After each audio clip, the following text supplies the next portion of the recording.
So, welcome everyone, members of the Scientific Council, grantees, researchers, colleagues of the agency, and everyone else. It's really good to see so many of you here. And I've just heard that we have another 800 following this online. So those who will be up here this morning will have a really big audience, which illustrates the importance of the topic. So in fact, every year, the executive agency of the ERC convenes this conference with ERC grantees, policymakers, representatives from industry and international organizations around a topic of general interest. And this year, the topic is One Health, a framework, a concept that comes out of the lessons learned from epidemics over the last 20 years. But over the past decades, there's been a growing recognition that human health is in fact closely linked to animal and indeed planetary health. This insight has expanded the One Health approach beyond only pandemics to address a wider range of challenges, such as antimicrobial resistance, climate change, food safety, biodiversity loss, etc. And many of these challenges will be discussed in the three scientific panels today with the ERC grantees who are experts on these topics, showing how their research contributes to addressing these challenges. A defining feature of the One Health approach is the link between science and policy by design. And this aspect will come up in the roundtable at the end of the day with three representatives from the Commission of the Directorates of Climate, Santé, and our own RTD, and a number of other high-level representatives. Today's annual conference on frontier research and One Health takes place against the backdrop of rapidly changing geopolitics. It's really almost impossible to keep up with everything that happens. But what's clear is that multilateralism, goodwill, and pulling together to solve problems is losing ground at an alarming pace. Very relevant for this topic, the closure of USAID ended in well-established international epidemiological surveillance programs, including initiatives for identifying viruses with the potential to cause human disease and pandemics. And then the withdrawal from the US of IPCC, last week WHO, etc., poses direct challenges to One Health. I think we all agree that scientists should not have to confront a research environment in which public funding is allocated to the political whims of those in power, and where international scientific collaboration is constrained or made impossible. And of course, the ERC stands up for freedom of researchers to follow their curiosity without any strings attached. And I personally will always advocate for responsible international collaboration, as I did in Davos at the World Economic Forum last week, which is one of the worst I've attended, actually.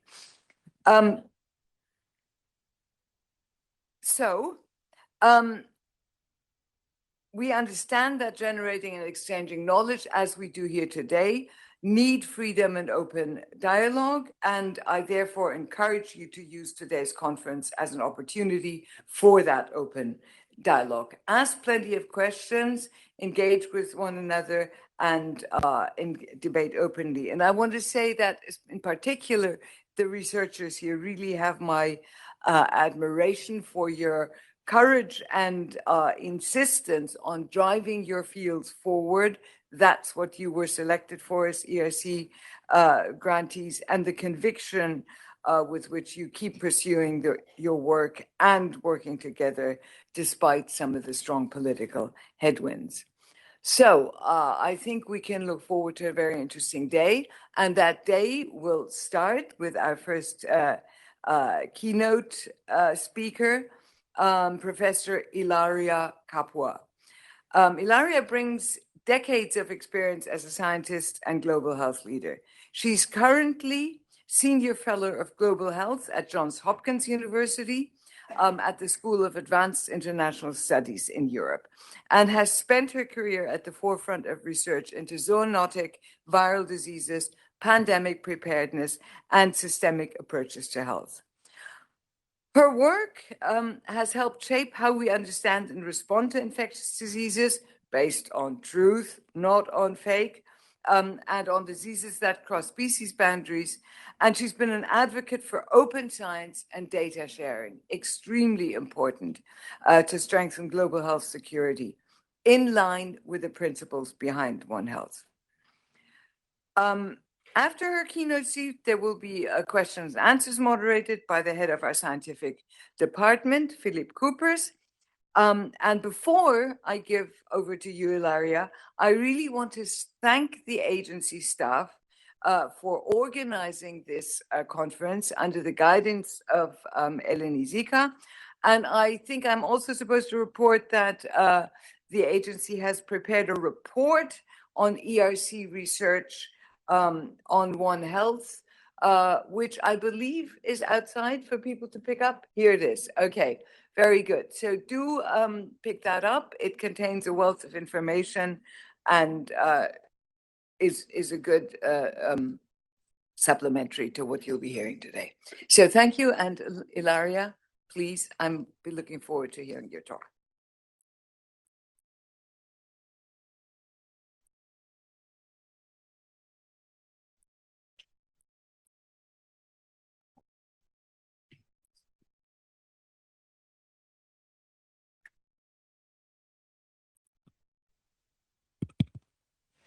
So good morning, everyone. You don't know what an enormous pleasure it is for me to be back in Brussels. I am a European at the heart. I was here when dinosaurs were around, and that's when I did most of my work. And then I went to the States, and now I'm back. And now I'm back. So I will talk to you this morning of how One Health can project itself into the future.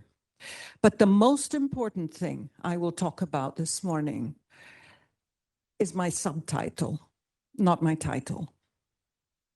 We are Europeans, and picking up from what Maria Leptin said, we have values, we have knowledge, we believe in science, and we are standing up for our values and knowledge in spite of denialism, which is everywhere.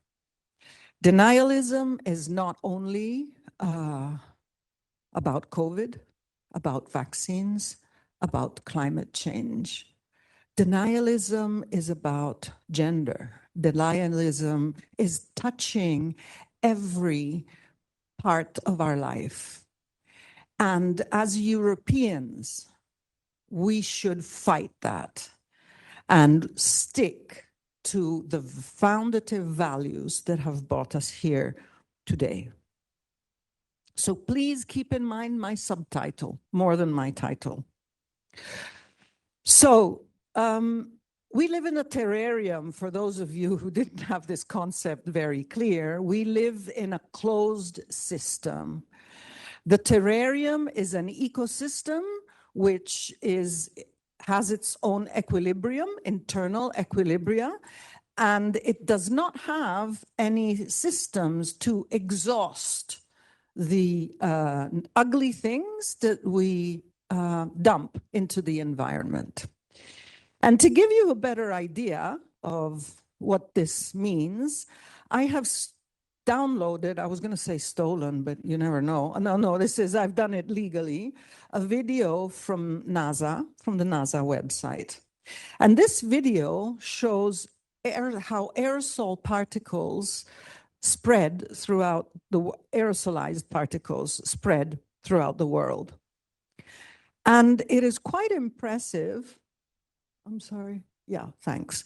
It is quite impressive how Wildfires in the center of Africa or in South America can send their particulate matter to the Caribbean. It is incredible how Saharan dust, which is one of the reasons why our air, the air that we breathe, is always below the standards. A lot of it is Saharan dust. And other particles, like sea salt, move around our planet. And I will talk about sea salt later in my presentation. So here we are, inside a closed system. Everything that we do inside our closed system, sooner or later, in the good or in the bad, is going to come back to us. Inside our terrarium, there are lots of things happening, but there is certainly, we are experiencing the aftermath of a pandemic. We are the survivors of a pandemic. We are the people who made it through the pandemic, but unfortunately, it's not finished. It's not finished because the pandemic is impacting our health services. Doctors are leaving, nurses are leaving. People don't want to work in public systems anymore after they went through what they went through. And we have long COVID, which is estimated to cost $1 trillion a year. So the pandemic has left a sign and is continuing to influence our lives. Inside our terrarium, we also we've left the terrarium on the windowsill in the sun during the summer. It's very hot inside the terrarium. We have a climate crisis, which has hit the ground. It is in our homes. It is in our beds. It is everywhere. And there's no space for denialism. It is here. This transformation of our climate reflects on our weather, which causes floods, which causes droughts. And agriculture is suffering because of this.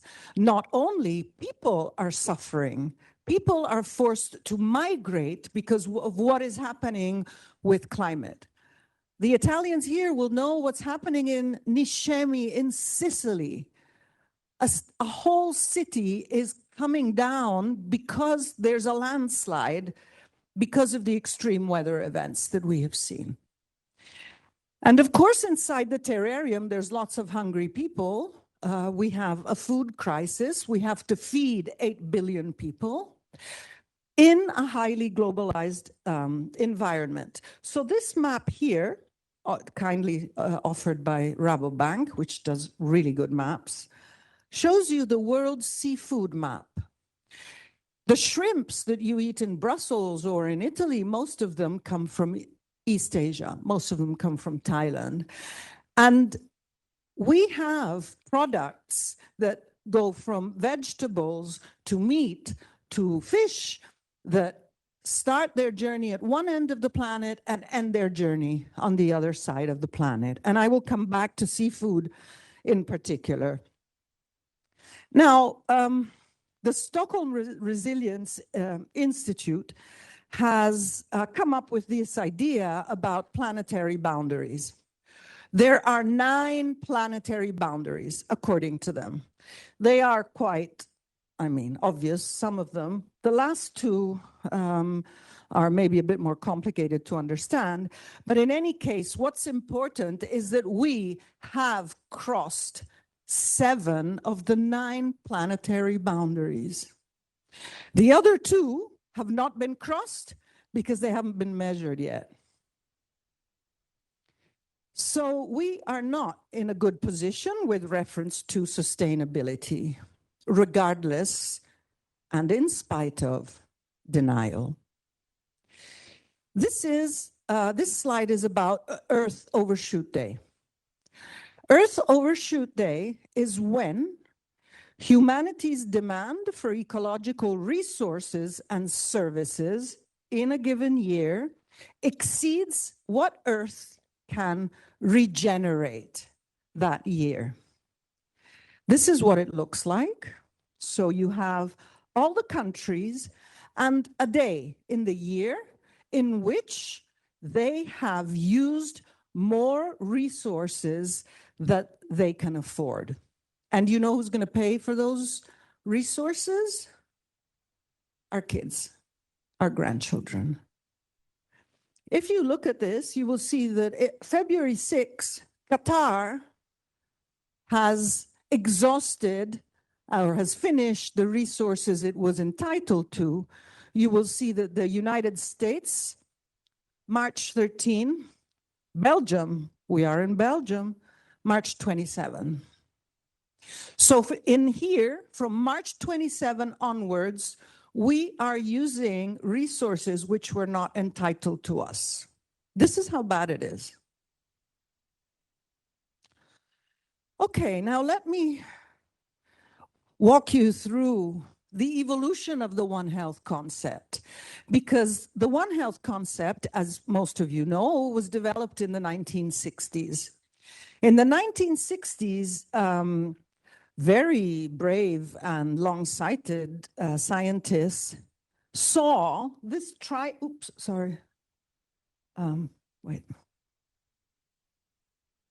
we go forward? Yeah, saw this little triangle, well, anyway, you know what it is, right there in the center, and said there is an overlap area between health of humans, animals, and the environment, which makes sense.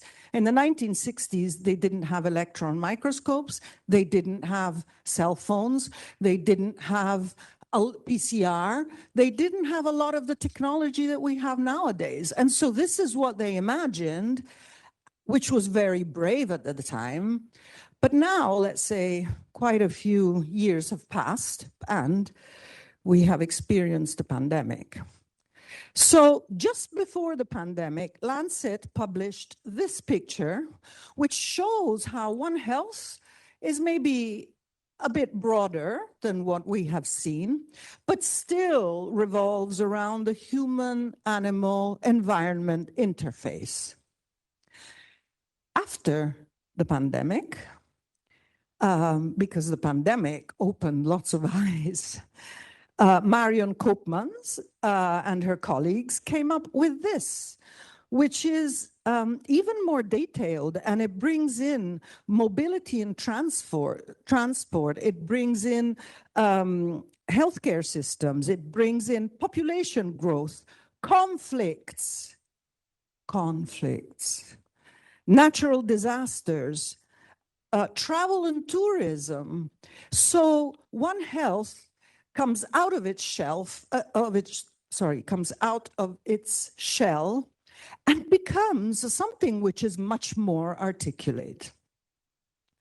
In 2025, the Lancet Commission, there's a Lancet Commission on One Health, of which I am a part, published this paper which explodes One Health into many, many areas that nobody had thought of. Of course, we've had a pandemic.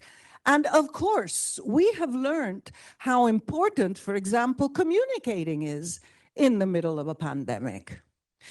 And so you see the complexity of One Health increases. More we know, the more it becomes complex. And here you will see that there's a lot of social components to One Health. There's financial components. There's justice components to One Health. So I'm not going to go through this this slide, but what I want to show to you is that now in 2025, we suddenly realized that One Health is much bigger than what it used to be. So when I was in the United States, I came up with this idea of circular health, which actually puts together all the versions that we have seen. What it does, it makes it more systemic and it makes it open. So circular health does not include A, B, C, and not include D, E, F. Circular health is an open system, because tomorrow we might learn something completely new that has not been in the previous work. So it's a systemic approach, which is based on the One Health approach, but it pushes and recognizes the need for a broader multidisciplinary convergence effort beyond the biomedical component of health. Because health cannot be only, or One Health cannot be only vets, mainly, talking to doctors a little bit, talking to public health, maybe little. No, we need architects. We need engineers. How are we going to, people who do urban planning, how are we going to fight vectors and vector-borne diseases, which are going to become endemic soon, at least in certain parts of the Union? How are we going to do it if we don't bring in these different professionals who have never been even asked what they think about when it comes to One Health? But here comes the surprise. None of these, except for circular health, has an implementation roadmap. Groups of scientists like you all over the world, not only over Europe, maybe somebody is listening from somewhere else, do not have a shared implementation plan. Going back to my subtitle, we have the Sustainable Development Goals. We have them. They are here to stay, not for very long, but they are still here to stay. And they are, or they were, let's say, shared as a vision before the current geopolitical situation evolved in such a dramatic way. But we have them. We believe in them. And so we should use them together with the tools that technology offers nowadays to advance our values about health and about sustainability. So how can we do this? How can we do it? How can we advance health as a system through the SDGs?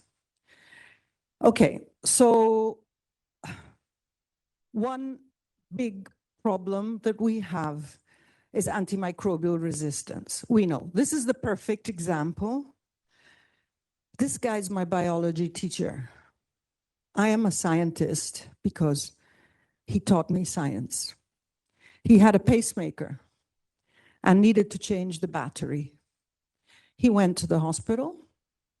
They changed the battery. 24 hours after he had fever, 48 hours after he was in coma, 3 days later he was dead. There was no antibiotic which could save his life. 72 years old.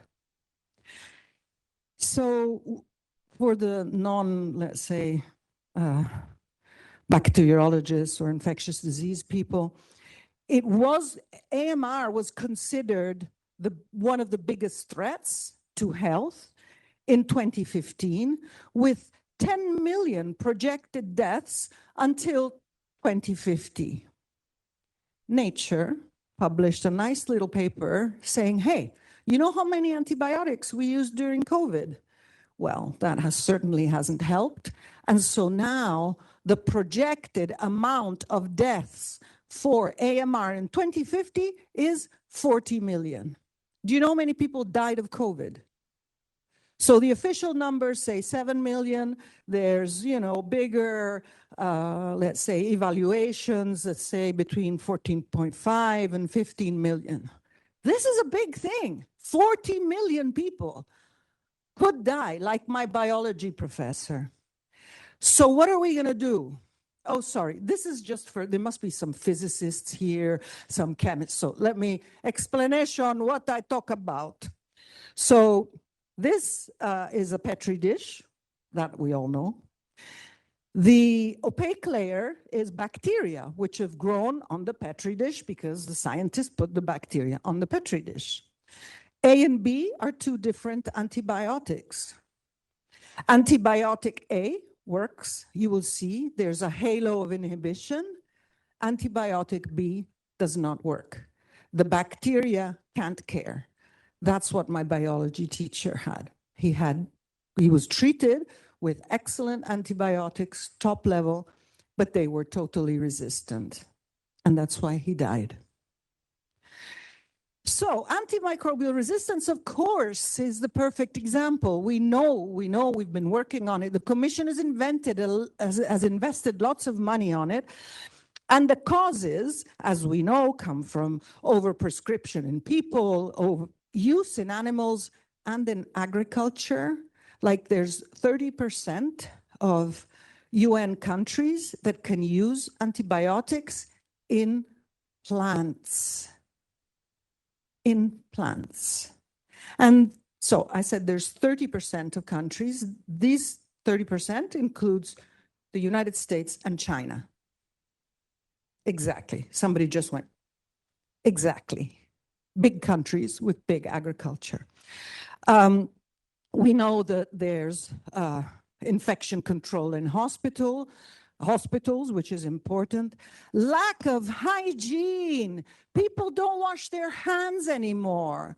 During COVID, we were washing our hands 20 times a day. Now, when we all say, oh, hello, nice to see you. Oh, hi, what a pleasure. We all shake hands and then we eat something or we have a dinner and we cross-contaminate ourselves with ideas, but also with nasty bacteria. So please, let's try and give a good example and wash our hands. And there's also, of course, problems with new antibiotics that need to be developed. But as you know, in 2015, this report was published, the so-called O'Neill report, which sets and lays out the 10 commandments, okay? These are the things that you need to do, that we need to do to try and let's say, reduce the impact of AMR. Here they are. So, with some colleagues of the University of Bologna, when I was already in Florida, we published a paper in which we showed that the 10 recommendations of the O'Neill report can be quite easily included inside the targets of the Sustainable Development Goals. And why do we want to do this? Because we need convergence. We need our work to be able to funnel towards synergies. Because if we continue to work in a non-convergent manner, we will waste an enormous amount of time and energy, although the work is going to be really good and the science is going to be really good. Let me switch to another little problem that we have that nobody seems to talk about, but I think is something that we really should look at, which is plastics, microplastics and nanoplastics. This picture here was taken from Life magazine. It is 70 years old. 70 years ago, somebody stood up, took this picture and said, hey, maybe we're throwing too much of this in the environment. Maybe we are consuming too much. 70 years ago. So where are we now? Well, a study of Cornell University shows that since 1990, we have increased our exposure to microplastics by 6 times. And microplastics are not only ingested, they are inhaled as well. And as I explored this world of microplastics, I discovered that there's so many different types of plastic that have very different shapes when they are degraded to microplastics. And they come from many sources. Textiles, for example, tires, car tires, paint. And they have very different ways of entering the food chain. And through the food chain, microplastics come to us. And this is a problem that we should start thinking about before it hits the fan, because it is going to hit the fan. This is creating questions from people. Should we drink bottled water? Is in plastic? How many microplastics do we swallow with all the plastic that we use in kitchens and at home or in other places? So it's going to come. And we should try and address it before it becomes a mess. You remember I mentioned seafood. So a lot of the seafood we consume comes from developing countries. A lot of it comes from Southeast Asia. And you will see that 70% of the microplastics that people ingest come from fish or marine animals. And so when I showed you the seafood globalization map, I mean, it's quite clear of how much comes from countries that do not manage their plastic appropriately, and therefore plastic is in the ocean and in the sea basins and so on. Now, what about us? So there's not a lot of work on this. There's this recent paper from which I drew the images. So microplastics accumulate in the brain of people and in lots of other places as well. They have been associated with a higher level of dementia in this study, although no more work needs to be done. More work needs to be done on this because the problem is not going to go away. It's going to stay. And these are complex issues that require years and years and years to be figured out and addressed. So the reason why I put this up is just because I want to show you the different shapes of microplastics that accumulate in our body. Look at this one here. Oh, God, sorry. Okay, you see this with the little rods? Those are shards of plastic in the kidney. You can see little balls of plastic, little strings of plastic that accumulate in our organs. And actually, a recent paper shows that microplastics and nanoplastics accumulate in atheromas, which are, as you know, aggregations, mainly of lipid or organic material, that then cause stroke and other very nasty cardiovascular events. And so we should really try and, okay, for it, let's say, reducing the impact of cardiovascular events, we have to eat better, we have to move, we have to do a series of things, but you know what? The presence of microplastics in our blood vessels is not good news.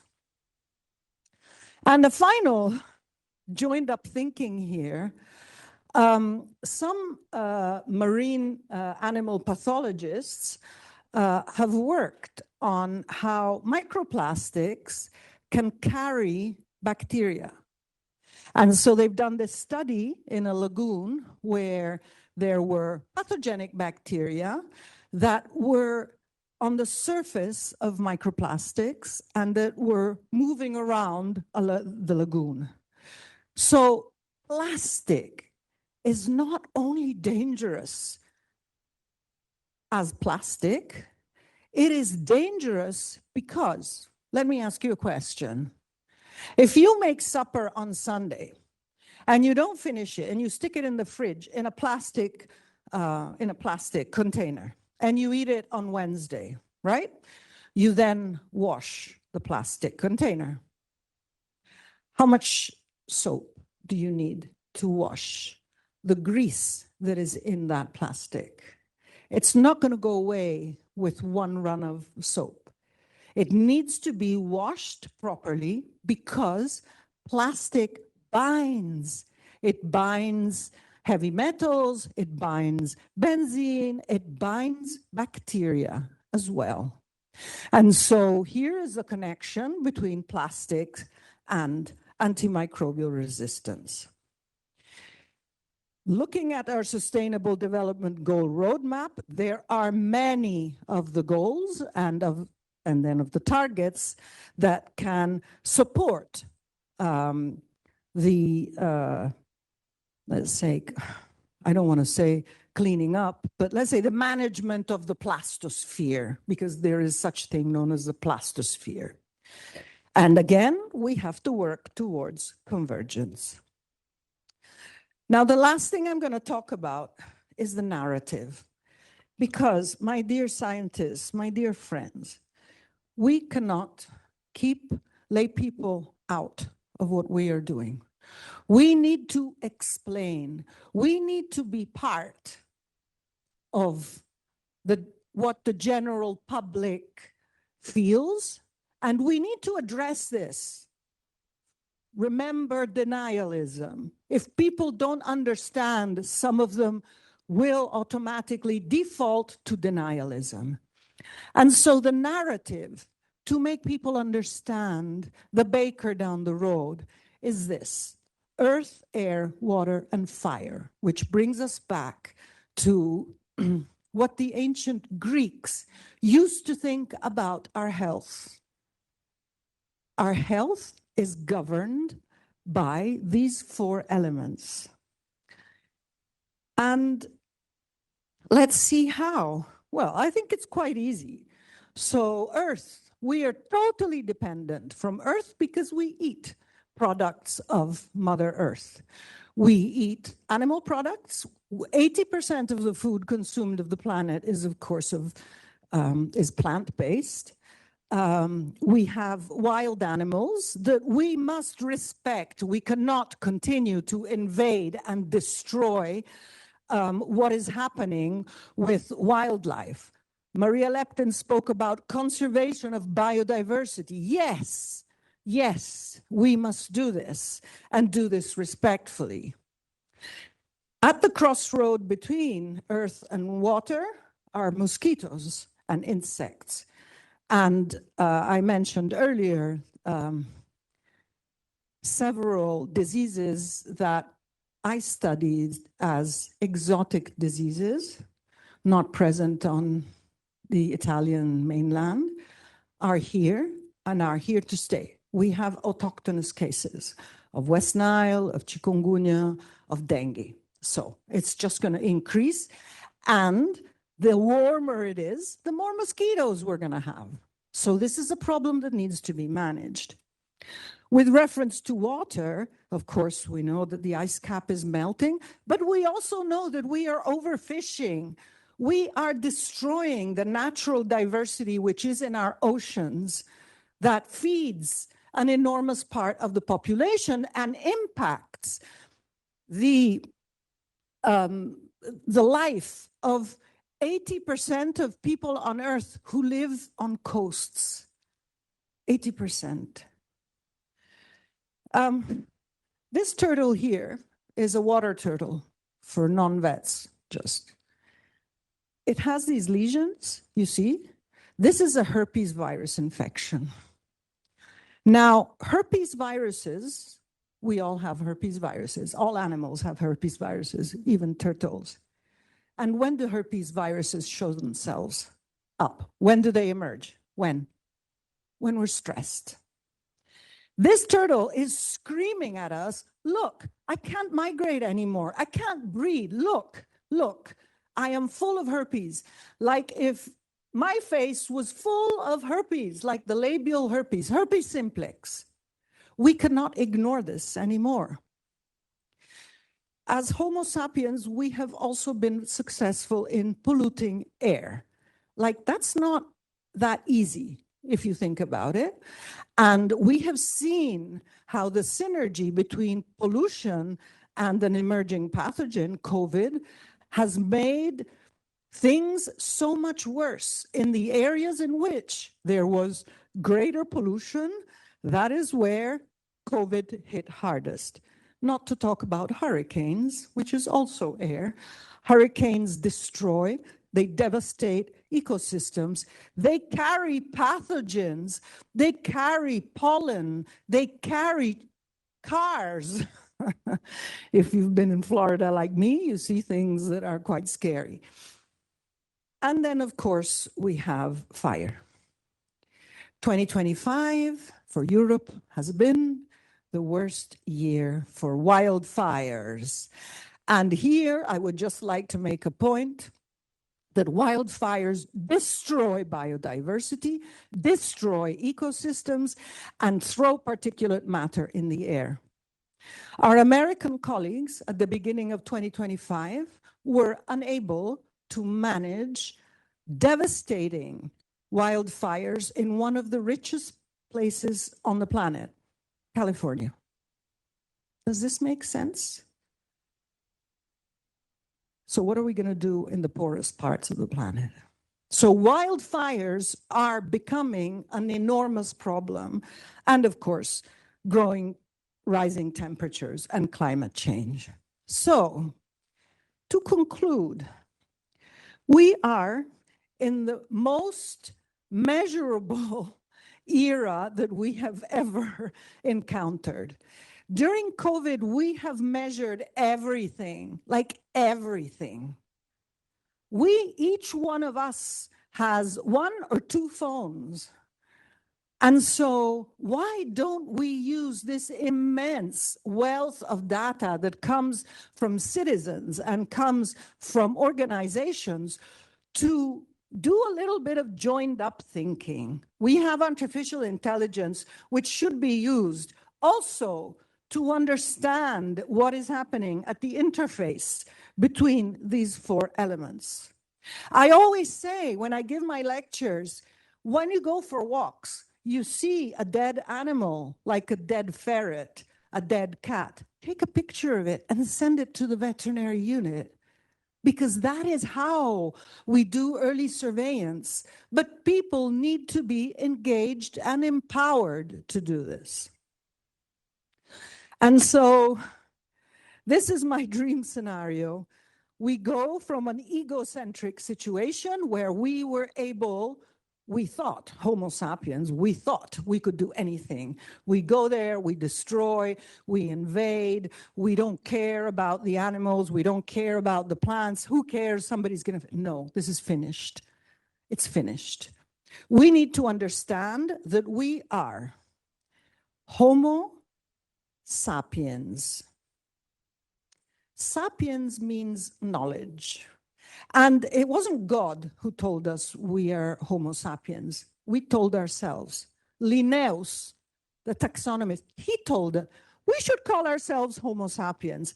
Okay, if we are sapiens, right, let's really be in charge of a system which is more in balance than the direction that we are going in. So, just to crystallize what I have said, the pandemic has unveiled the immensity of contemporary health challenges, including denialism, and has highlighted the importance of One Health approach. Yes, finally, after 60 years, One Health is not only something that vets talk about to each other. Secondly, planetary boundaries and overshoot day calculations indicate that we have to move. This is urgent. And there are many health issues that need to be addressed. And third, One Health needs to evolve.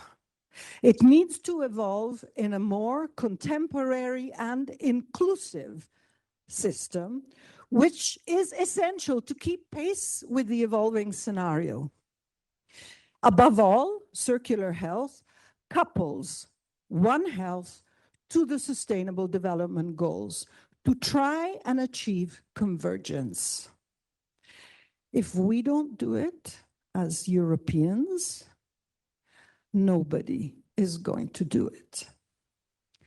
So, as Homo sapiens, let's become in charge and fight for our values.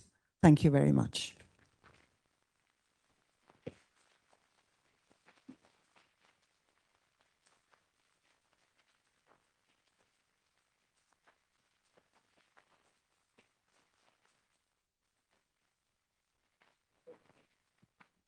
Thanks a lot, Ilaria.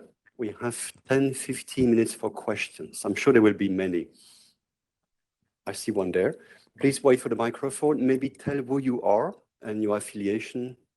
Okay, so I am personally a dinosaur myself of the previous century. I currently work at the University of Rome Tor Vergata. So, I mean, we are co-national for what it counts, of course. And I just have one remark and one question. So my remark is that I was really fascinated by your talk, and I'm pretty happy to be here today because I had this wonderful chance. And my question is pretty simple. So you talk about this open One Health concept, the open One Circular Health, sorry. But my question is it self-regulating, or are there inherent risks that it goes astray? I mean, if you make this circular health, you make it open. You mentioned that architect must be in, or could be in, engineers. It's really visionary. It's fantastic, but are there inherent risks that it just goes in one direction instead of being one circular health? And what are the self-regulating mechanisms? I would say it's purely philosophical. And as I said, I am a dinosaur. I ask questions in the dinosaur way, maybe extinct. Thank you very much. Thank you. The narrative is a way of engaging people. I made the example of, because like I live in Bologna and we have a massive problem with mosquitoes and insect-borne diseases. And so whenever they ask me, I say, but look, it can't be the same people talking to each other. And that's why I say that there should be engineers, there should be architects, there should be other professions. But this is just an example. And so the vision of circular health is to make health more permeable. We dinosaurs, but not only we dinosaurs, because the let's say, current creatures, the early mammals that are working just now, can be very, let's say, closed and not willing to open their discipline to other scientists. Now, this is one of the problems that we have with the loss of the United States in the, let's say, big game, and we will lose enormous amounts of competence. So the idea of this vision is to bring in diverse competence, and therefore, if more engineers or more physicists will, join the effort, it will be at their advantage. But we have other disciplines which must enter. Let me give you one example. Avian influenza, which has been my baby for a long time. We are culling millions and millions and millions of birds, millions. Avian influenza, there are thousands, maybe more, of infected cattle in the United States. None of them are being culled.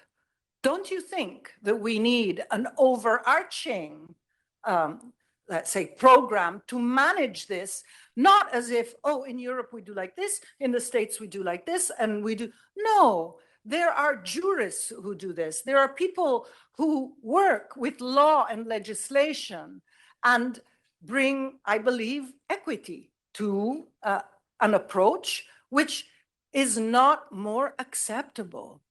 Gen Z, our kids, they don't want to see dead animals anymore. They don't want to see culled animals. This is ethically unacceptable. So that's why we also have to bring in the humanities. Circular health is open to philosophers, is open to people, to social scientists. I teach to the decision makers of tomorrow, students who are masters of international relations.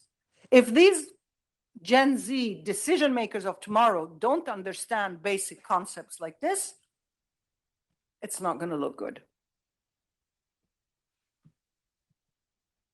Thank you. Other questions? I see one in the back and one there. Yes, Chiara Gaddardo, Team Chair of Planetary Health and Associate Professor at the Erasmus University in Rotterdam. Thank you, Ilaria, for your presentation. I have a question and also a comment. The question is, I see so many similarities in the circular health principles and the planetary health principle, which are based on transdisciplinarity, solutions orientation, opening to all the disciplines that you mentioned and even other sectors. So how do you see the cross-collaboration and how to avoid to have another approach and not instead increasing the collaboration across these different approaches and areas? And the comment is related to the planetary boundaries because one of the two that we didn't cross yet, luckily, is the stratospheric ozone, where we have a best practice and hopefully we won't get back because we were able in the 80s with all the public health and the government agreements to solve the issue, to get back on not crossing the boundary. Thank you. So this is a perfect example of people and scientists working together and solving a problem. So problems can be solved. We have not crossed the not going back line. With reference to, this is yet another way. So it's another way, it's a more modern way, and it includes the Sustainable Development Goals. This is the real difference, because you can have a lot of, different points of view, and planetary health is about the anthropocentric, right, damage that humans have been doing, Homo sapiens. But all of these different silos, because they're becoming silos in themselves, do not have a common implementation plan. And if we don't defend the SDGs, it's not going to be good. That's all I can say. And they are there. They're done. We know what they're about. They're not perfect, and they won't be reached by 2030, but hopefully we will have some new ones, because if we don't, then it means that denialism will have won.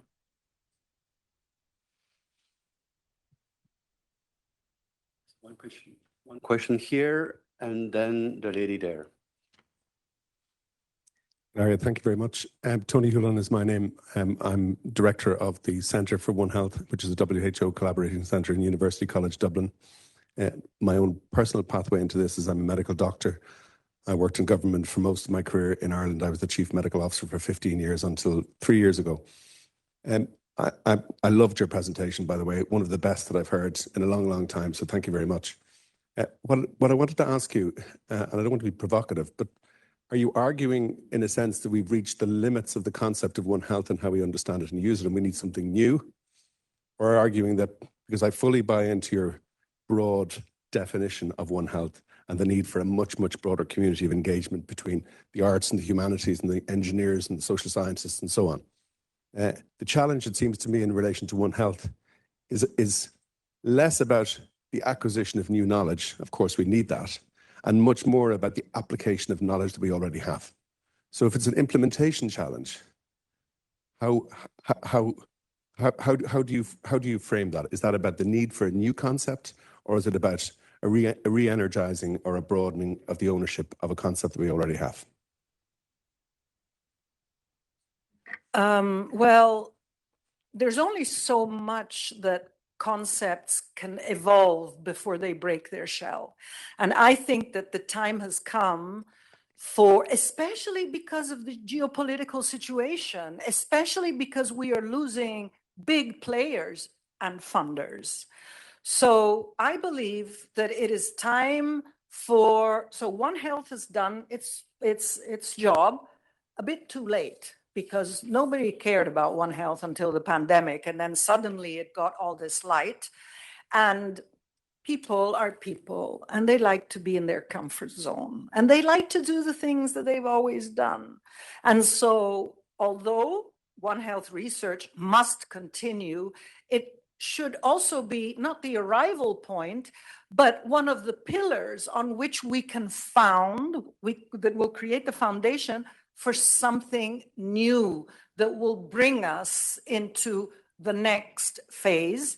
after the transformative power, after the transformative situation that COVID created. We are not the same. We are different. And so I see it as a vision, as an evolution. But when you change, you also have to change your clothes, right? As women put on weight, like myself, as you get older, you need to change your clothes. And so we need to change the shell and come up with new ideas. And we are at a conference on the frontiers of research, and we can't continue to look at One Health the way we have always done. And I was one of the pioneers of One Health in dinosaur era. A lady there. Yep, please. Good morning, Ilaria. Thank you so much. It was very fascinating. I think it's so comprehensive. We really enjoy. My name is Margarida Alho. I'm a vet and a medical doctor working at DG ERA, so Health Emergency Preparedness and Response Authority. And I wanted to ask you, how can we operationalize this One Health, but exactly as you've mentioned, not just the health framework. How can we translate it into economies, in finance, showcasing that we really need, not only from a health perspective, but also to assure that our economies will continue to grow. How can we do this? Thank you. Of course, I don't have a crystal ball. Unfortunately, I would have been able to do much more with a magic wand. But I think that being truly interdisciplinary, so interdisciplinary is not doctors talking to vets, no, or public health people, no. Interdisciplinary means engaging the politicians. I was a member of parliament. I was a member of parliament for 3 years in Italy. And believe it or not, when I was talking and I was working on pandemic preparedness, they used to say, okay, cuckoo, this is never going to happen. So we have to open our knowledge to domains that, scientists can be really snobby and they can say, yeah, but you know what? He doesn't understand. He or she doesn't understand, doesn't work anymore. We have to make sure that we stretch out and we engage policy people, parliamentarians, finance people. Who is going to fund this? Philanthropists. Who is going to fund this immense work that we have to do? So I believe that we need better communicators, and we need the generation of people who we are training now need to have knowledge on, let's say, a social science and a little bit of knowledge on how climate change is going to impact their lives, how we can mitigate climate change, on emerging pathogens, and so on. Because if we lose this window that the pandemic has opened for us, people have already don't want to know about the pandemic. There's a collective amnesia, but still we have a few openings. If we don't do it now, I think we're going to have an enormous missed opportunity. We have time for one last question. We are eating a bit on the coffee break, but I think that's fine. We have questions on Slido as well. You want to go? Yeah. You want to go on that one rather from the home? Okay, that's fine. Then we have one with, do we take either a real case or do we take a one more general? I suggest to go in the real case, if you don't mind. The question number 2. Concern the culling of animals in disease outbreaks. In Greece, they currently have sheep pox. So Ilaria thinks that, Ilaria thinks that every animal which is culled because it got an infectious disease for which there is a vaccine is a failure for veterinarians, for the economy, and for agriculture, which is so important in the European Union. And so what would we do? We should be a bit braver. We should be, so I led and put together the vaccination campaign in Italy for avian influenza in year 2004, 2005. All of Europe was saying, look at the Italians, they're going to give us our influenza. The avian influenza is going to spread. You know what? It didn't spread, and we avoided killing millions and millions of animals. So we need to be a bit braver. But I did see one question on AMR about engaging people. And if you don't mind, if I can just say one thing. Okay, so we need to engage the bus drivers, the teachers, the people who, okay? How do we do it? What we are doing in Torino with funding from a foundation, a bank foundation, is we are creating ambassadors. Ambassadors who are not only the professors, no, they are ordinary people who have to promote three things. One, wash your hands twice a day more than what you did yesterday. This is not exponential, of course. Two, please don't throw the drugs in the toilet. Please, when they're left over, bring them to the pharmacy, and don't allow drugs to get into the environment even more. And three, prudent use. How did we become so good at recycling in Europe, recycling plastic and paper? How? Because people did it, not because the scientists did it. And so we need to push basic concepts to the general public so that we will not have mama throwing, oh, these are the tablets that grandma used and grandma's left, pluk, pluk, pluk, and they go into the toilet. This is not acceptable anymore. We need to engage with people, or else, I'm not going to say a bad word, or else it's going to be worse and worse. Thank you, Ilaria, for those very, very engaging messages and talk. Okay, so we have now 15 minutes coffee break.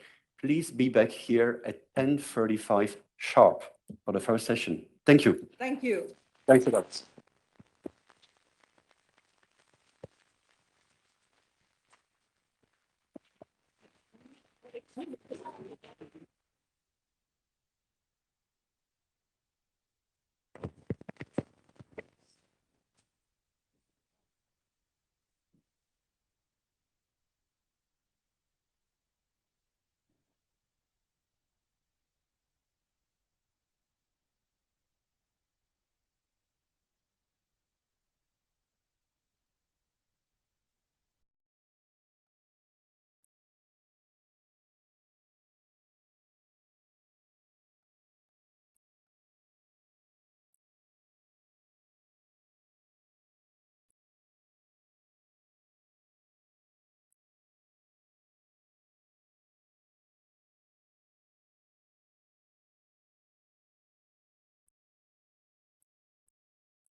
Session 1 is starting. Please get back in the room.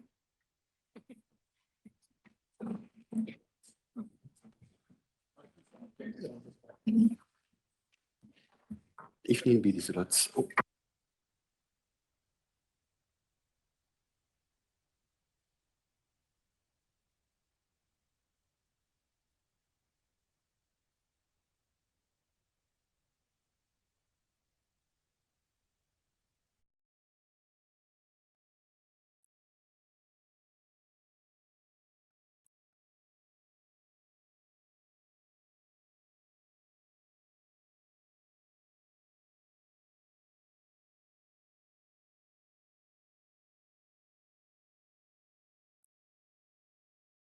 Please, people, come back in the room. The session is starting.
Good morning, everyone. Could you please out there come and take your seats?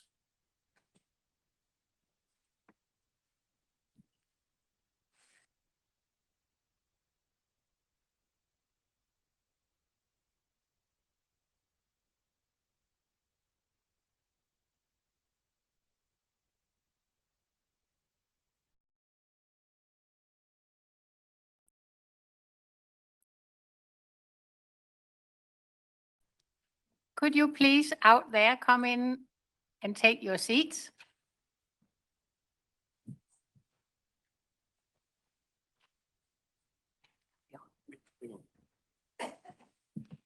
Good morning, everyone, and welcome to the first scientific panel of this ERC annual conference. I am Liselotte Højgaard. I am Vice President of the ERC for the LS. And I would start saying thank you to Ilaria for that wonderful and magnificent talk. It should be broadcasted on television all over Europe, and not only once, but several times. I would like to say welcome to all of you, and now asking you to turn your attention, our attention, to OUTSMARTING outbreaks, tackling zoonoses, antimicrobial resistance, and future pandemics. We have heard about the seriousness of it, and we'll hear more about, hopefully, solutions from the bright young minds. We will explore innovative approaches to preventing and managing infectious disease threats, with a particular emphasis on zoonoses, antimicrobial resistance, and future pandemics.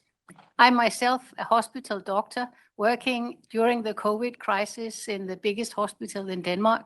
So I have had it very close, and I hope that today will be a good day where scientists and politicians, decision makers can collaborate for an even stronger solution-oriented way based on the best of frontier research from the ERC.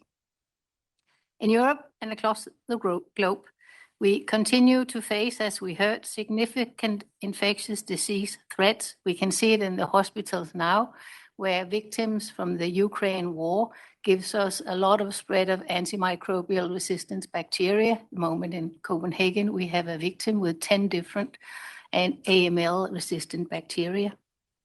We need robust, forward, health-looking policies and surveillance systems. They are essential to protect populations, patients, strengthening the preparedness and ensuring equitable access to effective prevention and responsive measures. Having a look at the history of epidemiology will help us, hopefully, to understand why epidemiology has become an authoritative science and how innovative applications are so politically urgent and badly needed. Recent EU initiatives, and I do think actually that Europe have the possibilities for the solutions. Recent initiatives such as the establishment of the Health Emergency Preparedness and Response Authority, the HERA, and the reinforcement of cross-border health security frameworks reflect a renewed commitment to anticipating and managing future outbreaks, a renewed commitment to help each other in Europe. In a moment, 3 distinguished ERC grantees will showcase how their research, supported by the ERC, delivers innovative approaches to addressing both the challenges Europe faces in managing infectious diseases and the opportunities. Thank you for joining us, all of you, and thank you even more to the 3 young bright minds who are joining us to enlighten us about their research. To introduce the panel, we have first Cassandra Coe from the Institut Pasteur in Paris, France. She is an Indonesian vector biologist and virologist. Her research centers around the question, what makes mosquitoes good vectors of viral diseases? She obtained her PhD at the Monash University in Australia, where she studied the Aedes aegypti mosquito, the principal vector of dengue virus and other arboviruses. Then we have Giulia Giordano from the University of Trento in Italy. She is a full professor of systems and control at the University of Trento, where she leads the Dynamical Networks and System Biology group. She received her PhD with honors from the University of Udine, following research visits to Caltech and the University of Stuttgart. And then Lucas Engelmann from the University of Edinburgh, United Kingdom.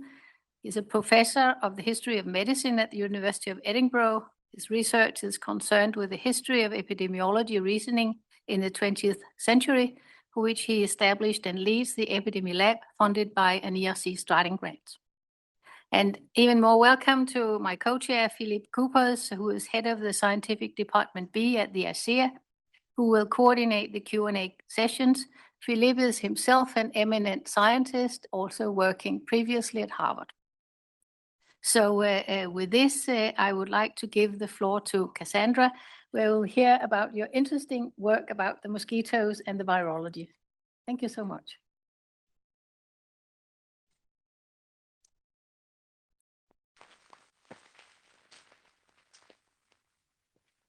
So good morning, everyone, and thank you so much for this great opportunity to talk to you about my research today. So as these slides suggest, I specialize in mosquito-borne viruses. And I'm going to start with some general statistics. So vector-borne diseases in general make up 17% of all infectious diseases. That might not seem like such an impressive number, but 7.2 billion humans are currently living in places where they are at risk of infection by dengue, chikungunya, Zika, and yellow fever viruses. And this is what you can see in this risk map on the right-hand side of the slide. And so you might see that the darker colors are all concentrated in the tropics and subtropics. However, I assure you that there are regions in the Mediterranean and Southern Europe that are being lit up as well. And so you might think about these illnesses and say, hang on, we've known about them for more than 50 years now, so why are they still called an emerging disease? Well, in public health, there are 2 scenarios why they might be considered an emerging disease. So the first is a previously unknown infectious agent that is just entering the human populations. And then among mosquito-borne viruses, this is actually quite rare. And I've only found 1 case, 1 virus, which caused 2 clinical cases in France, once in 2013 and once in 2018. What is happening more commonly is that we know the agent, but it is expanding in its geographical range. And there's a lot more examples for this in the past decade alone. So all of these viruses, they've caused outbreaks that you've seen in the media, but in countries in which they've never been reported before. And there are two main drivers for this. The first, of course, is human mobility connected to globalization. And the second, and probably the most important, is the expansion of the geographical range of the mosquito vector.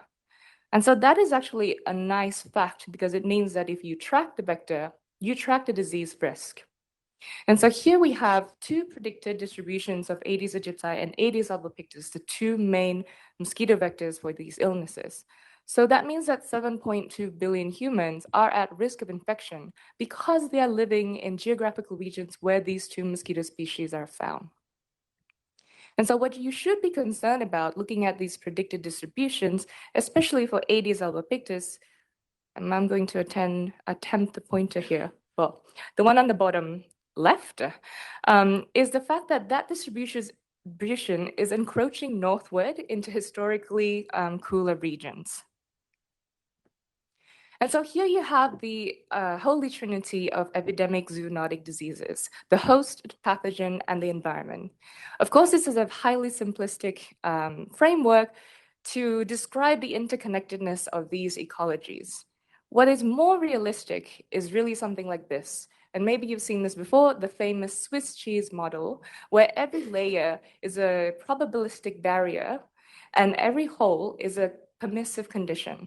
And so when you have permissive conditions line up, you get a spillover.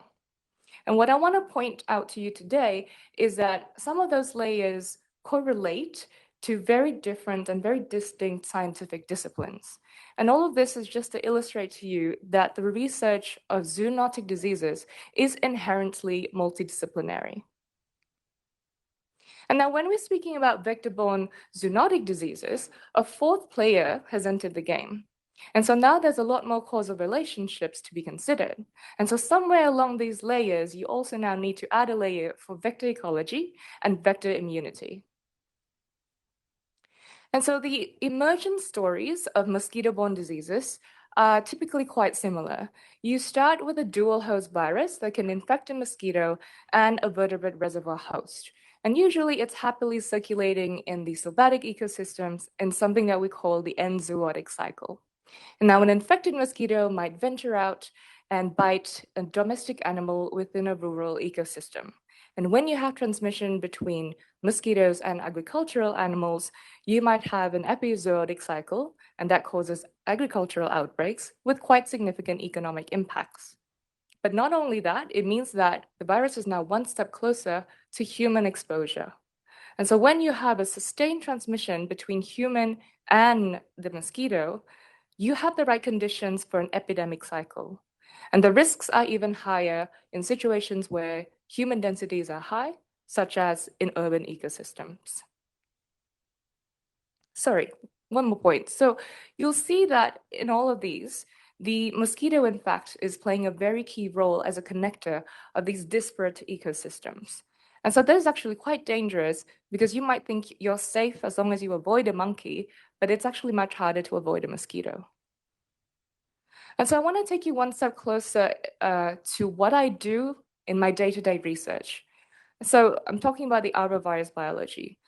The mosquito is a biological vector, which means that the virus needs to infect and replicate in the mosquito to complete its transmission cycle.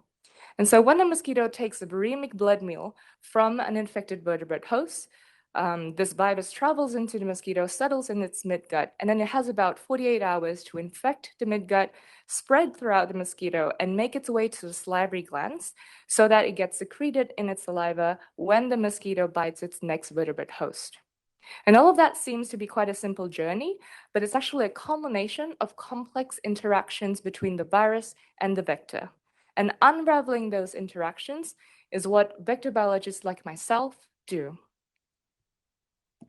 And so we're obsessed with something that's called the vectorial capacity, which is just a fancy name of saying how good mosquitoes are at transmitting pathogens. But this is actually a very specific metric, as you can see by the formula, and it's a function of specific and defined parameters. The problem is that each of those parameters are then shaped by a myriad of factors under abiotic or biotic categories. They could be intrinsic, meaning relating to the vector as a host, or extrinsic, which includes other things that are happening within the vector's ecosystem. So there could be other biological entities or disturbances such as land use changes and natural disasters. And so I've been talking to you a lot about arboviruses, but what I actually focus on in my research is the mosquito viromes. And so arboviruses are actually just a small part of this great community of viruses that are found within the mosquito. And the majority of the mosquito virome are actually mosquito-specific, which means they don't replicate in vertebrates. And the taxonomical diversity of mosquito viromes far exceeds that of known arboviruses. So thanks to virus metagenomic studies, we've counted at least 54 virus families that are associated with the mosquito. And in contrast, arboviral families belong to just 10 of these. And so what is most interesting, you might find, about mosquito-specific viruses is that they're able to interact with co-infecting arboviruses and result in inhibition or enhancement. And so this has caused this has raised quite interesting possibilities about harnessing mosquito-specific viruses, or MSVs, into novel biological control agents, or to use them as risk indicators for a mosquito population that is susceptible to act as vectors. And so one of the studies that I've had the chance to participate in is a multi-country collaborative project in which we sought to understand how variable the mosquito virome is with respect to time and space. And so here, what we've done is collect mosquito samples over a 2-year period in 4 countries in which arbovirus emergence risk is known to occur. And here you can see our collaborator collecting live mosquito samples and taking it back to the lab with her, where highly trained medical entomologists would perform species identification. And then using a metagenomics approach, we classified and characterized the viromes of 15 different mosquito species. And so we're able to identify more than 250 mosquito viruses, and most of them are actually novel to us. And so the main finding to come out of this study is that the mosquito virome varies according to spatial factors and temporal factors in a way that is dependent on the mosquito species. So some species are more heavily influenced by its habitat, whereas other species are more heavily influenced according to which year we're looking at. But I want to point out another secondary finding that is interesting to me anyway as a vector biologist. So here, the question that we wanted to look at was how common is our viruses being shared across different mosquito species. And so in the columns, you have the top 1% of our viruses that are most prevalent. And you'll see I'm highlighting here the top 3 species in which the viromes are quite host-specific.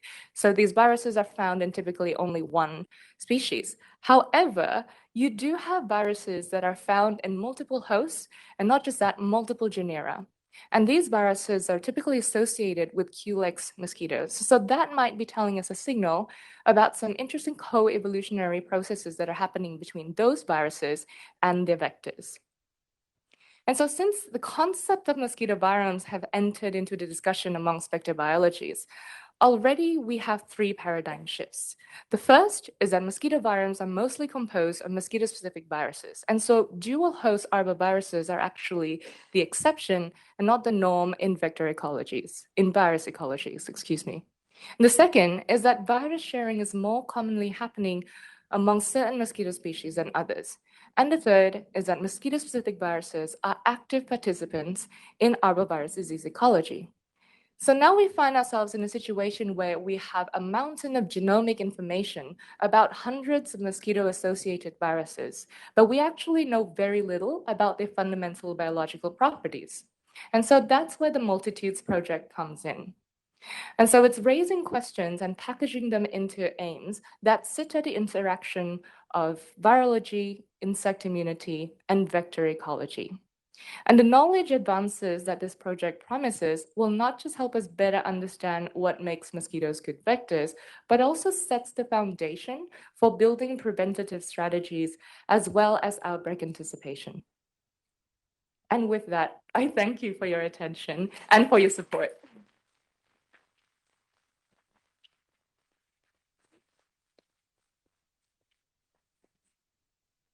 Dear Cassandra, thank you so much for that elegant and very clear presentation.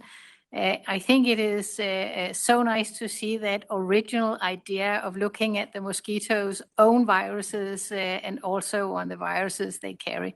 So we're looking very much forward to your results and to the discussion. But really, from my side, thank you very much. It was very easy to follow also for an ordinary doctor. Thank you. With this, I would like to give the floor to the next speaker, Professor Giulia Giordano from Trento Systems Biology and Control, which really goes very well with what we heard about the need for the layers of personalized systems thoughts about the Swiss cheese multidisciplinarity of One Health. So this should be the next level. Thank you so much for coming. Thank you very much. I'm very happy to be here with you and share my personal experience in the battle to fight epidemics and antimicrobial resistance, where systems and control strategies are precious to understand complex disease dynamics and also to support and inform decision-making. Well, throughout history, to prevent and contrast diseases and their spread, people have devised strategies that are still in use, even though now they're better guided and informed by the insight from models and data. Strategies such as physical distancing, quarantine, lockdown, travel bans, personal protective equipment. And then technological progress enabled testing to detect infected individuals in the absence of visible symptoms and tracing of their contacts. And finally, pharmaceutical interventions, drugs and vaccines. Mathematical models are able to capture disease spreading dynamics together with the effect of interventions to help understand epidemics, to help design interventions to contain and suppress the contagion, and to plan optimal therapies and vaccine rollout. At the start of the pandemic in 2020, I proposed SIDARTE, one of the very first models tailored to COVID-19 that emphasizes the role of asymptomatic transmission and the different severity of symptoms in different individuals. SIDARTE partitions the population into mutually exclusive stages of infection, and we can see them there in the graph: susceptible individuals, infected individuals in particular, stressing different categories: asymptomatic, symptomatic with life-threatening symptoms, and also infected partition depending on diagnosis or lack thereof, as well as recovered and dead. And in 2021, we extended the model to also include the vaccinated compartment. The model monitors the time evolution of the number of people in each stage of the disease. And of course, over time, people can vaccinate or can get infected. They can develop symptoms. They can aggravate. They can eventually recover or die. Within international collaborations, I have combined SIDARTE or similar models that can be developed for other diseases such as monkeypox or influenza, combined indeed with real data, such as those from the ECDC RespiCast initiative. And that allows us to obtain predictions, forecasts, risk assessments, retrospective analysis, or projections of the impact of various interventions in different scenarios. And the forecast, in particular from SIDARTE in the early stages of the COVID-19 pandemic, was also precious to raise awareness within the general public about the epidemic risk and about the importance and the effectiveness of the adopted countermeasures. And it was also, together with many other models, modeling approaches, they can be adopted for any type of disease and pathogen, including vector-borne diseases. And these methodologies are precious indeed to have a better insight into disease spread, to forecast, and to inform policy making and decision making. In particular, I have designed the Siddhartha model to highlight the effect of all the possible interventions. For instance, protective equipment, physical distancing, and lockdown reduce the risk of contagion, while testing and contact tracing improve diagnosis, which enables quarantine and better treatment for diagnosed infected. And optimal control provides the perfect mathematical framework to design effective interventions such as lockdown, vaccination, testing to contain epidemics. It allows us to minimize the number of infections and deaths, along with socioeconomic costs in the presence of constraints and of limited resources, such as limited stringency and duration of tolerable lockdowns, limited vaccine doses, limited reagents for testing. My group and I have proposed efficient approaches to plan optimal vaccination for arbitrarily complex epidemiological models at the macroscopic scale of contagion between individuals in a population. Here we minimize number of infected and vaccination cost in different scenarios for the Siddhartha model, with also waning and imperfect immunity for both vaccinated and recovered. And with my students and collaborators, I've also proposed the treatment design, in this case from monkeypox, that optimally combines two drugs with two different mechanisms of action, with the aim of minimizing viral load and drug side effects. And this study is based on a microscopic model of infection dynamics within a single patient, within a single host. With my team, I've also investigated optimal antibiotic therapies to minimize bacterial load and drug side effects in the presence of antimicrobial resistance, which indeed, as we've heard, is among the most pressing global health challenges. And also in this case, our model captures disease dynamics within a single patient. And whenever the initial resistant bacterial population is not too large, we can find with this methodology clinically feasible therapies that can clear the infection. Local epidemics with heterogeneous characteristics in different regions are coupled by mobility of individuals, which calls for coordinated intervention strategies, for instance, at a pan-European level, which I advocated for during the COVID-19 pandemic and with colleagues from all over Europe. Also, there's another layer of complexity. The necessary countermeasures are not always adopted widely by the population. Adherence to restrictions, testing, and vaccination is driven by individual opinions, which are influenced by the epidemic evolution, but also determine the behaviors that affect, in turn, the spread of the contagion. And with my team, I've recently developed models to capture the interplay of epidemic spreading and human behaviors. Infectious disease dynamics naturally embrace multiple scales. The microscopic one, as we've seen, captured by models of infection dynamics and interplay between pathogens and immune system within a single host. Macroscopic, captured by models like Siddhartha that describe how contagion spreads within hosts within a population, and then higher levels, spreading of contagion across interconnected local populations in different regions, in different cities, in different hospitals. For the case of antimicrobial resistance that can be indeed developed through natural selection under antibiotic pressure, models at the microscopic scale capture the dynamics of bacterial growth, mutation and selection, emergence and transfer of resistance, and the interplay with the immune system within a host, within a single patient. At the macroscopic scale, models can capture the contagion dynamics, indeed, of the spread of both susceptible and resistant bacteria between patients within a hospital.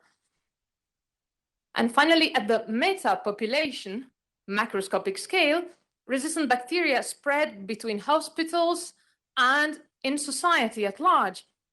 And there is also, as was beautifully highlighted earlier this morning by Ilaria Capua, there is a coupling between human health and resistant bacteria in humans and resistant bacteria in farms, in pets, in wildlife, and in the environment at large. And this is something that needs to be addressed and considered within a One Health approach. So my goal is to pursue holistic multi-scale modeling and control that accounts for the complex dynamic interplay of infection in the host, contagion between hosts, human behavior, socioeconomic factors, along with environmental and animal health according to the principles of One Health. Let me thank all my collaborators, and in particular, my wonderful team for all the great work done together in these years. Let me thank ERC for supporting my project Inspire, and thank you all for the attention.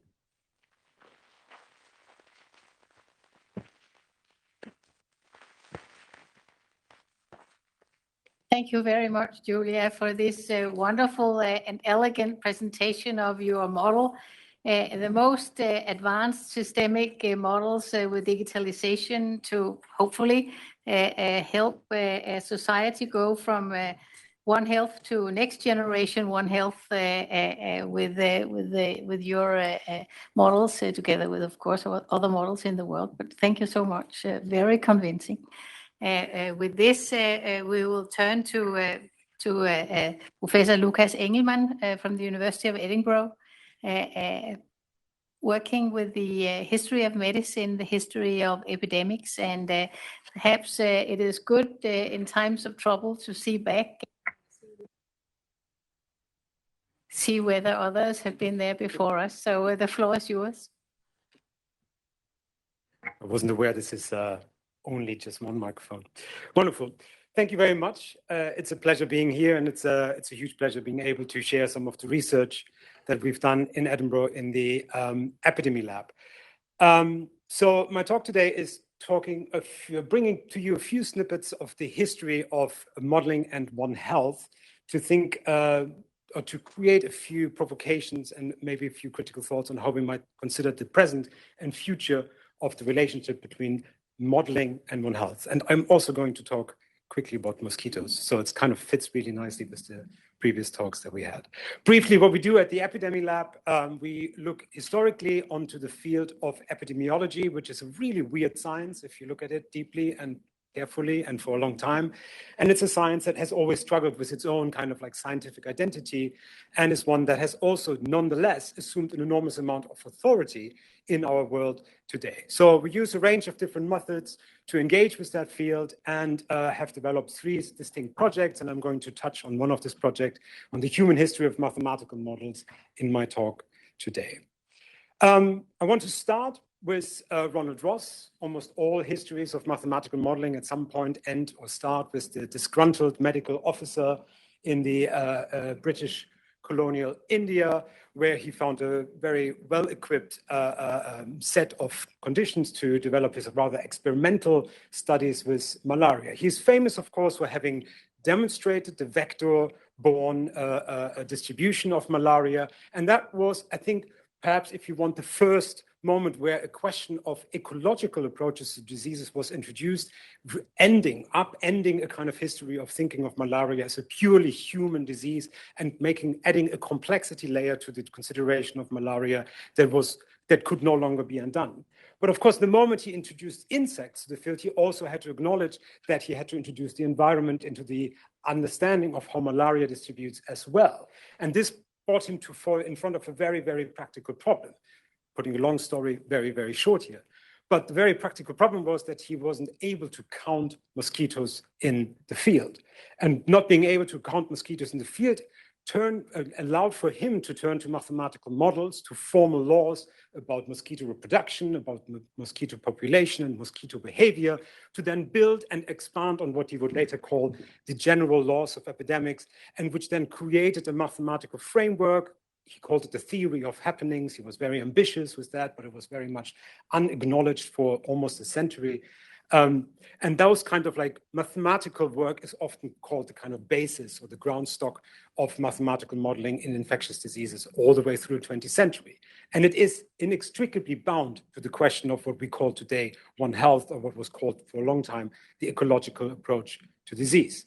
Which gets me to my second point, or the second kind of like paradigm shift, the second moment of disruption in this field, and that is the publication of the first of what then end up to be 5 rather instructive, some say deductive papers published by Roy Anderson and Bob May, coming from the perspective of disease ecology, but making a very clear argument, again, on the basis of their mathematical reasoning, that disease, and especially infectious diseases, should no longer be considered as something that happens to an imagined fixed population. It's not just something that overcomes a population, but it is an integral element of the regulation of host populations and should be considered as a circular economy or circular ecology, because it is the kind of like systems of parasite-host interactions that we happen to see all the time happening in all different ways and often interfering with each other in ways that makes it incredibly complex, but also incredibly unstable. The point that I think is really interesting about these papers, and that's often forgotten, is that one of the key points they ought to make was that there's a value in mathematical modeling to think through these challenges because it allows us to think outside the box.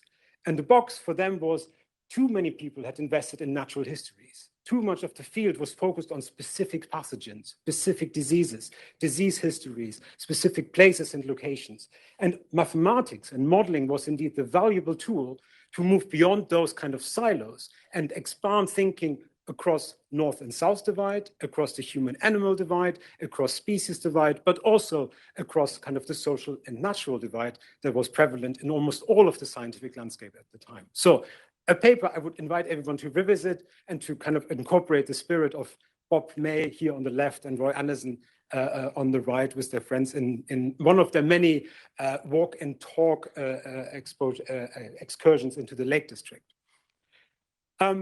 But modeling, of course, also has its fair share of cautionary tales. I picked foot and mouth disease in 2001 in the United Kingdom as a particularly well-documented case of all the things that can go wrong if modeling is the only thing that policy relies on when informing decision-making. Contiguous ring culling of up to 6 million cows and sheep was based on policy decisions to contain the foot and mouth disease outbreak back then. And this decision, in turn, was based on what later became known as the imperial model, a model developed at the Imperial College in 2001. There was decisive amount of pushback at the time when the model was circulated, at the time when the decisions were made, pushback from veterinarians, pointing out that animal movements have not been considered, that the model seems to operate with the assumption of an average animal, taking all different kind of livestock species into one kind of average animal concept. There were unvalidated assumptions about sheep and how FMD is transmitted among sheep. And the question that emerged, particularly in the critical literature on the 2001 foot and mouth disease chain of events, let's keep it neutral, is the particular point that was made in the critical literature was like, why is it that modeling was so effective in informing policy? And why was it the one expertise that policy wanted to rely on rather than listen to the chorus of voices that warned about what modeling was advancing? Bickerstaff and Simmons in their 2004 paper, fantastic paper, I would say, make the point that modeling was experienced by many of the policymakers at the time as something that was decisive. It had clear pathways for decision-making. It offered a centralizing view. It created the impression as if all factors were considered, but also it was de rigueur. It was instructive. It provided pathways and clear pathways on how to engage and how to enact with modeling, with the crisis as it was unfolding. That, I think, brings us to the present. Very brief outlook on the history here. The present, I think the points that I want to make is on the one hand that since COVID-19, our understanding of epidemics and outbreaks is entirely infused, if not, as we made the point in the paper recently, domesticated by the language of modeling and mathematical expressions. That's not necessarily a bad thing. I'm a huge fan of models, and I think models do really, really great contributions to the way we think through the challenges ahead. But we also need to recognize that models have become a very convenient tool for policymaking, a convenient tool that is easily used in evidence-led policy, but also a tool that is, as we also show in our paper, and for which this whiteboard might be instructive, a tool that can be extremely flexible if policy wants it to be, and that can be quite vulnerable for political influences, and can be actually, if you do the careful research and go through the kind of various statements and inferences that modelers make, can be very inconsistent and contingent on a lot of different factors, and the advice is by no means kind of as solid as it's often interested. So the question is like, what is that kind of evidence that modeling produces, and should it be the only evidence that we rely on?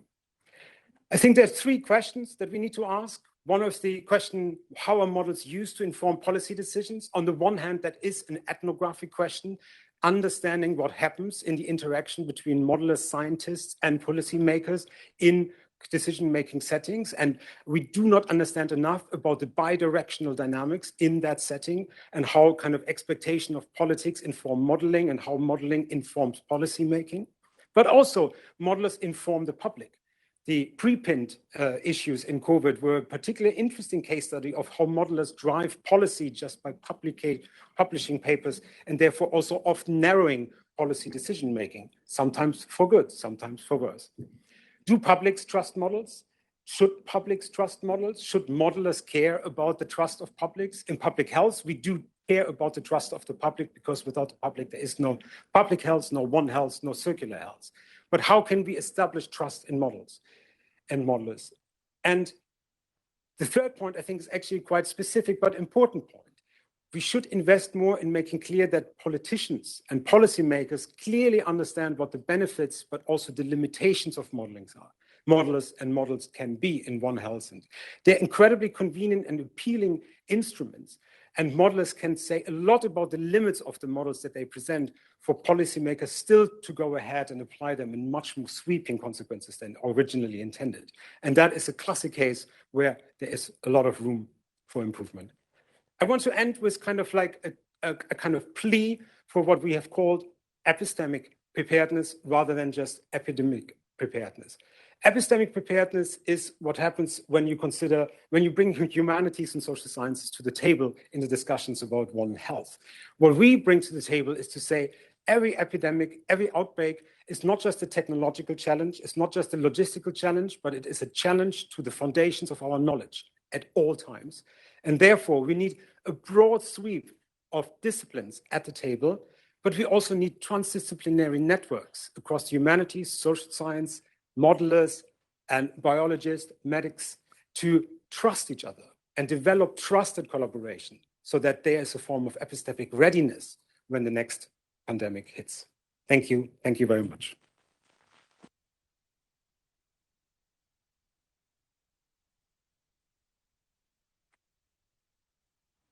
Thank you very much, Professor Engelmann, for this elegant talk and bringing the epistemic preparedness, the interdisciplinarity, the cross-disciplinarity into the concept of what we could call the next generation One Health, the planetary health. So with this, I would like to thank all three of you for your eminent presentations, and we have really gotten food for thought and a lot to discuss in this session. So over to you, Philip, where you lead the discussion. Yep. Of course, thanks a lot, Lieselot, and thanks a lot to the three speakers. We have a long time planned for discussion, and I'm sure we will have a lot of questions, which is really good. I heard many elements that directly link to your talk, Ilaria, actually, very relevant after the talk that you gave this morning.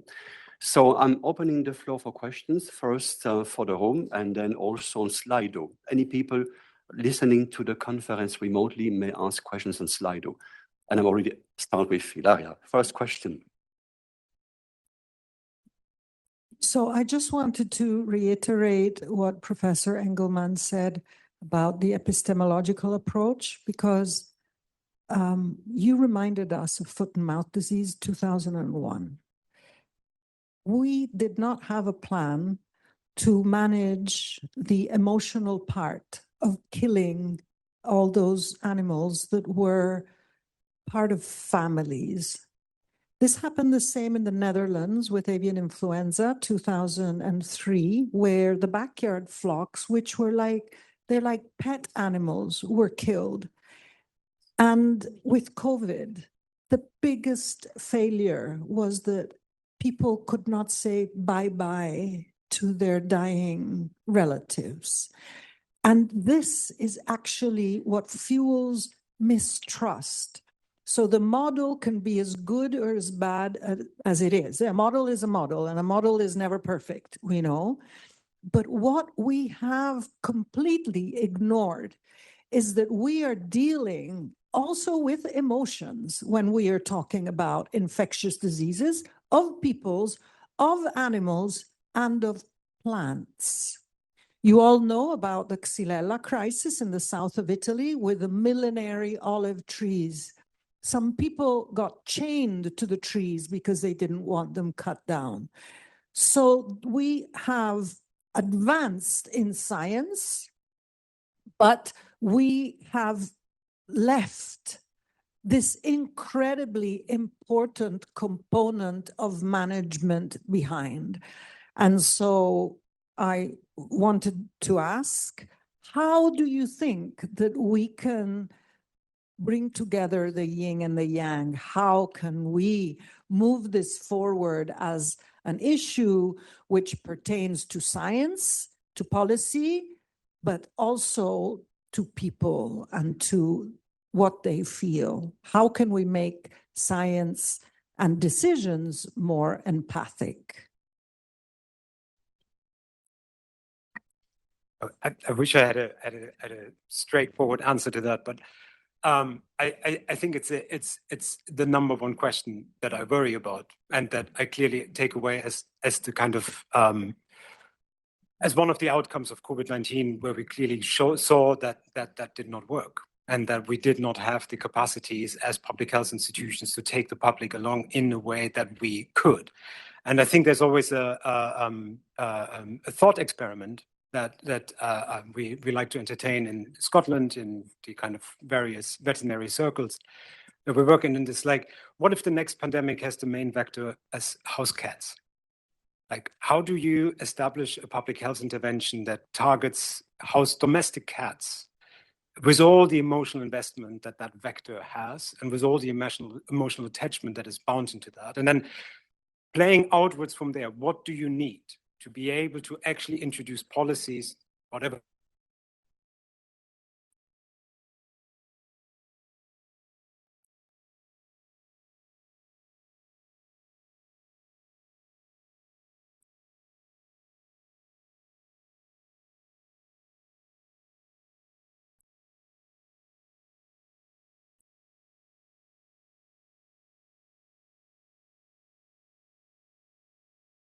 Livestock farms that are always affected by livestock diseases, but the communities that is incredibly useful, especially for monitoring things like avian influenza, is the small crofters communities, small families with just a couple of animals, just a few farms, and they're incredibly eager to contribute, to participate, to engage, to communicate, and to contribute to the kind of monitoring and surveillance efforts.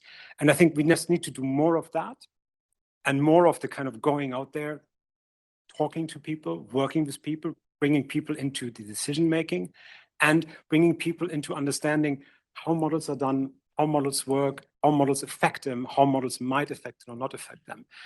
And then also allow people, or allow those communities a seat at the table. Because without that, it's just going to be a one-way street, and that won't work. If I may add to that, in Denmark, where I come from, during the COVID crisis, we had the project Trust by Professor Michael in Aarhus, professor of social sciences, and he showed that if there is a high level of trust in society based on openness, transparency, and truth, and the conveying of messages to the public on the television and so on, it is much easier to make people believe in it than do it. Next question, please. Yes. Thank you so much. My question, so first of all, I'm Rami. I'm a professor of systems and control theory. My question is to Professor Engelman. Two quotes come to mind about your talk. One is the immortal quote of George Box, all models are wrong, but some are useful. But the other one is a beautiful quote from the movie The Princess Bride. You keep using that word, I don't think it means what you think it means. So in my limited interaction with policymakers who are incredibly busy people, there's a gap in communication. So me coming from the mathematical side, I know all the theory, I have the background, I can explain the mathematical caveats of when models work and when they stop working. How do I distill that down to quote unquote an elevator pitch that I can offer to policymakers while still maintaining the information content that I want to deliver? Excellent question, and I think it's one that I would answer in two ways, if I may. On the one hand, is that gap exists and for the entirety of the science policy interface in all kind of different science fields, and there's a lot of research that has been done on this, on how to engage with the science policy interface, and that's what political scientists do, to translate expertise into policy and to engage with the translation of expertise into policy in effective ways that is also then worth of the sign of approval of a science-led policy, because that's what everyone wants to do. But there is, I think, a second place, and that is, I think, to some extent, policymakers who work closely with scientists have to do the work to become scientists, and scientists who work with policymakers have to do the work to understand the work of policymaking. And I think there is no way around that. We cannot draw a clear distinction between those spheres as if it's, I don't know, the 1920s. So science is always political. And a policy that is science-led will always have to do the homework and the groundwork to understand the sciences that they wield. And I think that is the kind of civic engagement that we need across all fields. Thank you, Lucas. One question here, please. Yes. Then we get back to the other part of the room. Good morning, I'm Eleonora Macchia and I come from University of Bari. And as Professor Capua was mentioning, I lived right in the middle of the Xylella fastidiosa outbreak, which is part of the activity I'm dealing with my ERC. And at the time, the professor who actually discovered the outbreak in Puglia undergo a terrible lawsuit. So we faced denialism in the really hardest fashion. So I want just to, I agree, we need to open data. The Trust project was extremely successful in this perspective, but we are also facing the time when people go to ChatGPT and they ask the question again and again, until the software tells they are right, which eventually always happen. So as a scientist, I feel, and I want to ask all of you, what is your feeling about it? We need to talk also to the emotional part of the society. And one way, I spent my postdoc in Finland, one way Finnish people found it was really effective was to involve into the equation art, because this is the means that allow to speak to the emotion of people. So probably bringing artists into the equation will help. Okay, this I want to ask for your opinion. Can I ask perhaps first Julia and then Cassandra to answer? Floor to Lucas. Sure. Thanks a lot for all the questions. Actually, indeed, well, my take on the emotional side of things that has been raised now and by Ilaria before. Well, on the one hand, as I mentioned, I think it's important to incorporate these aspects of opinions, beliefs, because they inform behavior of people, and models that describe phenomena such as epidemics those phenomena are affecting themselves in the sense that the behavior of people can dramatically change the progression of spread of a disease.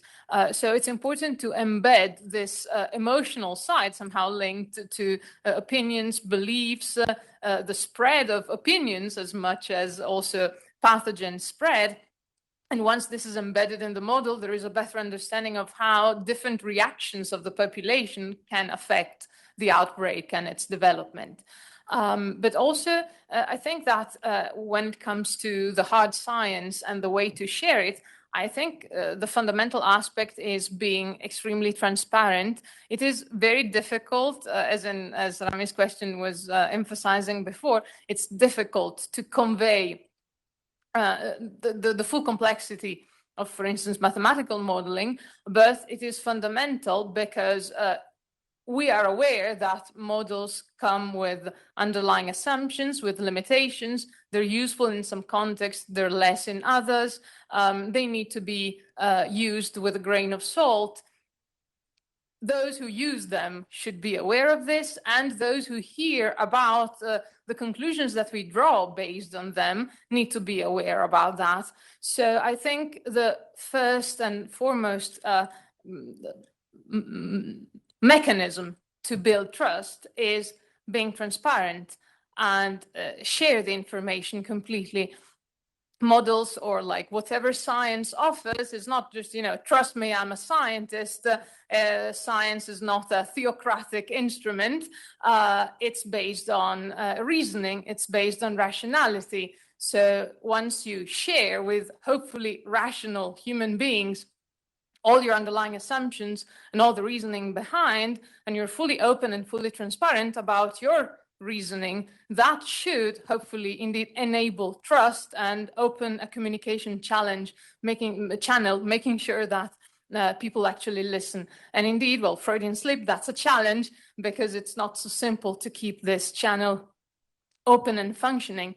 But still, I think the fundamental aspect is science should be transparent, should explain itself in all the possible ways that indeed can be done by joining forces between hard sciences and humanities to make sure that messages are conveyed in a way that is both accurate and somehow speaks to the mind and to the heart. Cassandra, anything you want to add to that? Thank you. So this question is actually really scary to me.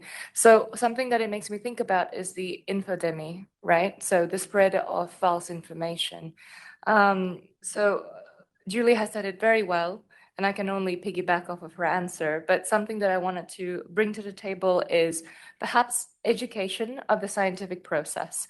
I think people who are non-scientists, who don't actually do experiments in the lab, might underestimate how unclear things are.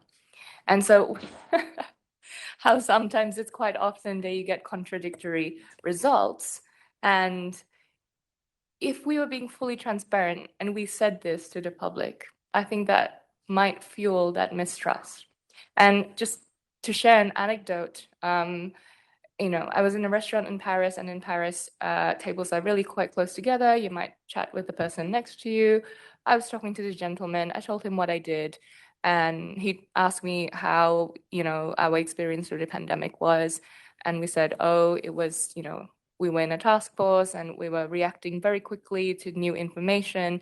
And then I said to him, I bet you think that we didn't know what we were doing because we kept putting out information that were contradictory from one day to another. And he said, yeah, you're right. You guys didn't really seem like you knew what you were doing. And so coming back to my point, which is that I think we could go a long way with some education on the scientific process. So it touches on also on Lucas's point before, where it's not just policymakers, but also the everyday person needs to understand how we evaluate evidence and come to a conclusion. And that could help also how they process information from ChatGPT, right?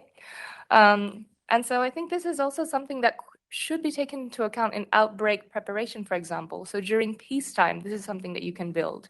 It's not something that you could do in the middle of an active outbreak because you have panic, you have the emotional aspect of this. And then you have scientists who are trying to study this new pathogen that probably we don't really know much about, trying to understand its virulence, its transmissibility, and then you have contradicting information from different lab groups, and it's hard to come to an orchestrated and unified conclusion. So this is really something, this is a peacetime, I think, activity in outbreak resilience preparedness. Thanks a lot, Cassandra. I will take one more question from the assembly, then I move to the Slido, please. Thank you very much for those presentations, Tony Houlihan. My question comes back to implementation. There are many lessons from the pandemic. One of the lessons, if you look at Europe, is that broadly speaking, we had access to much the same knowledge, interventions, medical countermeasures, and so on at broadly speaking similar times. And yet countries across Europe experience vastly different outcomes as measured by the kind of hard public health indicators. And so the reasons for that are more to do with how we implemented what we know as opposed to the lack of knowledge or technical capacity at a point in time.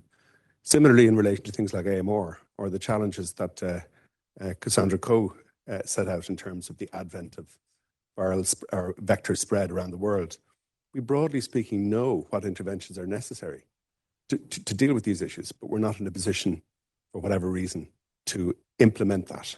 So if that's all true, how does that change the responsibility of researchers, research funders, to move on, to know when we have enough knowledge to provide a basis for action, which is not to undermine the value of knowledge, but to understand where the balance and responsibility lies and what the responsibility applies to researchers and research funders. Thanks. I think that's a bit relating also to the question, the second question we see on the Slido here. I give the floor first to Cassandra.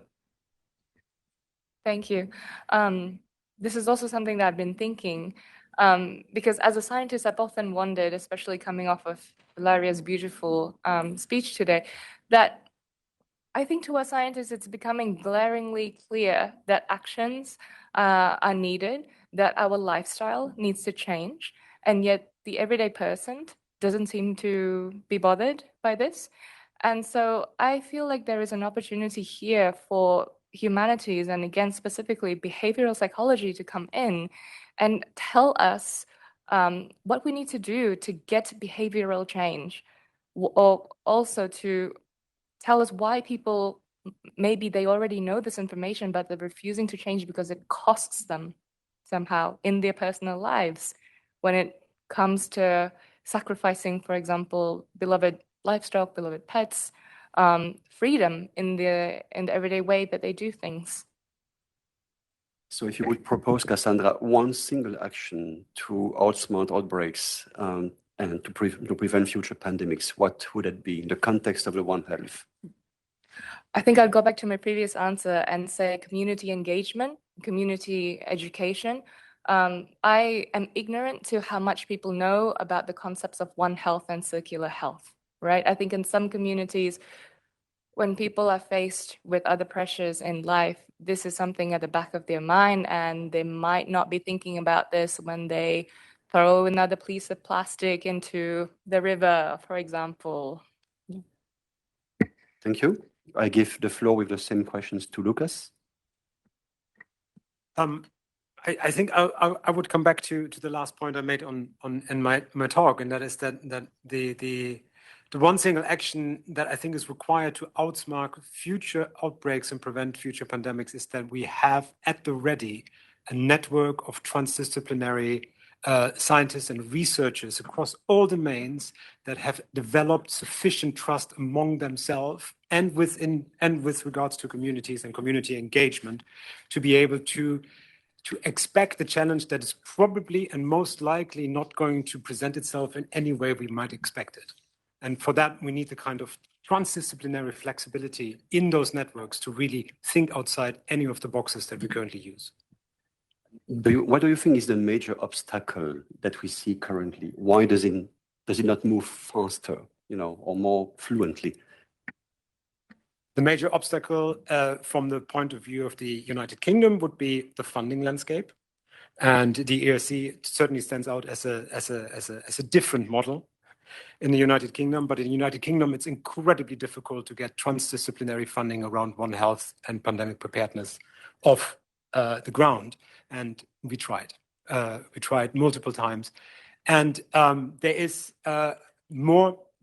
should be more opportunities for also humanities and social science to lead research on One Health and pandemic preparedness and not just be an add-on at the end of large scientific projects. Thank you. Julia, I have the same questions. Well, the major obstacle in the implementation, I think it's related to, what's the most important thing to tackle? And as I see it, I mean, in my personal experience, at least I might have been particularly lucky, interdisciplinary collaborations and interactions between scientists from different fields to tackle a problem work very well, and they're not that difficult to bring up. Okay, it's not easy because you have different jargons, you have different outlooks on the same problem, but there's often a lot of will and enthusiasm in joining forces and sharing one another's knowledge and tackling a problem. Now, what I think is somehow the bottleneck, and that's the key aspect to improve on, that would be key to addressing future pandemics and would be the major obstacle indeed to be removed, is working at the interface between science and policy making. This is the most crucial aspect in my book. And indeed, it's the fundamental aspect of turning knowledge into actionable knowledge and into actual actuation of what's needed.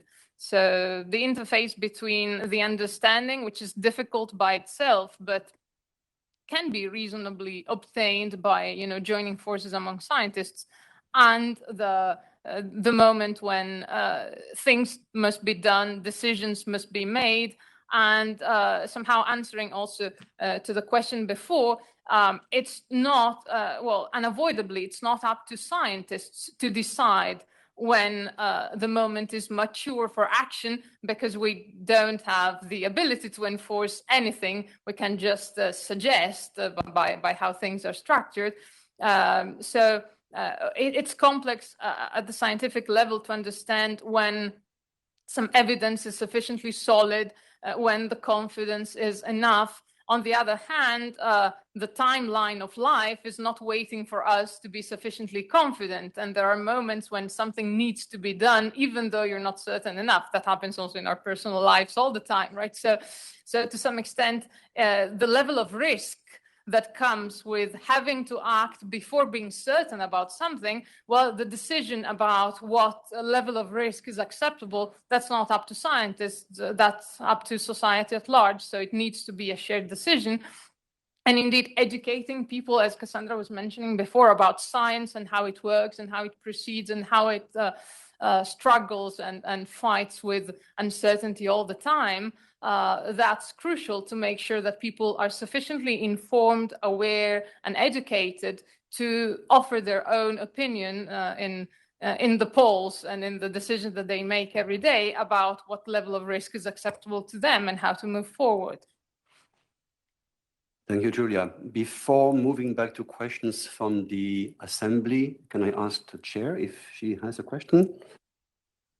Well, more a comment about what to do about it. I have been for some years a member of the board of directors of the Novo Nordisk Foundation in Denmark, with a budget of 1.3 billion euros per year for research. Some years ago, we widened the scope of our donations to planetary health, so that it is not only biomedicine, physiology, but planetary health, next generation One Health. And I think in that remit and with the Danish approach to health policy, it's extremely important with research, basic research, frontier research, as supported by the ERC. Think about that. The ERC funded the research which was behind the mRNA vaccines, which somehow saved the planets in less than 1 year. So it's extremely important with frontier research, with the new discoveries which can really make the tiger leaps forward. Then it is important to get the frontier research into the applied research to test it into innovation, to new products, new way of doing it. We could see during the pandemic that it went extremely fast. Speed matters. With back to the Novo Nordisk Foundation, the foundation supports education, teaching, and learning, not only the society, nudging the society, changing of habits, but also school children, preschool children, so that we have this notion of knowledge and science and academia being together, so citizen science. And I think that's extremely important, again, with openness, transparency, engagement, so that we don't have this distrust, but trust between the different stakeholders. Otherwise, we will not make it. Thank you, Lieselot. I'm back to the home. More questions. I see one question there. First, yeah, that one. And then the person in front. Sorry, just a curiosity, because you are talking a lot about manifesting or making the public aware of the uncertainty in science. Aren't you afraid that uncertainty or the manifestation of the uncertainty may generate more uncertainty, anxiety, and at the end mistrust? But there is also this reason why, and that, I mean, I am, what can I say? I have absolutely no knowledge in the field, so it's just the perception generated in me by your answer. So.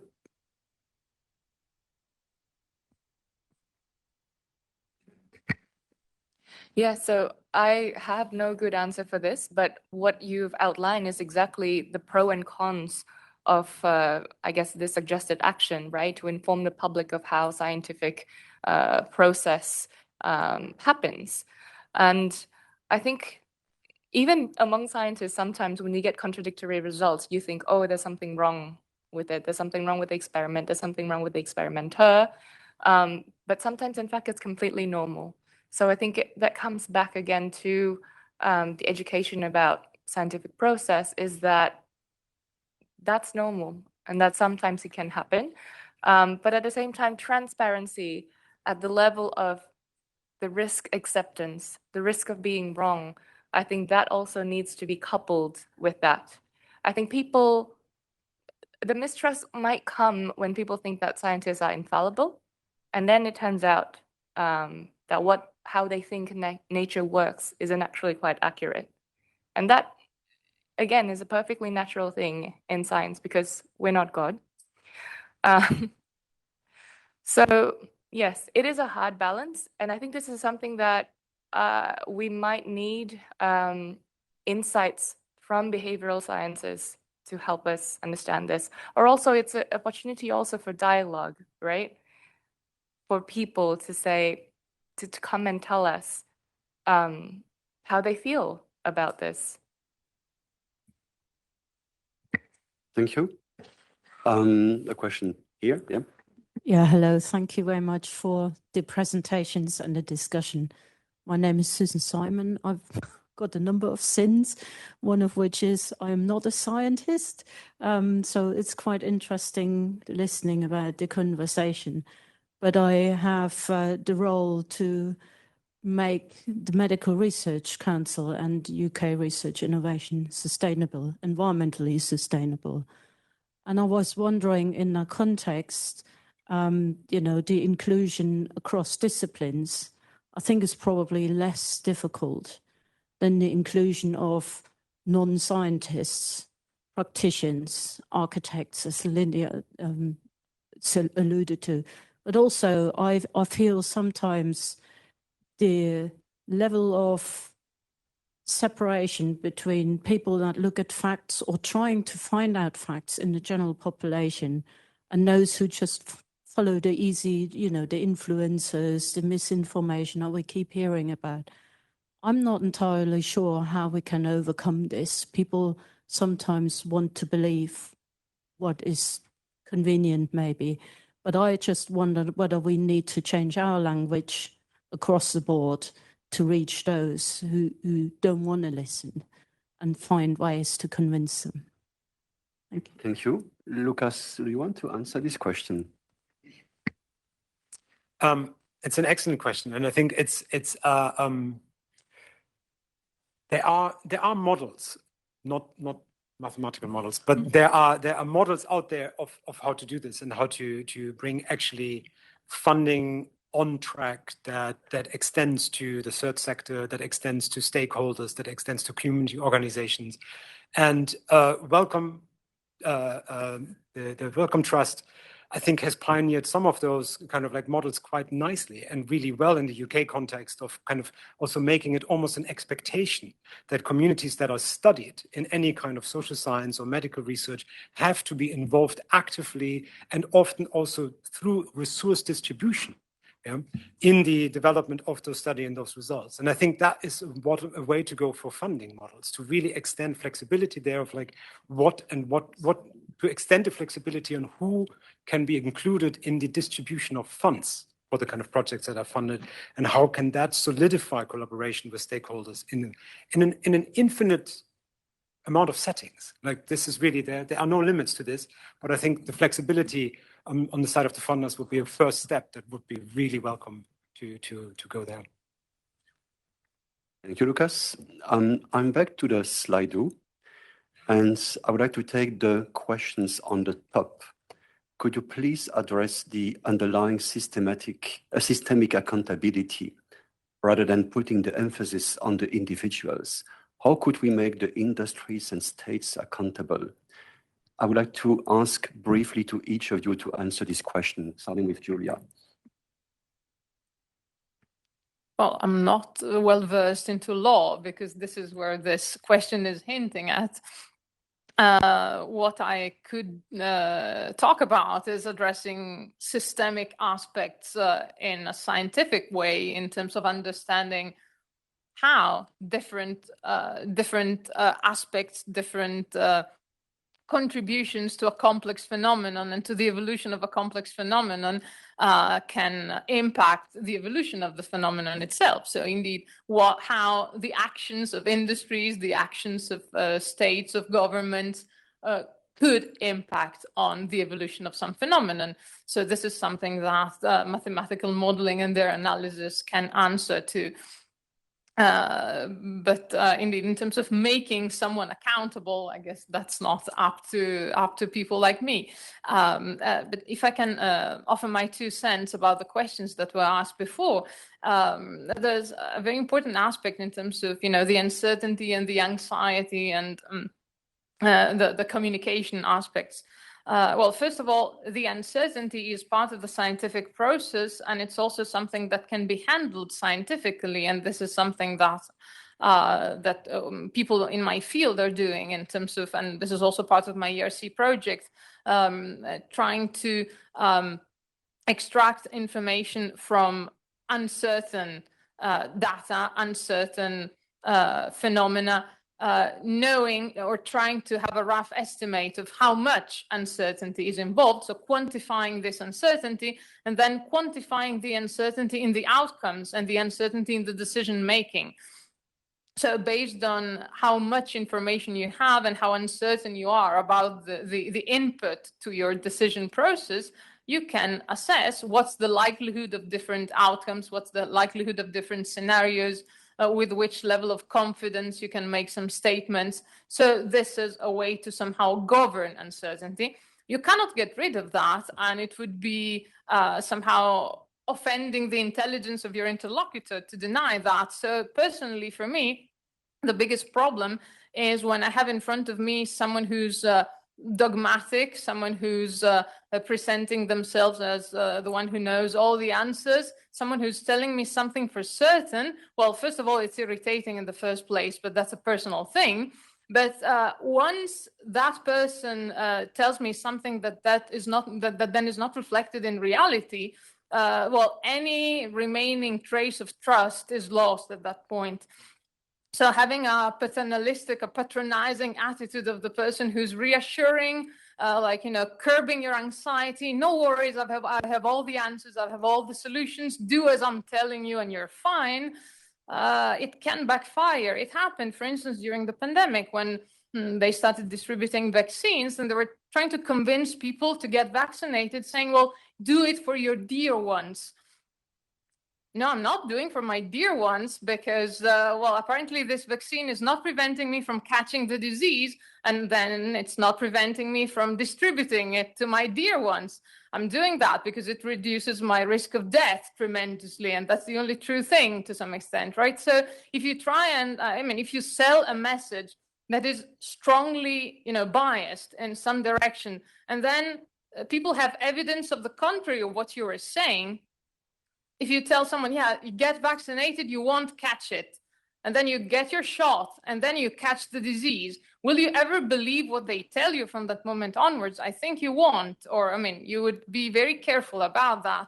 So I think that no matter how many problems it poses, the fact of sharing that things are uncertain, that things are under development, being open, transparent, and truthful is always better than hiding things or projecting a false sense of confidence that then betrays people's trust. Lucas? I think to be able to address the underlying systemic accountability, to be able to sustain the required pressure for that, and to be able to sustain the kind of the power that is required for that, we need very, very strong independent civic institutions.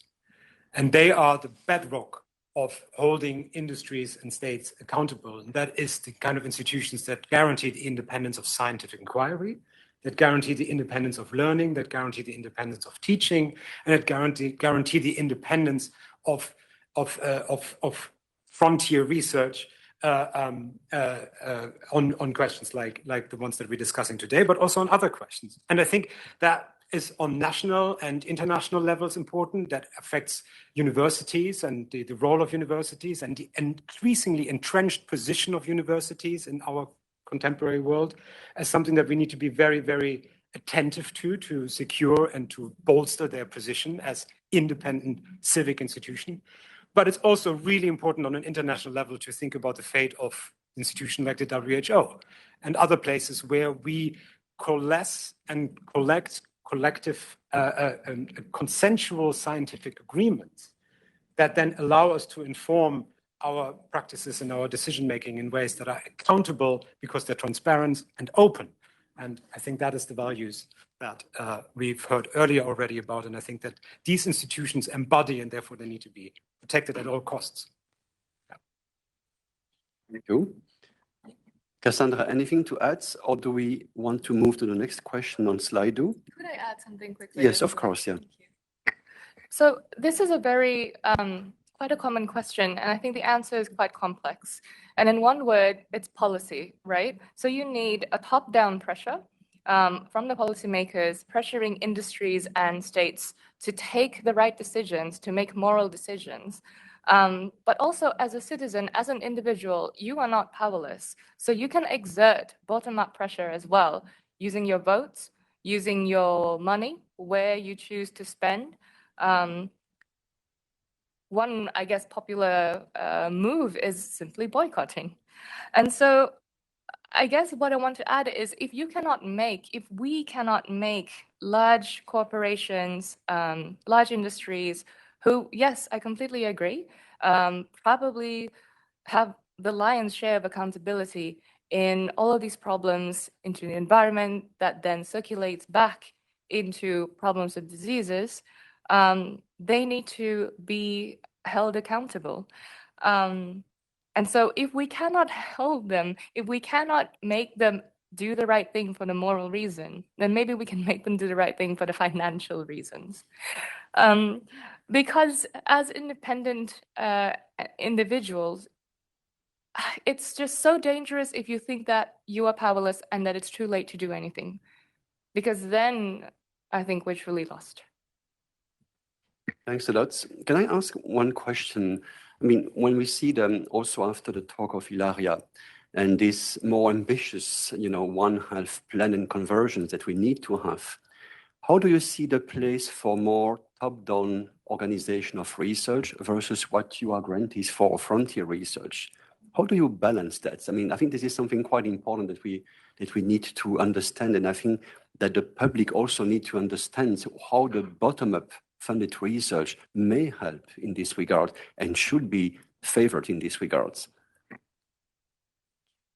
So absolutely, there is a need for balance here. I think top-down research informed by carefully vetted evidence of what works, historical evidence, for example, successful management of past pandemics, that could help prioritize the allocation of funds. However, I would emphasize there is absolutely an importance for bottom-up research. And the classic example is the mRNA vaccine, of course, something that has been in the research pipeline for 20 years, with no one really believing that it could have a huge impact until it did. Julia, or Yeah, I fully agree with this. And I fully agree with Cassandra. It's fundamental to keep alive a huge chunk of research that is just driven by pure intellectual curiosity. On the other hand, indeed, what is driven by pure intellectual curiosity? Well, that's the curiosity of individuals who are living in the reality that we are all sharing. So it's likely that they will be motivated by something that is also cogent and impactful. So having top-down directions, well, it can be important, but it shouldn't be the only or the predominant way to support scientific endeavors.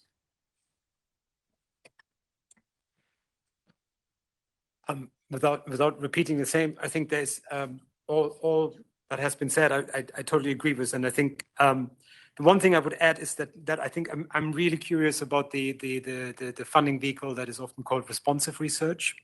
That is a very developing very flexible, rapid, top-down research funding formats that are able to respond quickly and swiftly to emerging challenges, rather than to have kind of like a tedious process of developing the themes, publishing the themes, then having a long, quite extended process of applying and funding agreements settled, everything and so on.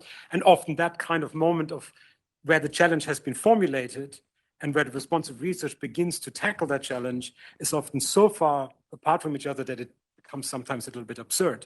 So faster turnaround and more for the responsive mode, quick challenge vehicles would be really appreciated, I think. Thank you. I'm back in the room for one more question, and then I will take one more question from Slido after, and then we have to stop, unfortunately. Angela. Hello, is this working? Yes. Hi. I'm Angela Liberatore. I used to be here until July last year, and I'm now a visiting fellow in science diplomacy at the European University Institute. And my question is actually related to the last point, and it's about international cooperation. Ilaria, did express some of the points in the realities we are living every day. We are living in a very turbulent world, where international cooperations, including in science, which have been going ahead for decades, are, let's put it diplomatically, hampered by current affairs. We have multilateral institutions like World Health Organization that are under attack, both politically and financially. So the question is, what can scientists do to continue collaboration among scientists across borders, to preserve and share data across borders, to be conscious of what you all said? We need the hard scientific data and models, but we also need to understand behaviors and institutions which are different in different contexts. So the inclusion of humanities. So what can we in science do to keep those spaces, and what do you think should be demanded to funding organizations, to governments, and even to citizens? They also have cross-border cooperation, and non-governmental organizations have been quite strong voice, for example, in climate and biodiversity negotiation. Thank you. Who wants to take that one? I can start. Lucas, yeah. I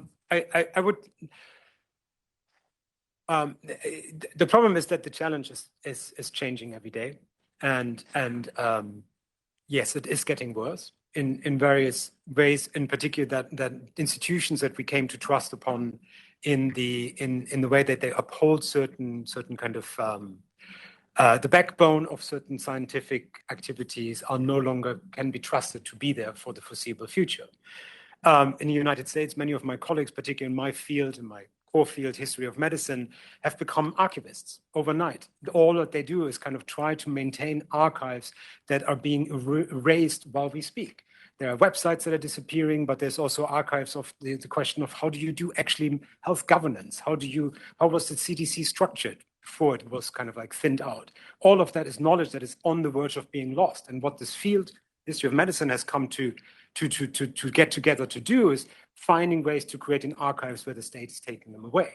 And until very recently, we all assumed one of the best archival systems in the world is the United States. We can no longer trust that, and that is catastrophic for so many different fields. But in that way, it's like stepping up, thinking outside of the box, thinking beyond that, what is usually expected of a discipline is probably what scientists can do. And other than that, I think it is, aside, I think you already hinted at perhaps one of the answers that I think is most important is to sustain the international networks that we have and to sustain them at all costs, because these are incredibly valuable networks to preserve some of that outlook on science and equity and the European values that Liane this morning kind of introduced or reminded us of, to maintain a kind of strong commitment to those values in an international framework when other international frameworks fail to uphold them. That's my answer. Thank you, Lucas. We are over time by 5 minutes. Let me take a very last question from Slido, and then we have to stop. The question is at the top of the screen. For epistemic preparedness to become a reality, we need to push for pluriversality, meaning diversifying knowledge sources and uplift indigenous solutions to One Health issues. But that requires overcoming power imbalances. How far are we from that? And I would like to give this final floor to Cassandra. Excuse me, I made a face because I think this is really not something that I'm equipped to answer. I think this is something that needs to be brought to the attention of the policymakers, because even within a single country, for example, you do have these power imbalances. You do have different socioeconomical classes that are being exposed to disease risk more than others. And so I think crossing that boundary and really culturing this mindset that what is bad for some of our communities in terms of diseases could be bad eventually for the global community, I think that would be something that is quite helpful. But also those who are making decisions, most importantly, need to have this in mind as well. With this very wise and balanced intervention from Cassandra, and with the wise and balanced discussion here, the engaged discussion, I think it is very important that we carry on the discussion in the lunch break and the rest of the day, because it has been very important with more questions than answers perhaps. But I think in my mind, the real question is how we preserve the values of Europe and how we use these informations we've had in the room and then carry them on really to do it. And I think Ilaria's 3 good advices were very important. Remember to wash your hands. Don't throw drugs out of in the toilet, and raise awareness. And then I will suggest that we send your presentation to all the television companies of Europe and broadcast you all over, because it is very important. With this, I would like to say thank you to Philippe, and especially to Cassandra, to Julia, and to Lucas for coming here and for leading the discussion and being so extremely wise. Thank you very much.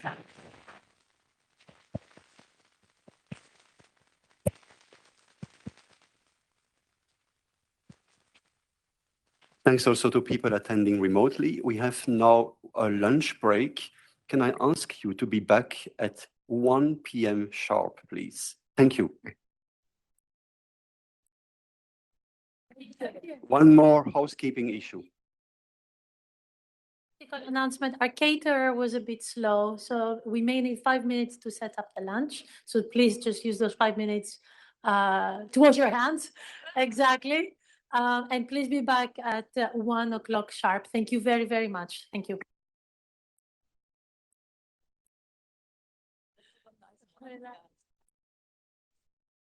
Thank you.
This meeting is no longer being recorded.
Dear conference participants, if you could all get seated, then we can start again.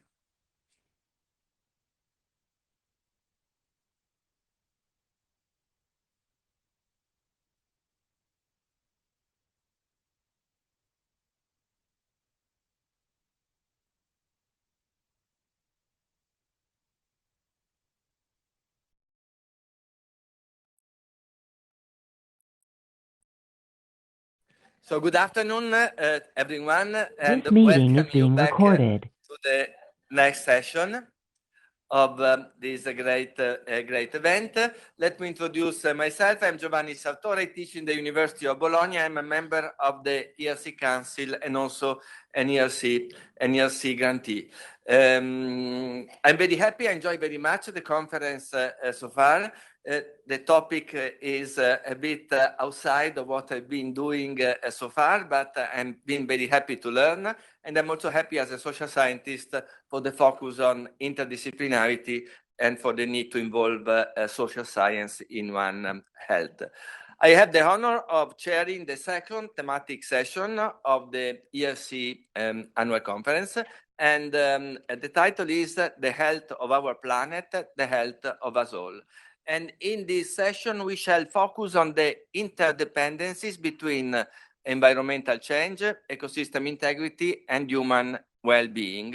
So the panel will examine how advances in environmental science, climate research, and One Health modeling may deepen our understanding of the connection, these connections, and inform strategies to safeguard both the planet and humans. So the context in which this panel is located is that in Europe and globally, we're facing biodiversity loss, climate instability, ecosystem degradation, and these dynamics are reshaping the conditions under which humans, individuals, and societies live.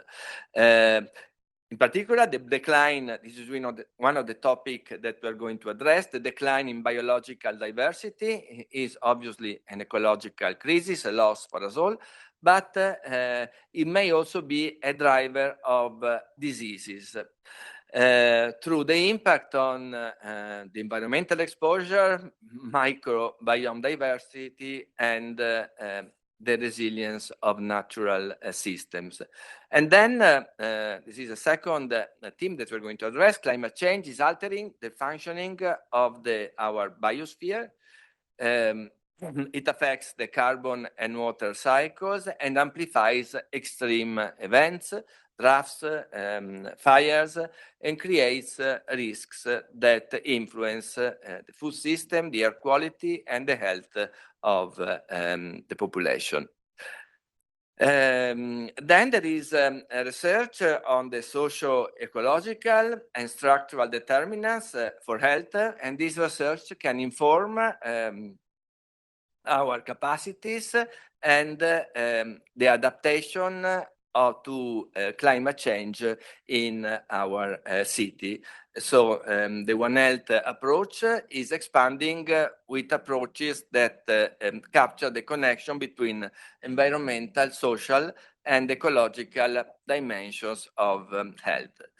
Today we have three distinguished ERC grantees who will present their cutting-edge work on some of the challenges that I have mentioned, and that will not only describe the challenges, but also put forward solutions and opportunities.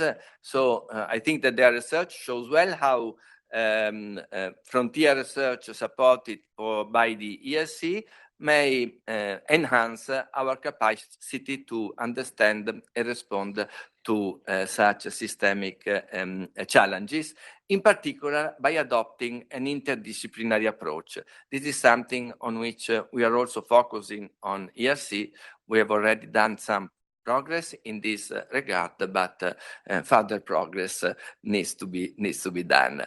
So each of these contributions addresses a different aspect of this challenge, and the insight that they will give us will enable us better understand how science may contribute to guide policy and secure our future in line with the development goals of which also Ilaria Capua spoke this morning. So thank you very much for joining us. Now I would like to introduce shortly the panel that is with us. So the first speaker will be Jenny Lehtimäki. I hope my pronunciation is not so bad, from the Finnish Environmental Institute in Helsinki. She is a principal researcher at the Finnish Environmental Institute, that is a governmental research institution focusing on advanced sustainability and transformation of society. Then we have Anna Bastos. She is from Leipzig University, and she is a professor of land atmosphere interactions. She holds a PhD in geophysics and geoinformation science from the University of Lisbon, and she focuses on the carbon cycle, climate ecosystem feedback, and the impact of extreme event on forest dynamics. Then I have Panayota Kotsila from the Universitat Autònoma de Barcelona, and she is a biologist by training, but she has also a specialization on environmental studies and a PhD in the developmental studies. And she works also in collection with local groups and collectives on urban climate, environmental, and health justice. So I'm also happy to welcome my co-chair, Lino Paula. Lino is head of units for social sciences and humanities in the ERC agency, and he will coordinate the question and answer session. And now, without further ado, I'm happy to give the floor to our speakers. First of all, the first will be Jenny, who will present her project, some outcome of her project, whose is entitled Residents, Multi-Kingdom Biodiversity in Residential Environments and Immune-Mediated Diseases in Children. So by studying data from 4 decades of biodiversity and health records, she will shed light on how the loss of biodiversity may have an impact on immune-mediated diseases. Thanks for being with us. Jenny, you have the floor. Jenny, I should have said Jenny. Thank you. Thank you for introduction. Well pronounced my name. That's completely okay. I'm very happy to be here and have the opportunity to tell you about my recently started ERC project. So before going into that, I could firstly say something about my background. So I'm originally ecologist and evolutionary biologist, but I have been working with human microbiome and also animal microbiome research previously. And my interest has been that how living environments are associated to the microbes we can find from our bodies by comparing the rural and urban individuals, and then whether this matters for the health of the individuals. But today I'm talking about biodiversity and human health. And this is because I have recently started to get interested that how more in details natural environments, maybe species living in those, are associated to human health. So probably for this audience, it's quite clear that biodiversity is the basis of the whole existence of the human health, but still I provide a few of the very common examples of how biodiversity is important for human health. First of all, it provides a source of medical compounds. It can control the emergence and spread of zoonotic diseases, and it provides food and nutrition is essential for the food security. But what I'm interested in and what we are talking today is the potential association between biodiversity and the risk of non-communicable diseases. And I will tell you more in detail how I see this relation happens. In my ERC studying grant project, there are four concepts or scientific fields which are united. First one is this human microbiome research. As I mentioned, I have been working on the field. Human microbiome research has been very intensive, I would say like 2 decades now, and it has really transformed the idea about humans and human health. We should not no longer think humans as individuals, but instead we are ecosystems of microbial species, which are essential element of our health. Then another one is this developmental origins of health and disease hypothesis, which is, I think, decades old already now. And it's very commonly accepted in the medical and clinical research and studied a lot. So it states that what happens early in life, so the exposures you have or the experience you have very long life-lasting impact on the health, because there's happened some sort of programming of our systems. Then to coming to the more, I would say, biological or ecological sciences, there is the field of environmental DNA, eDNA research, where there are actually very great hopes to this method to be used in the biodiversity monitoring, and it's already used in the global efforts. So basically it goes so that you can collect sample anywhere from almost any material. So it can be dust or soil, air, water, and then you go and sequence to see which species or traces of these species you can find. Then the final one is biodiversity hypothesis. It's related to hygiene hypothesis, which might be familiar for some of you. It states that when we are losing the biodiversity, either because of the global loss of biodiversity or due to urbanization of our living environments, we are having limited contact with the microbes which are originating from the natural systems, and it might be harmful for the immune system. So my ERC starting grant project residents brought these 4 concepts together.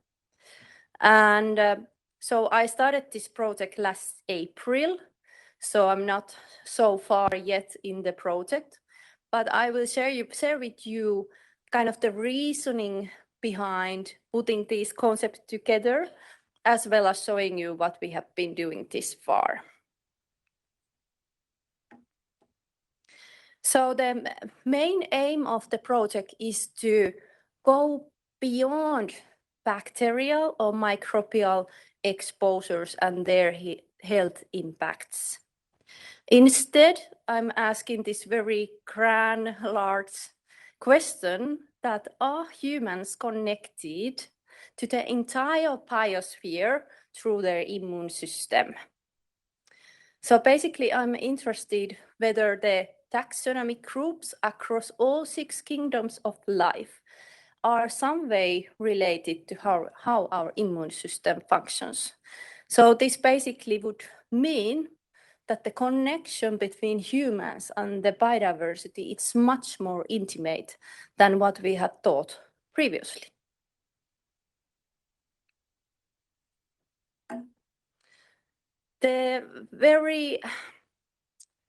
So maybe starting from that in my project, I'm focusing on children, following this developmental origins of health and disease hypothesis, which basically says that the first 1,000 days of life, starting from the conception, are the most essential for the health throughout the lifespan.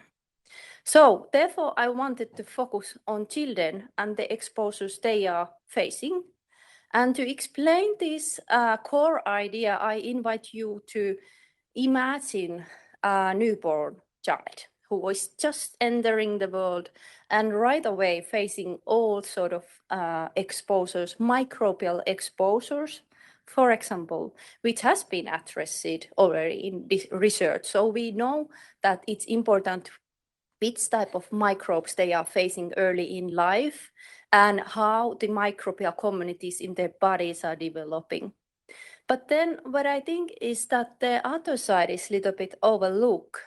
So that the infants are also facing traces of some format coming from macroscopic species.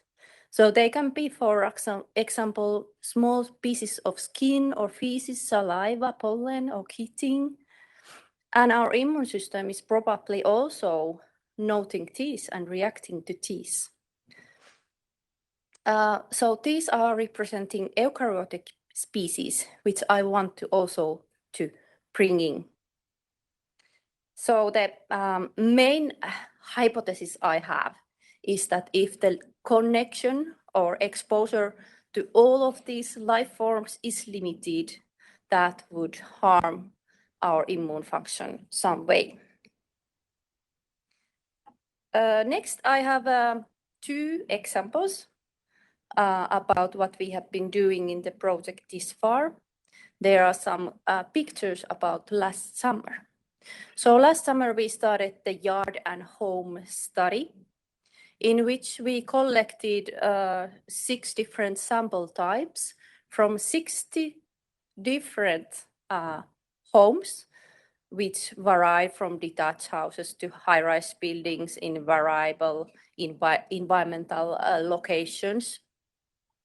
So our aim is to study which species we can find indoors and outdoors, as well as compare different methods in making these sort of comparisons and evaluations. At the moment, we are in the process of sequencing these samples, and we are using both meta-barcoding and metagenomics approaches.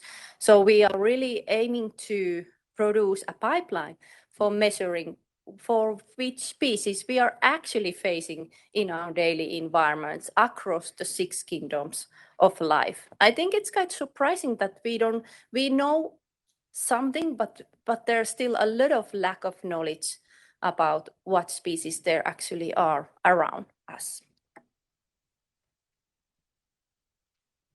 So the next step is then to use this pipeline to study for which species infants are exposed and whether we can find associations for their immune system development. So in collaboration with the Helsinki University Hospital and University of Turku, both located in Finland also, we are establishing a bird cohort, which we called Home Biodiversity and Health of Infants and Children bird cohort. And there we are indeed aiming to study both the positive, but there can of course be also negative associations between the species found in homes and the immune system development of the infants. So this figure shows more in detail what we are planning to do in the cohort. So we hope to get 500 mother and child pairs, and we are starting the sample collection during pregnancy and then 3 times during the first year of life, and then follow children until they are 2-3 years old. We are collecting blood for measuring the systemic immunity, nasal fluid for measuring mucosal immunity, as well as dust from the homes to measure the indoor biodiversity. We are also planning to do a separate summer campaign to measure the outdoor biodiversity in the homes and yards of these children. And so the main endpoints are immune system development, but we also collect information about the diagnosis these children are getting and if they have some intermediate symptoms, probably indicating some disease later in life. And just to mention that the situation in the cohort at the moment is such that we are in the process of getting ethical approvals and statements. And all the practical issues to be solved are underway, and we hope to start the sample collection next summer or early autumn. So as I don't have findings yet to share with you, I was thinking that I could make some promises in front of you all, that what I believe that we can bring to the table when this project ends in 2030. So as I mentioned, we hope to produce a pipeline for measuring human exposure to 6 kingdoms of life in our daily environments. We should have a lot more knowledge about the taxa and taxonomic groups living in our homes and yards, as well as the factors which are shaping the taxa found there. But the main issue is, of course, this association with the immune system development, so concerning both positive and negative associations with the immune system development and later health. I want to thank you for listening, and please be in touch with me by email, for example, or approaching here if you want to discuss more. And I want to use this opportunity to advertise a seminar which we are organizing this spring. It will be hybrid, so easy to join anywhere. Thank you.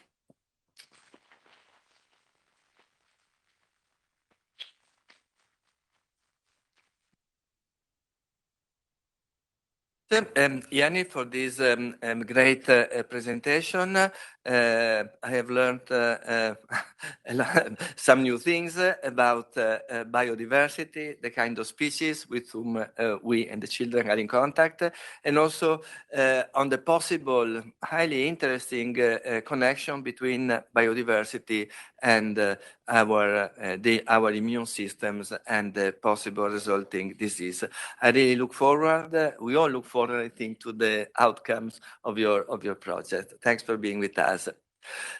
So let us now move to the next presentation by Anna Bastos, and she will present her ERC project for XD, which is about forest vulnerability to compound extremes and disturbances in the changing climate.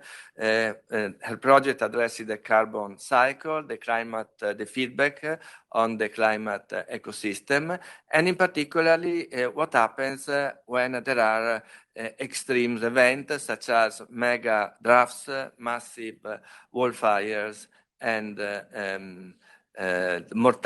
widespread mortality of trees.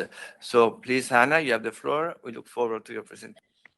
Thank you very much for the introduction, and also for the invitation to be here. I would like to start by, explaining why I'm interested in the biosphere, and specifically the terrestrial biosphere. Ilaria this morning already mentioned, every year we are throwing enormous amounts of carbon dioxide and other greenhouse gases into the atmosphere, which we can see in the black line in the figure. But also every year we see a strong seasonality in the concentration of CO2 in the atmosphere. And I was not allowed to show a video because of technical reasons, but there's beautiful satellite images where we can see how the seasonality and the concentration of CO2 is synchronized with vegetation activity in the Northern Hemisphere. So we see that every spring and summer in the Northern Hemisphere, the CO2 concentration in the atmosphere is reduced because the biosphere is taking up the CO2, so in breathing it in, and then releasing it over fall and winter, so that we also have these peaks over fall and winter. So the biosphere is essentially breathing partly our trash, and importantly, it keeps some of it every year, so that actually the concentration of CO2 in the atmosphere would already have passed 500 parts per million if it would not be this uptake by the terrestrial biosphere and also partly by the oceans. Now, there's a lot of discussion in our community that the terrestrial biosphere is under pressure from climate change, from, for example, increased harvests to support bioeconomy, and many other pressures, biodiversity lost for pesticides, and so on and so on. And in this figure, you see, I would like you to focus on the blue line, which shows a sink in the European land, so mostly through forests, of about 300 gigaton of carbon dioxide per year. And if you focus on the last few years, so since 2015, this line is going up, which means that the sink capacity of European ecosystems is being reduced. And if you compare this with the red line, which is the target, our target as a community for 2030 in terms of climate change mitigation policy, we're going right in the opposite direction. This is a problem, and you can see that, for example, the EEA has recognized this. So actually, our policies are not in line with what is happening to the terrestrial biosphere and to other natural systems. Now, I was very happy that we were invited to contribute to the European climate risk assessment about forest climate risks for forest disturbances and ecosystems.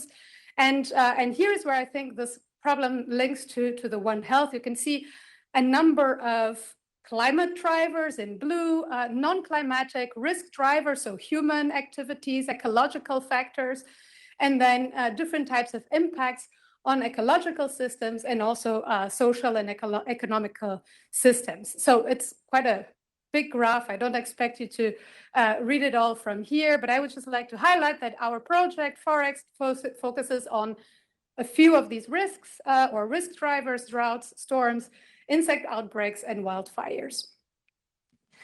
Well, I tend to make this joke that I think my ERC was only funded because of the heat drought event in 2018, where we have seen that after a massive extreme heat and drought event over most of Central and Northern Europe, there has been insect out. So some trees died because of the drought, but there were not too many.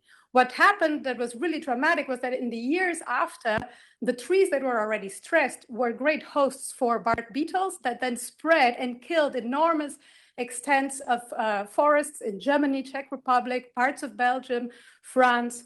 And so you see that there's this interaction that I called compound extremes and disturbances between a climate event, so heat and lack of precipitation, that then can trigger drought stress, that then makes trees more vulnerable to insects. And then there's also interesting interactions, scientifically interesting interactions with, for example, fire risk, because you can imagine that these dead trees are also great fuel for fire to spread.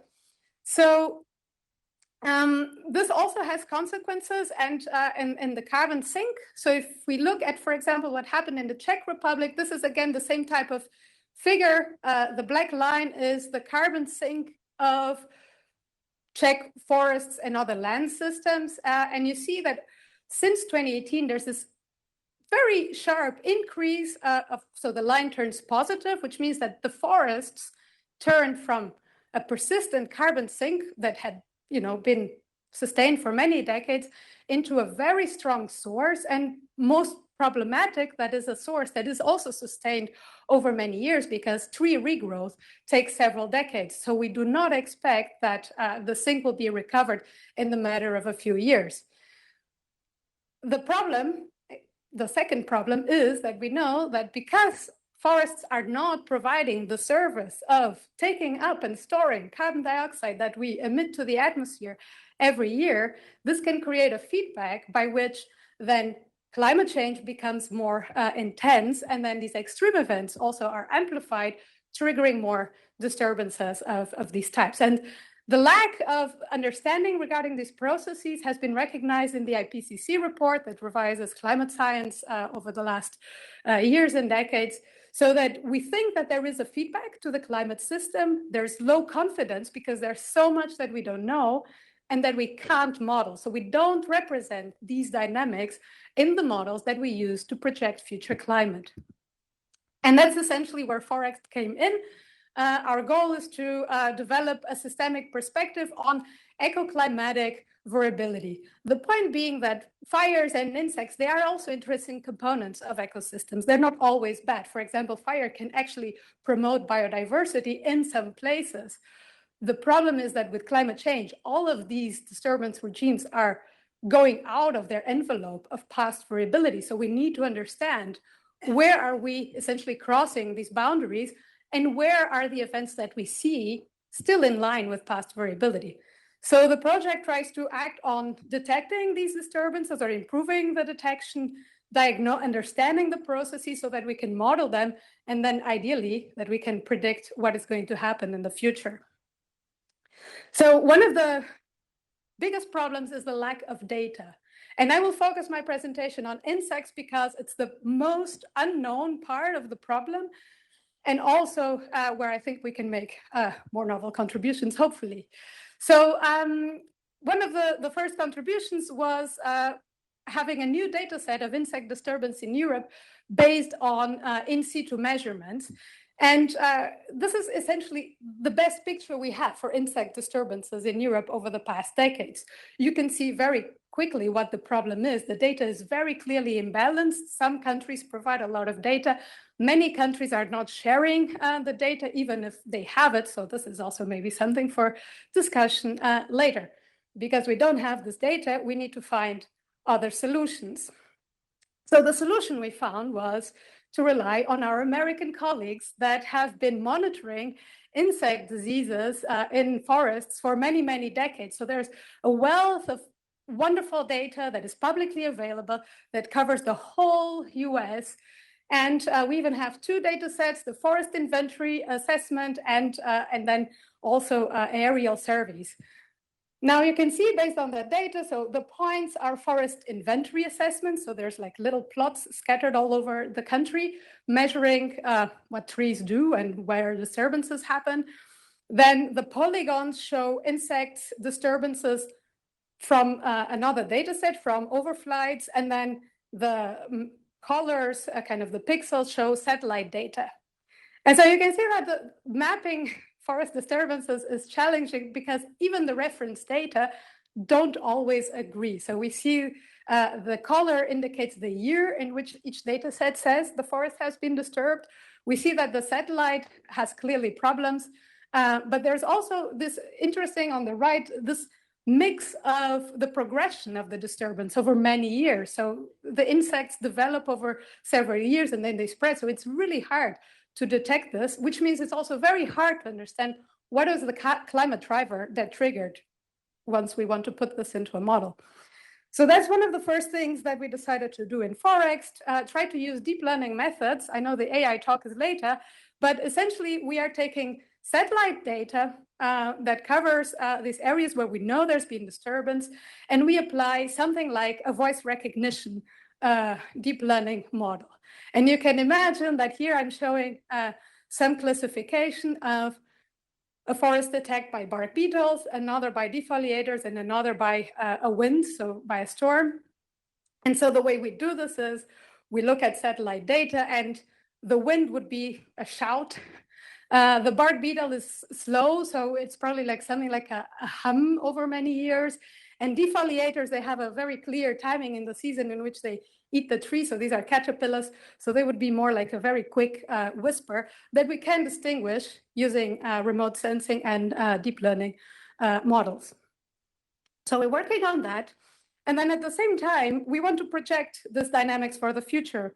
So in parallel, we're working on implementing representations of what do forest disturbances do, in this case, insects, to carbon, nitrogen, water, energy balances in ecosystems by simulating this or having a mathematical model in an Earth system model. So these are huge models, hundreds of thousands of lines of code. So I don't have a beautiful image to bring here beyond the fact that we can see we have the atmosphere, the ocean, the cryosphere, and the land interacting with each other.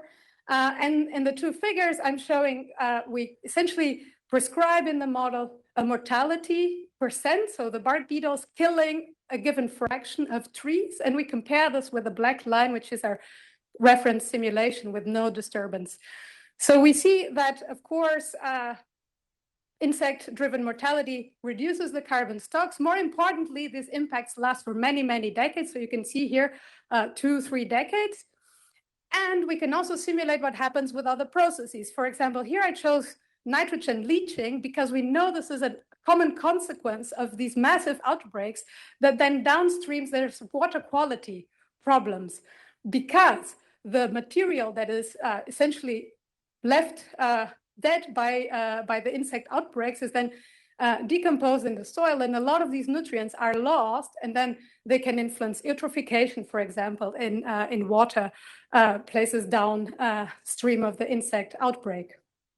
So we can simulate these things, and now we can simulate the impact. Now the next step is to simulate the insect dynamics, and here again it's very hard with not a lot of data to start with, but we were very happy to team up with biology colleagues at IDIF, the Center for Biodiversity Research in Leipzig, where they have this experimental forest. And by chance, there's been an outbreak in 2018-19, so again, the same years. So there's been an insect outbreak in this forest because of the drought, and the colleagues have been measuring the insect population over the past years. And so EMIAN has been developing this insect population model, which seems to be doing okay, at least for the short data we have. But the good thing is that now we can also extend our model to the past for other regions where there's past data to test our model. And then hopefully, if we're happy with it, we can then project the dynamics of insects and the impacts into the future. So two final slides. So again, so we tried also to put together a systemic framework that allows us to study how climate, ecological, and social systems interact in the context of climate change. And here, most climate risk assessments focus on the role of human impacts via climate change, but we know humans are impacting ecosystems in many other ways. Again, I already mentioned biodiversity loss, management, deforestation, and so on. So in the group, we're also trying to study how these human activities shape forest resistance to extreme events and to some of these disturbances, or how can they actually contribute to amplify those. And so the final thought is, why do we care about this?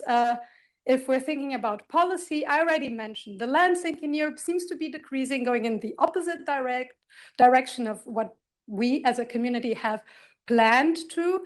And we can think about this remaining carbon budget for a given climate change target, say 1.5 degree warming, as a balance between what we emit and what the natural sinks are taking up. So the problem is, I've shown one uncertainty that shifts the balance to the side of maybe we're emitting too much carbon and we should, try to slow down, because this uncertainty is likely meaning that the ecosystems will not keep performing the service we expect them to. Problem is that there's many other uncertainties that all act in this direction in our research domain.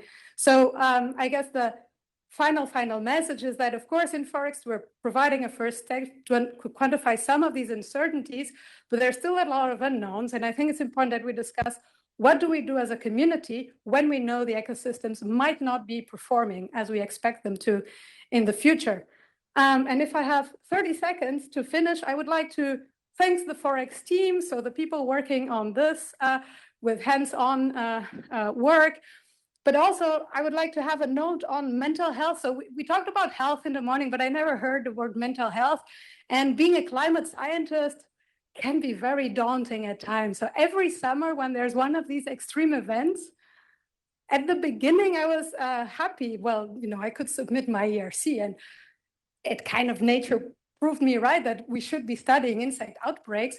At the same time, every summer where we see fires destroying communities, ecosystems, etc., where we see huge extents of forests dying, it's very heavy. And I think if it's heavy for us studying these problems, it is also heavy for the communities that depend on these systems culturally, socially, economically, and so on. And so if we think about One Health, I would also like to bring the mental health aspect here, because I think it matters for us as a community.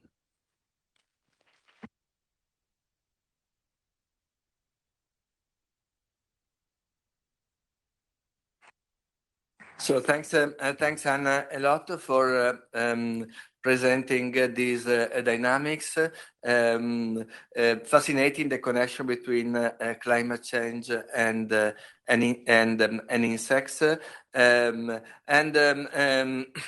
understand also the problem that a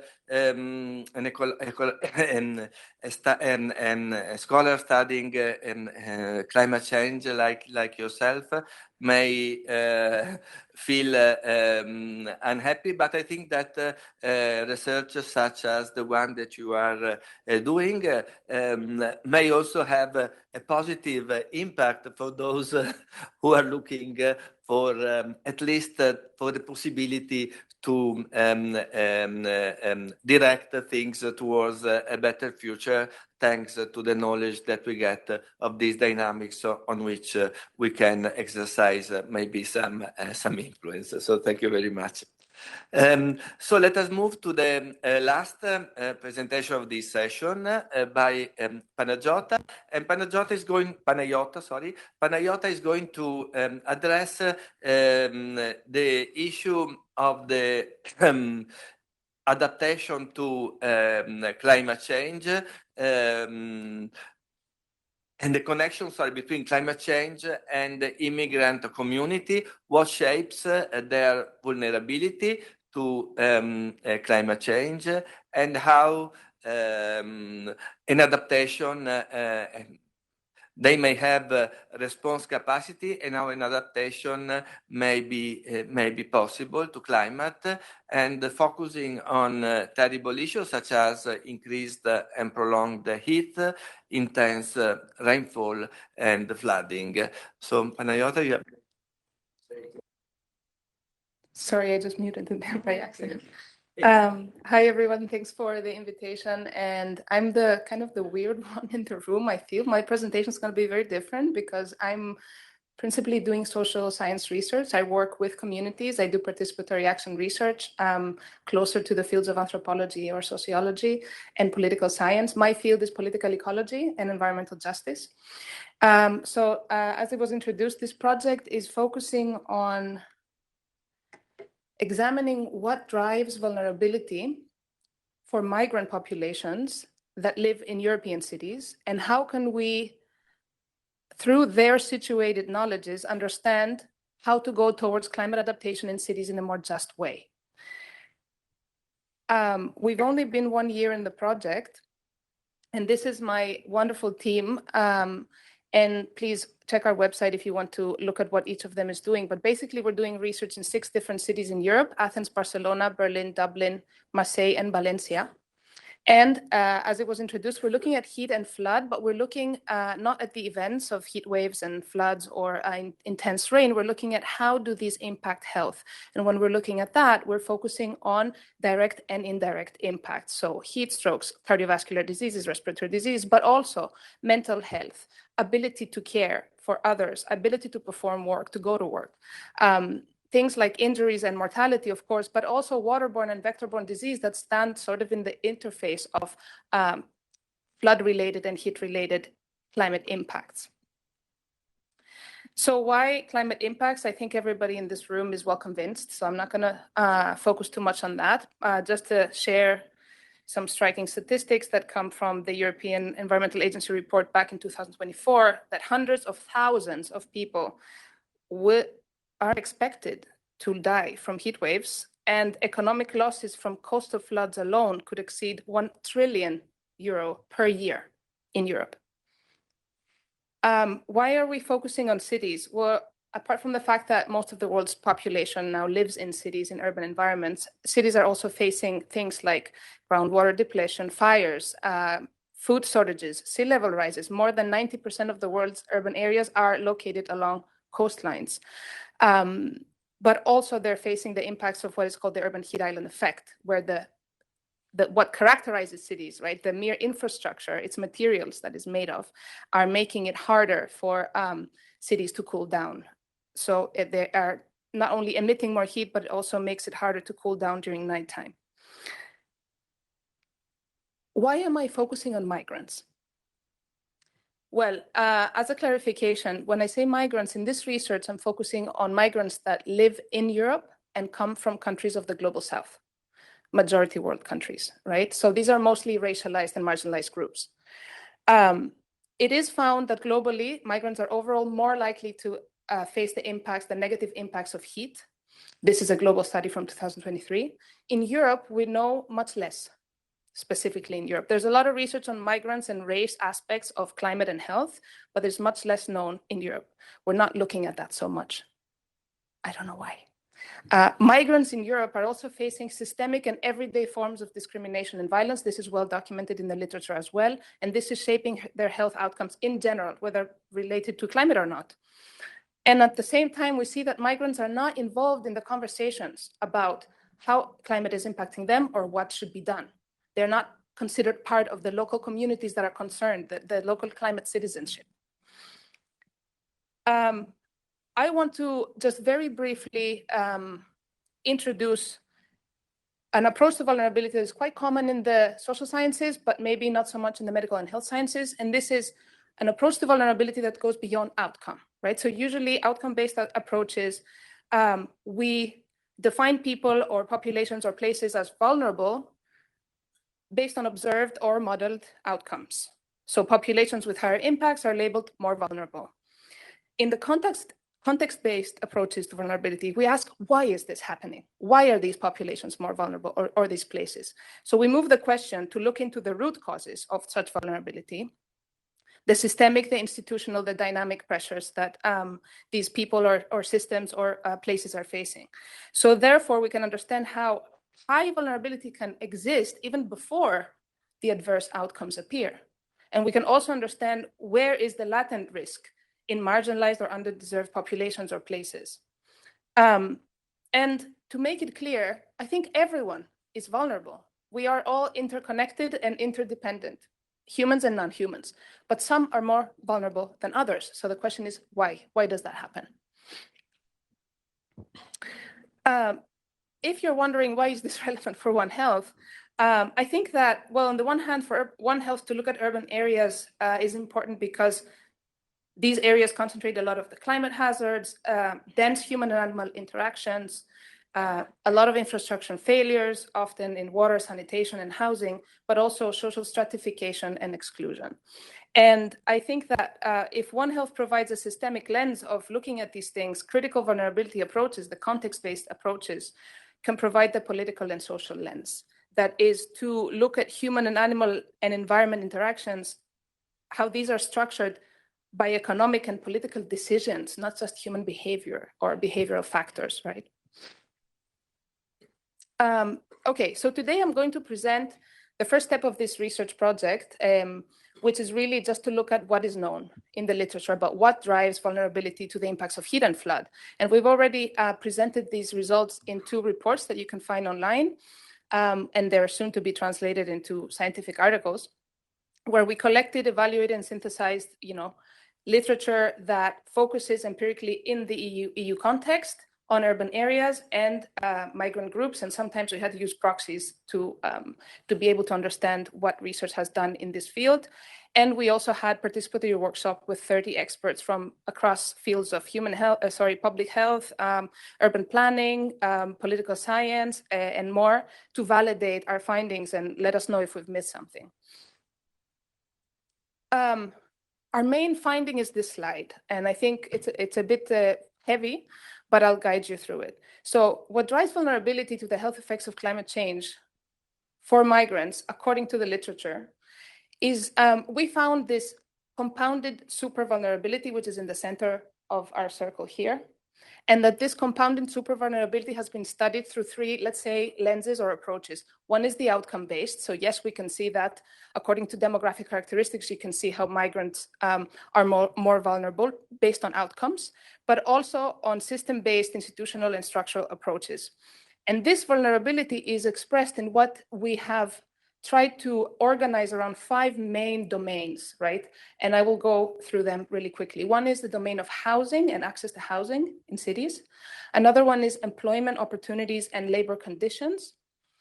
The other one is health status, so the underlying already existing health status of a person and the real access to healthcare. Fourth, really important, the sense of belonging, the existence of social networks of support, and the integration levels of migrants. And finally, but very important as well, issues relating to the urban form, right? So urban planning, climate adaptation policies, disaster risk reduction policies.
Time I have left. This meeting is being I'll just keep recorded. going. I wanted to give two examples of these domains, okay? One, sorry, what is going on here? Okay,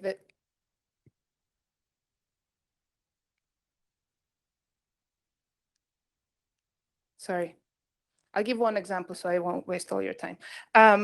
So I wanted to show how, for example, in the domain of housing, what we found in the literature. Right? All of these, I'm not citing all of these phrases because there are so many studies that we looked at that half the slide would be citations. But basically, this comes from the literature review, right? We have found, and is very well documented, that precarious and inadequate housing conditions, such as overcrowding, insecure tenancies, and substandard living conditions are particularly widespread among migrants, and we know that these contribute to having negative health impacts when, for example, a heat wave takes place or flooding. And why does this happen? What are the institutional factors? Where's the limited control of the housing market, the speculation, financialization of housing, we all know all this, but there's also intersectional pressures that migrants are facing. So for example, when we have, maybe in the example of Ireland, for example, the direct provision system that has traditionally provided formal accommodation to international protection applicants, recently, the government resorted to issuing tents rather than accommodation of rooms or apartments to asylum seekers. That means that asylum seekers were left sleeping in tents through storms, floods, and freezing temperatures, with reports of deteriorating health, lack of sanitation, and unsafe conditions. These are conditions where also disease can spread, certain types of diseases, beyond the direct impacts of, cardiovascular or other types of infections that could happen. Home ownership also. Migrants are largely tenants, they rent, and it has been shown, for example, in a study across France in 100 different cities, that non-home ownership is directly related to flood-prone areas. So most tenants live in flood-prone areas. And we've also seen that being a migrant means that you face discrimination, even if you would have the money to pay for accommodation that is overpriced, etc., and not controlled, and you don't get access to social housing, etc. Even if you can afford a flat, you might be denied access to rental accommodation because of who you are, because of your last name or your accent when you call real estate agencies or homeowners. So there's this other issue of structural racism, which denies access to safe and dignified housing to people. I won't go through this slide talking about employment, but you can visit the website and download those reports, and we have evidence for all of these 5 domains of vulnerability. And just to close, I think that I think we should ask ourselves, how can One Health not reproduce narratives of vulnerable populations, but instead address the structural drivers of vulnerability to understand why those populations are vulnerable to the different risks. Okay, and I've put some questions here that might be interesting future research directions for One Health. Thank you.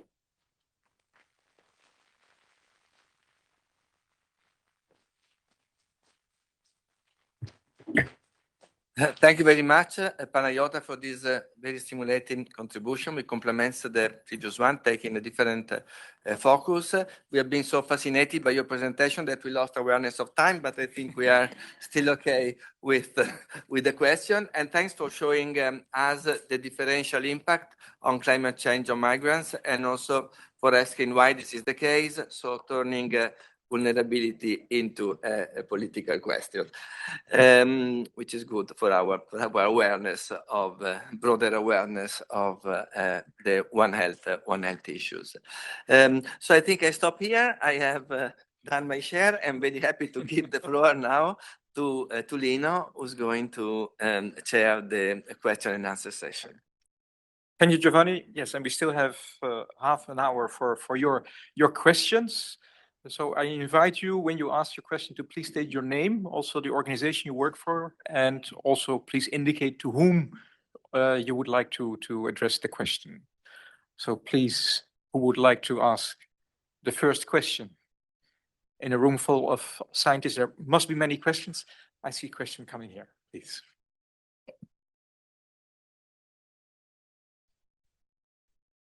Can you hear me? Yes, okay, perfect. I'm Meenakshi, and I work for the Global One Health community, but I'm an ecologist by training. I was curious to know how we can integrate biodiversity or ecosystem indicators realistically in like health surveillance systems. And this question is directed to maybe Anna or Jenny.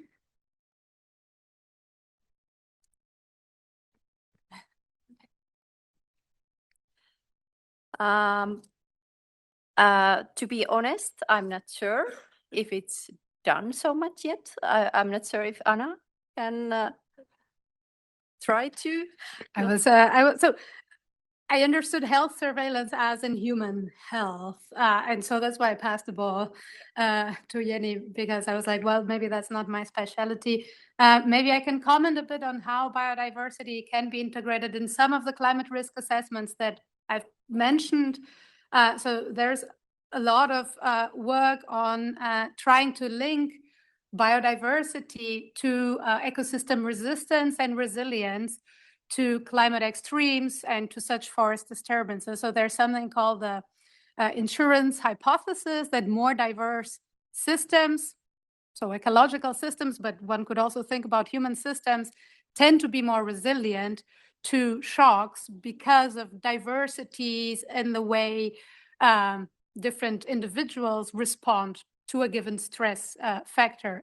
So on the biodiversity and human health connection, I think it's not so much my expertise, but for sure in terms of kind of planetary health and ecological health, there is a lot of work on the topic and showing that preserving biodiversity can have a number of benefits for societies, for ecosystems, and then also for climate change mitigation and adaptation. Thank you, Anna and Jenny. Jenny, would you like to come in? Or okay. Then we can take the next question all the way in the back. Hi, thank you so much. My name is Alex Mulet. I work for the European Commission, and I have a question for Panayota, because your research really made me reflect back to what was said about the epistemic angle in the previous session. And a lot of the kind of drivers of vulnerability that you presented come down to the same thing, which is dehumanization of migrant communities and migrants. So I wanted to ask, because dehumanization is so tied to rhetoric, and that rhetoric is so tied to political discourse, and not just political discourse, but also policies. For example, integration policies. Countries like Belgium are making it harder and harder for migrants to integrate properly into the society. I wanted to ask, have you looked at strategies to bridge to policy, or working with politicians who can champion action based on the kind of evidence that you presented? Thank you. We're a little bit early in the project to kind of, approach people with answers or solutions, but from the beginning, we've had this community of people that we drew together from the different case study areas, the cities. So we had representatives of government, we've had public health authorities coming to our first event where we presented these results and collected their feedback. So we're trying to have a continuous relationship with people on the ground to see how the broader findings can be relevant for them to shape it. And because we're dealing with so many different domains of everyday life and of policy, I think the challenge is to show that the science of climate change or the science of health is not separate to the everyday life and struggles of people. That is the only way to motivate communities, but also politicians as a result, right? To do something, to see that what everybody is doing in this room is part of everyday life. It is experienced in the everyday life, and it's connected with issues that might seem very disconnected, like housing or urban planning with, biodiversity or microbial resistance. I think that that's the challenge. And one more thing I wanted to say is that what I presented here as the drivers of vulnerability for migrant communities is very applicable to non-migrant communities as well. It's just that migrants experience compounded levels of it, but it all is relevant and applicable to everybody living in cities. Thank you, Panayota. Gentleman here in the front.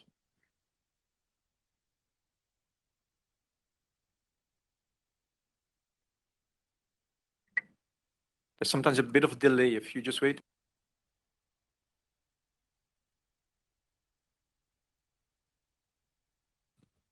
Can you hear me now? Yeah. A comment first of all, and then a question. So just in relation to the comment on mental health, and that One Health includes, and of course, I completely agree. Though I also think there's a risk when we start to add the things that we see as being implicit, because in my view of One Health, it's not excluded. So we don't start to list extra dimensions to One Health and then run the risk inadvertently of leaving things out because they're not on the list of what One Health is intended to include. And I'd make the point in what Jenny said, that perhaps in addition to some of the means in which biodiversity impacts health, through the amenity and recreational value that comes from a more biodiverse environment, it contributes positively potentially to both mental health and amenity and exercise and so on. And so that's just a comment. The question that I wanted to ask to Panayota what is reflecting back to the pandemic and the experience that many countries had. And I can confirm shamefully that your example of Ireland is true, and people living in tents who are migrants.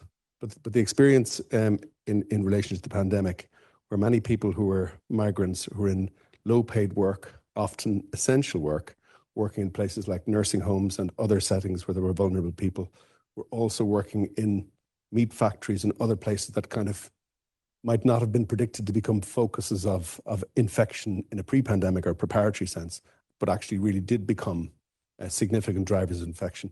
And often those issues related to things like cohabitation and mixing between those populations. And in addition to the issues that you raised about their suspicions, but also the kind of cultural realities and the fact that very often many people in those communities just are not connected into the local media and the public health messaging because they're connecting back to their own communities and to their own countries and so on.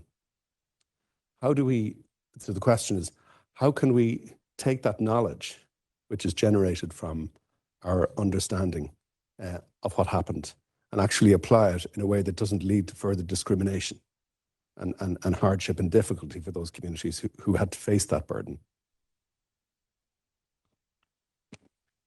I'm assuming that you think it might reflect back on them negatively if too much focus on. I don't understand why would it increase discrimination if we did something about it? Because if the public discourse, particularly in the way in which it has gone in many countries in Europe, was to, let's say, overtly talk about migrants being a source of infection, I see. That would lead to substantial Okay, discrimination. so you're pointing to exactly a paper we wrote right when the pandemic was starting to come under control with a colleague of mine on COVID-19 and agricultural workers in Spain.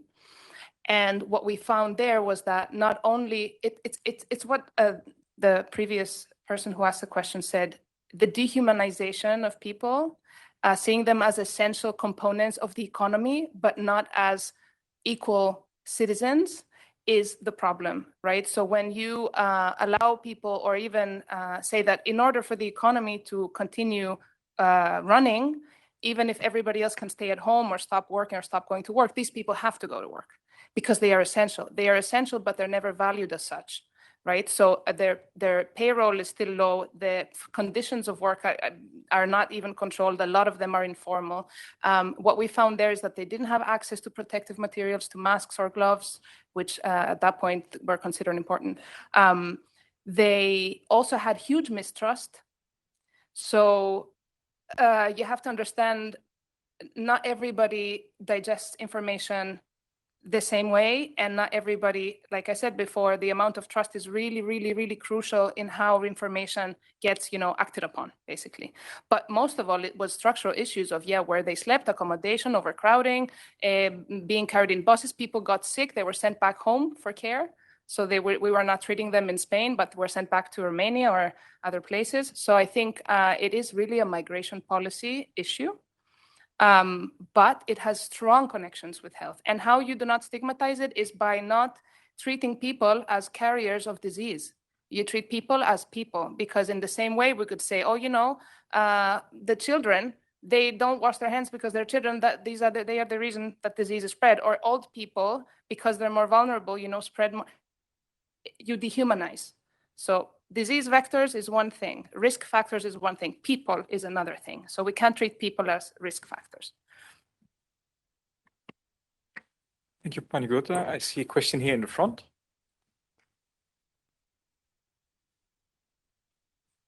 Thank you very much. Also a comment and a question. Carlos de Neves, I'm the Chief Scientist at EFSA and the co-chair of OLAP as well, the high-level expert panel on health. First, to thank the three speakers. I mean, this was a little bit of a breath of fresh air.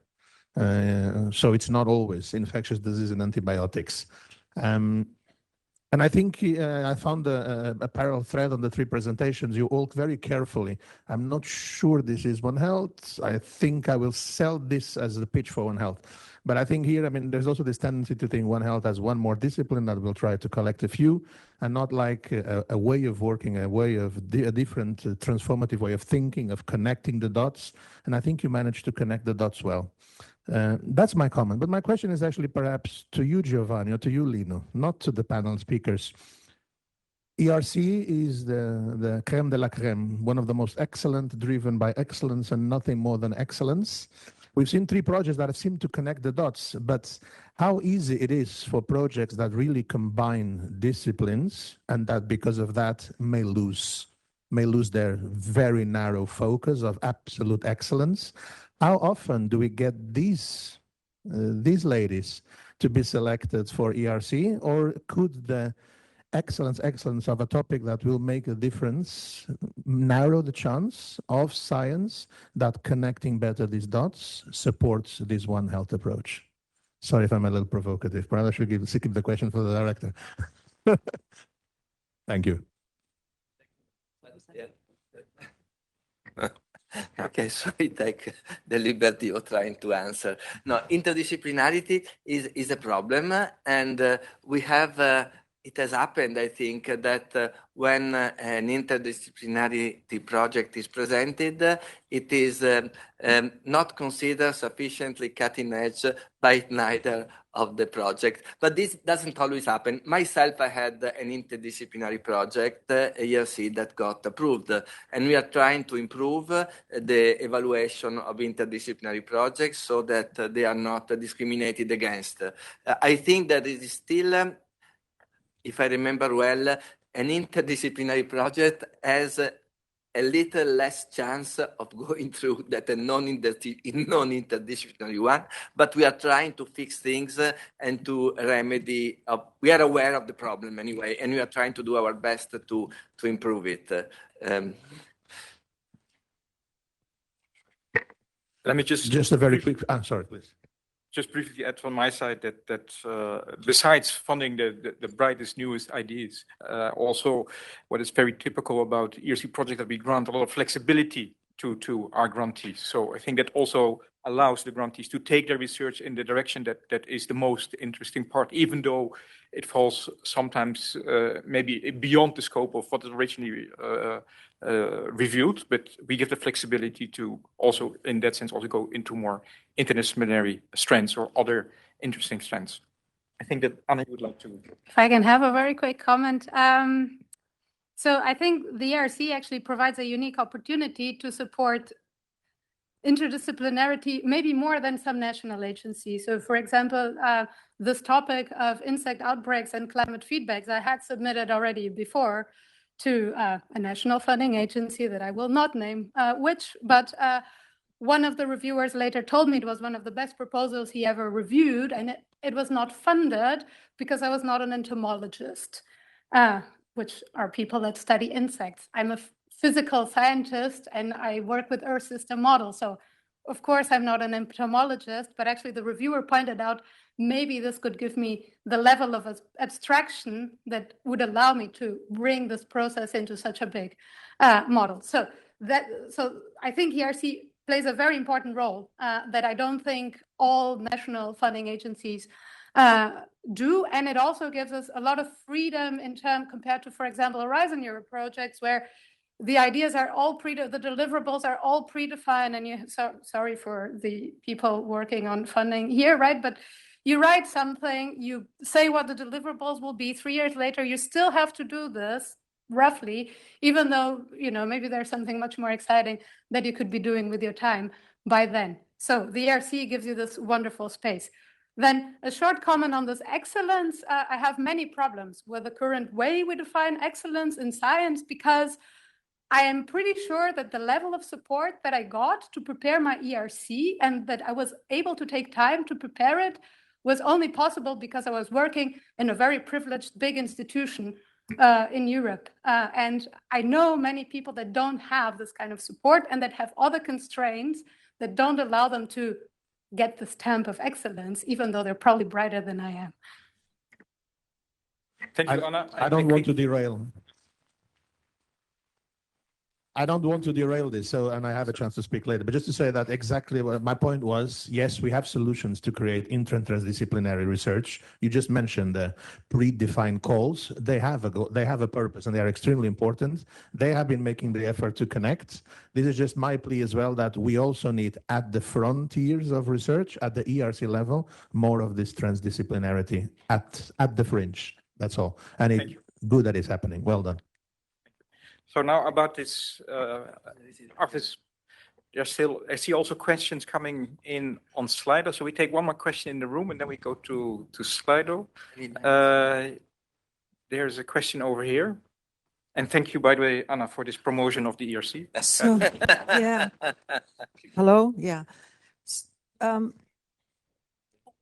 I wanted to reiterate what Carlos said. I would call these circular health projects because they are interdisciplinary, they use big numbers, and they go towards sustainability, and they try to address complex issues which have a lot to do with the complexity of the environment.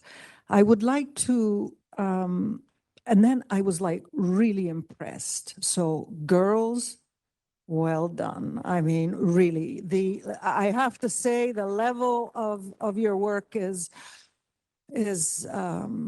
fills my heart with joy. I have a suggestion for Jenny, which is, have you thought about plastic as a vehicle to the exposome? So some children are more exposed to plastic than others, and because plastic carries stuff, this was just an idea, and I didn't see it in your list. And then one little thing for Panagiota, which is, One Health at the beginning was preventing zoonoses, preventing the zoonotic risk, preventing the pandemic risk. Well, immigrants and migrant populations often work in agriculture. If you look at the infections with H5N1 avian influenza, which is a pre-pandemic pathogens in the United States, you know which community has the highest level of infection? Actually, undocumented migrants or migrants working in agriculture. So to give more strength to your project, if there is going to be a spillover in Europe that is going to trigger a pandemic, okay? In what population is this going to happen? Most likely in the migrant population. And so that's why we need to invest in health and in surveillance, because who are the people who have rodents in their house? Who are the people that deal with chickens with avian influenza? Who are the people that do the dirty work that is really at the interface where spillovers can occur? Thank you. Thank you. So first, pass through to Jenny for the. Thank you. Thank you for the question. So indeed, as I mentioned, that we are establishing a PERT cohort, and establishing a PERT cohort is really a big challenge.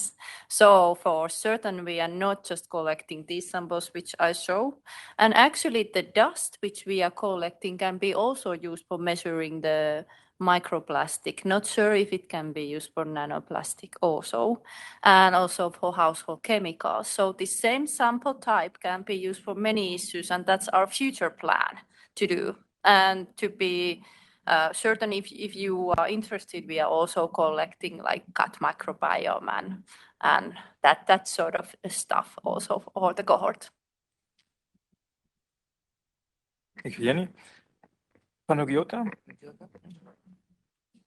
I don't know if there was a question there, but I will respond to it. I think two things. I think it's important to not put people in a category, right, and say they will be the first because they're migrants, but they might be the first to be affected because they're pushed into these spaces of vulnerability, that they are more exposed to things. And so then we should question, why are they pushed in these conditions? So I think beyond, which I completely agree, attention should be paid there because it's a public health issue. It's not a one population's health issue.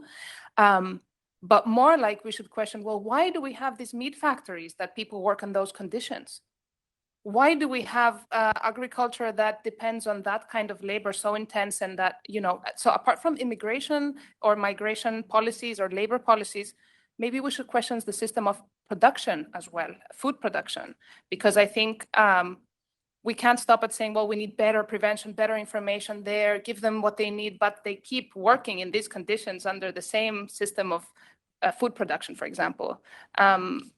I think that's a lot of, and I didn't hear much about this in these presentations today. I was a little bit disappointed because one of the first things we learned during COVID, right, was that these massive agricultural units are are a bomb ready to explode. So what is this begging for as a solution is a complete transformation of agriculture. And what does that mean politically? Not what people do, how many times they wash their hands every day, which is also important, but how do we change our systems of producing food or production in general? So thank you for raising that. Thank you, Panagiotta. So we have some questions coming in online. Let's take those. The first one that I see, the most popular one, is how can we ensure that justice is considered in One Health? What actions can help in embedding this reflection in One Health interventions? I think, Panagiotta, maybe you would like to go first because also it linked a bit to your presentation. I assume that the person asking is referring to social justice, because there can be many types of justice, right? We can talk about epistemic justice. What kind of knowledges do we include in science, such as One Health? Are we including people's everyday knowledges, for example? We could have, a shift in what we consider valid knowledge for science, and that would be epistemic justice. But if they're talking about social justice, I guess the question to be asked here is when we are asking questions in One Health, we could integrate more this aspect of whose conflicting interests are at stake, what are the different conflicting actors, and what are the past oppressions? Because if we're talking about justice, we're talking about mending something that's broken, right? And justice is a process. It's not a dead end. It's not an end goal. It's always a process. So if we could trace the groups that are mostly impacted, mostly in disadvantaged positions, affected by issues of One Health, we could then shape our questions to address how can we then empower those groups towards the direction for systemic, ecosystemic health and human health, etc. And the example could be if there is a disease that spreads in farm animals, how can you empower farmers change their systems so that they could follow different practices and have access to the right kind of technology and information, and how can you do that for the smallholder that is mostly, and historically mostly pressured to produce and to make a living. So I think it just shifts a little bit how we ask the questions, as well as what questions we ask and where we gather our knowledge from, because maybe we need to be more directly with like one of the speakers said before, I think it was you, more directly involving citizens to sit on the table with us, because the everyday realities of people, this is where you ground research to. I mean, at the end of the day, we need to ground research to the everyday realities, and this is where answers can come from as well, from the everyday realities. It's not just in the laboratory or in the academic classroom. So yeah, that would be the short answer.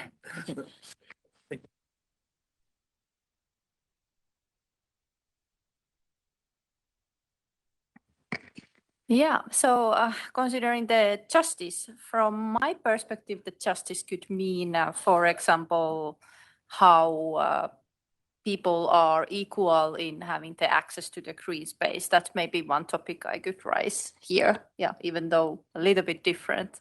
But I just want to raise here that the scientific evidence about the importance of green spaces close to people and its association to their health starts to be very strong, especially considering the mental health.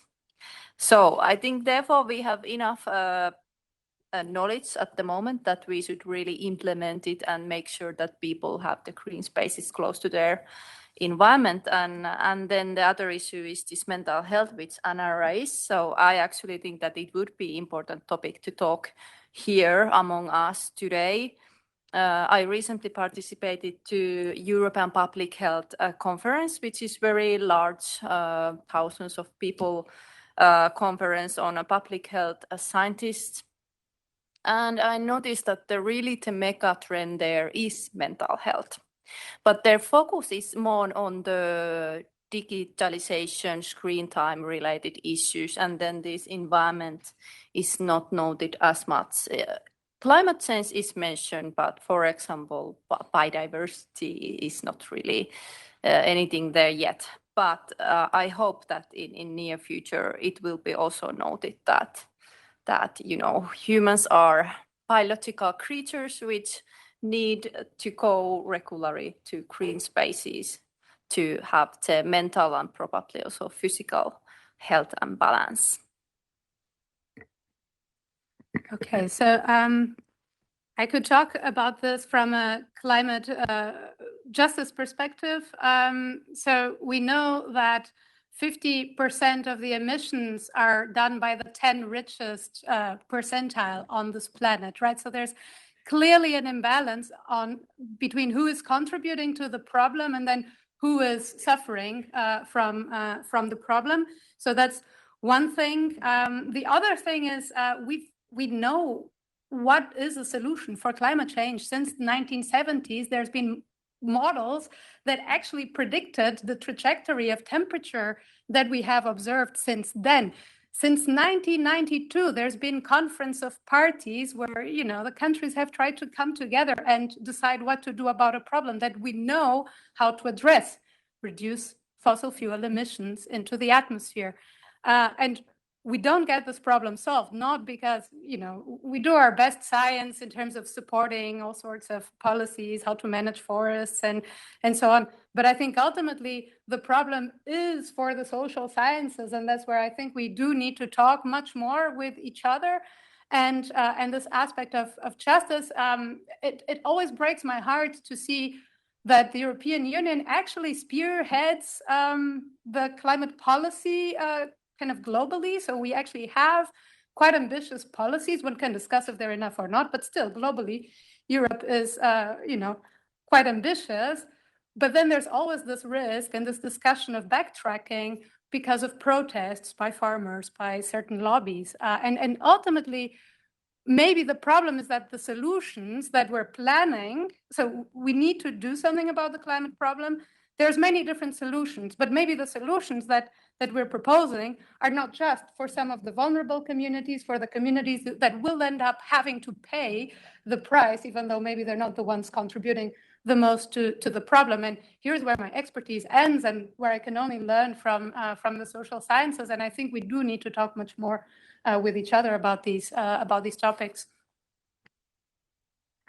Thank you, Jenny and Anna. We are going towards the end of our Q&A session. So I think we can take one more online question, maybe one more in the room if there's still time. So there is a quite complex question. As planetary health models become more complex, how do we balance scientific realism with usability for policy and local action? And what is currently missing to ensure these models to inform prevention, adaptation, and decision-making? So if I may paraphrase that rather lengthy question, basically a question about where do you see, say, knowledge gaps still in terms of scientific knowledge gaps that still are needed to be, how do you say, researched to make sure that what is currently missing can still be used for policy and decision making, if I may paraphrase the question. So the question to all three of you. I guess I'm the global modeler here, so I can start. That's a very good question, and we have this discussion in the climate modeling community. Are we running the simulations that are needed for policy or that are needed for the communities that, you know, need these projections of future temperature, precipitation, and so on, to then plan adaptation, plan management options, and so on? I think this was also discussed in the morning. We just need to, again, involve much more scientists and the policy and the policy people, the policymakers in some of our decisions or discussions, right? So there's, for example, at the moment, there's in preparation, the new round of future projections, so simulations to project future climate. So for the next IPCC round, and, you know, it's mostly the community of scientists that is being involved, but we're not involving, you know, local communities from a Pacific island that might need this projections dearly to, you know, anticipate what they might need to do in the next few decades. So I think the answer is as in the morning. We just need to talk much more with policy and kind of scientists, also learn to translate, you know, what we do to the general public, and then also involve more policymakers in our decisions. Thanks, Anna. Jenny? Yeah, just shortly, not sure what was meant by model here, but if you ask scientists, there are always plenty of knowledge gap, especially in their own field, so they can find those very easily. So maybe actually it would be better that we don't focus so much on the knowledge gap, but instead on what is known. And it's quite a lot of is known, and then that should be put into the action. Thank you, Jenny. And then Panagiota? I mean, I think the only thing I want to say here is that with a lot of the communities that I work with and the practitioners on the ground is that the biggest problem I see is that when they hear climate change and adaptation, they do not think about their field of work or realities. They think this is something relating to global phenomena, maybe increasing temperatures, but not really all the other stuff that come as a consequence of climate change. So what I get as a response is that, no, we don't work in this field. We're not doing climate. Climate is not important for us. We're, fighting for housing rights. And so I have to do the work of linking the dots. And I think this is the work that we need to do more of, like making the connections visible and understandable for people and policymakers so that they can understand that when they do something in the field of, urban planning, they're also doing something for climate adaptation and mitigation. And I think that it's still, unfortunately, not very clear for everybody, these connections. Thank you, Panagiota.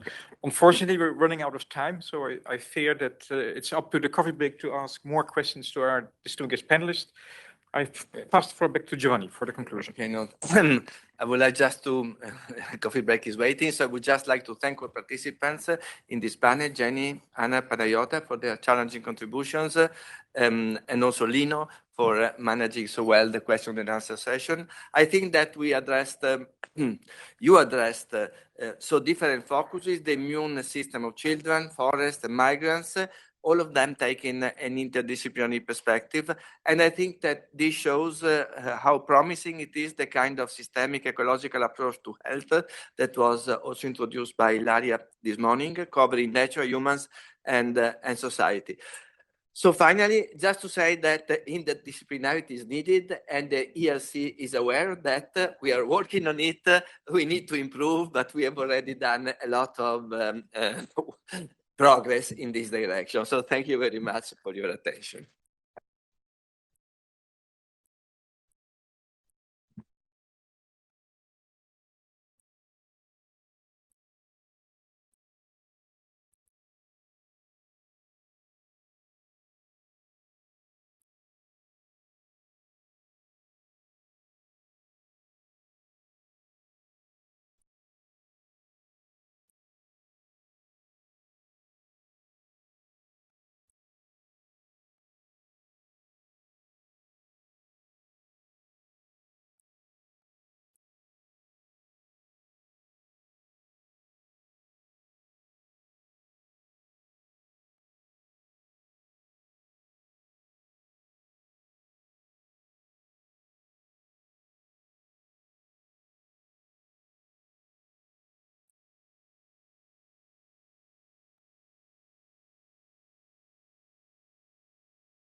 No. Yes. Your name? Yeah. And there was someone else taking your seat. Shall we start? I think so. Okay, so good afternoon, everybody, and welcome back. We are starting now the third session of this ERC annual conference. And we now turn our attention to smart science, how AI is revolutionizing One Health context. The session will explore how advances in AI are reshaping our ability to understand, predict, and manage the complex interconnections linking human health, animal health, and the environment. Big surprise, AI is rapidly expanding the capacity of One Health research, enabling more precise modeling, more responsive surveillance, for sure, and more targeted interventions across diverse domains. There is a need for integrated data-driven tools becoming increasingly urgent.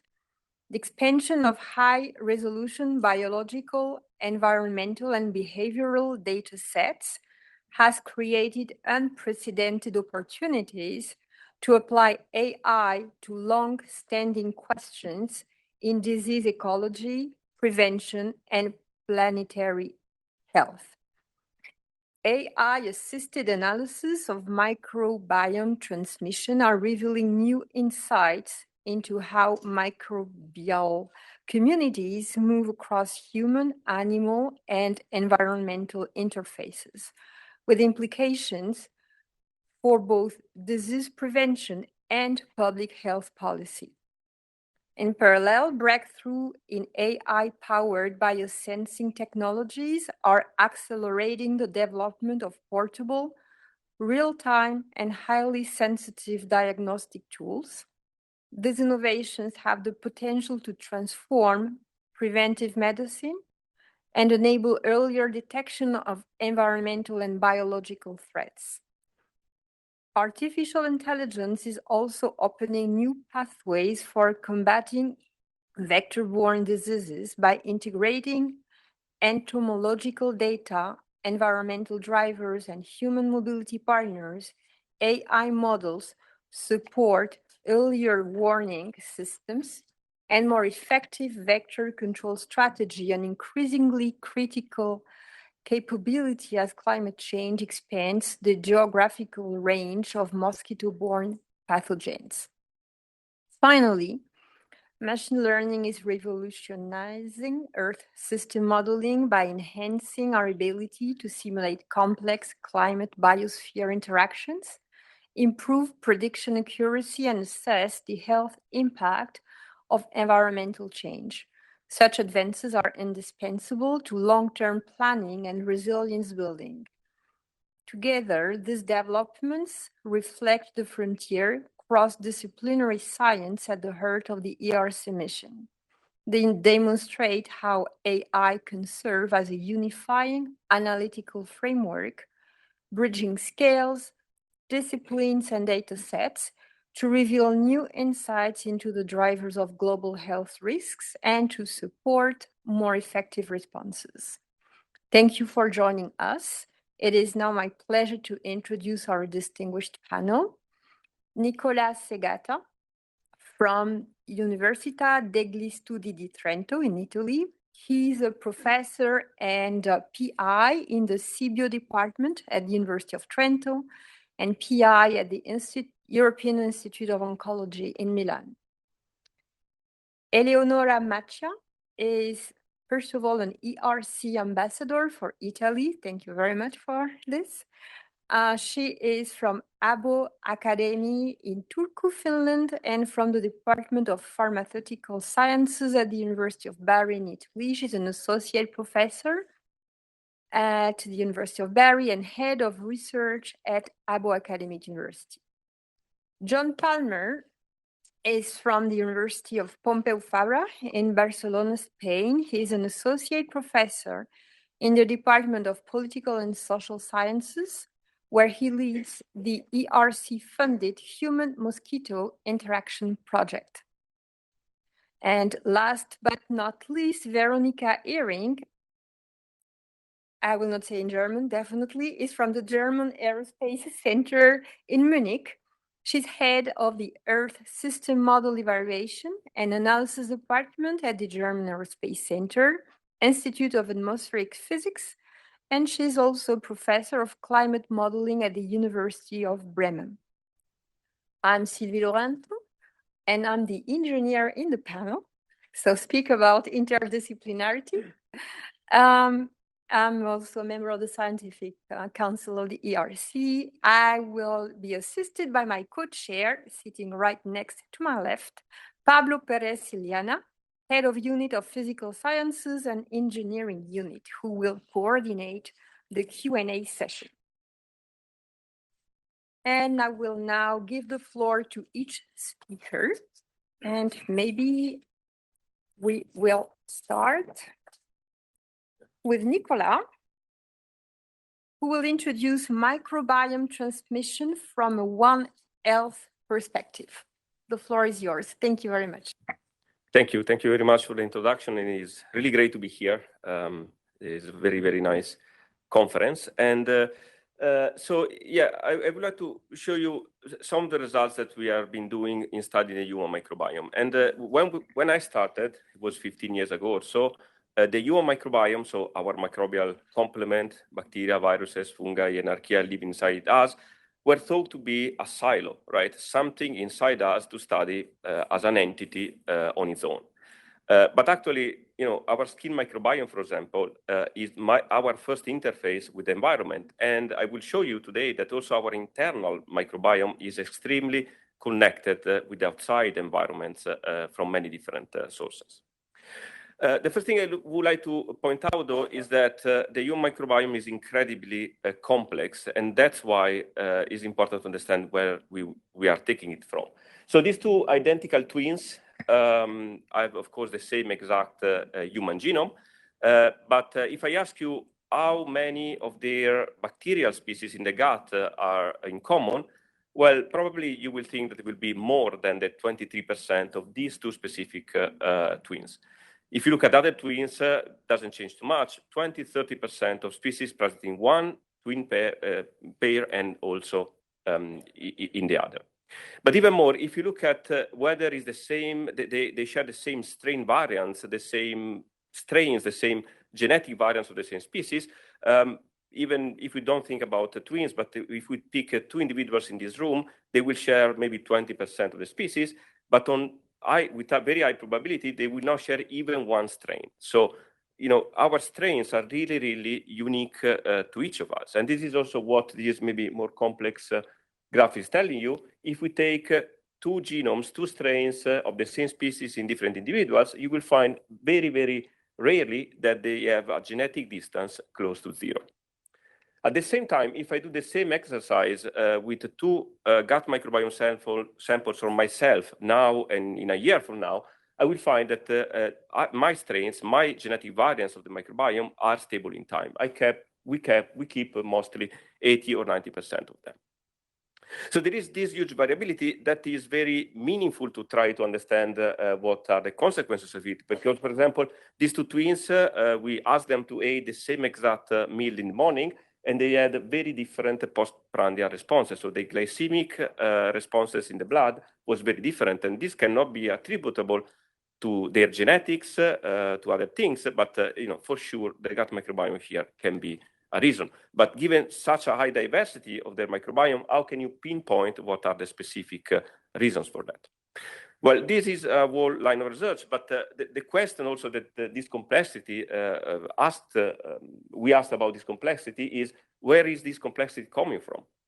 The babies in utero are sterile. As adults, we are all our own microbiome. So how we can go from those 2 points? So the question is how we acquire our microbiome. And this is one of the questions that my 2 ERC project, the first starting and now the consolidator, are trying to answer. And I give you one little example. This is injera, is a food, fermented food typical from Ethiopia. And the pregnant women there are basically asked to eat almost only this food throughout the pregnancy. And we sequenced the microbes in the food. It's a fermented food, so we found this panel of bacteria present in the food. And then we look at the gut microbiome of these women. And what we found was that they were the only women in the world, and we sampled many, many different populations that have two of these bacteria present in the food also in their gut. And then we look at their babies, and a large percentage of their babies had also these bacteria. And this baby was still breastfed, so it couldn't be directly from the food, maybe from the environment, but most likely directly from the mother. So these started as to ask whether foods can be a primary source of microbes. I'm not talking about the impact of the diet on the composition of the microbiome in terms of modulating the microbiome. I'm thinking about the food as a source of microbes. And this is a very long story, but we sequenced over 2,500 foods from many sources in other European project, actually. And we showed basically that up to 3% of the microbes that we have now in our gut originated by the food. So think about how the food was produced, where it was produced, and so on and so forth, is important to understand what arrives to us and what can colonize us. This is an example of another study that we did in vegans, and we look at vegan individuals, and we found that they are missing a lot of the microbes present in common dairy products, many lactobacillus and so on and so forth. Of course, lactobacillus can also be present in food that a vegan can eat, but in practice, on the supermarket, you don't find many of those foods. On the other hand, vegans were enriched by bacteria also found in soil, and this was soil-associated microbes, probably coming from a higher intake of vegetables, for example, and especially raw vegetables. And all of these is part of the normal microbiome, so I'm not saying that these are pathogens or nothing like that. So we look also at the environment. I don't have time to go into details. Pets, of course, they can give us microbes, but we think it's a little amount. So if you look on the right side of this slide, there's probably 3, 4, 5% of microbes coming from other environments. But the other idea was that they are coming from other individuals. So a few years ago, we looked already at the transmission of microbes from the mother to the baby already during delivery. And this was something that we really show it happens. And inside the ERC project, we also did a meta-analysis with many other data collected. And basically, we showed that at already 1 day of life, half of the microbes that you find in the baby are coming from the mother. And this goes in time with a pattern that is really mimicking the level of interaction that the baby has with the mother. Think about what happens in C-sections, for example, and other possibly disrupted way of interaction between the two actors here. But there is more. I think adults also need to share a lot of microbes if you want to explain this variability between person to person. And this is actually what happens. So I already told you, well, this doesn't work, that two individuals in the same or different population, basically, they don't share any strains. On the other hand, individuals carry these strains in time for a long time. The third box plot there within households, these are individuals that started to live together 3 years before we sampled them. And in 3 years, they went basically from 0 strain sharing to having 20% of their microbiome shared at the strain level between them. But within actually the ERC project in Trento, we did a step further, and I will spend a couple of minutes on the last study here, which we did it in nurseries.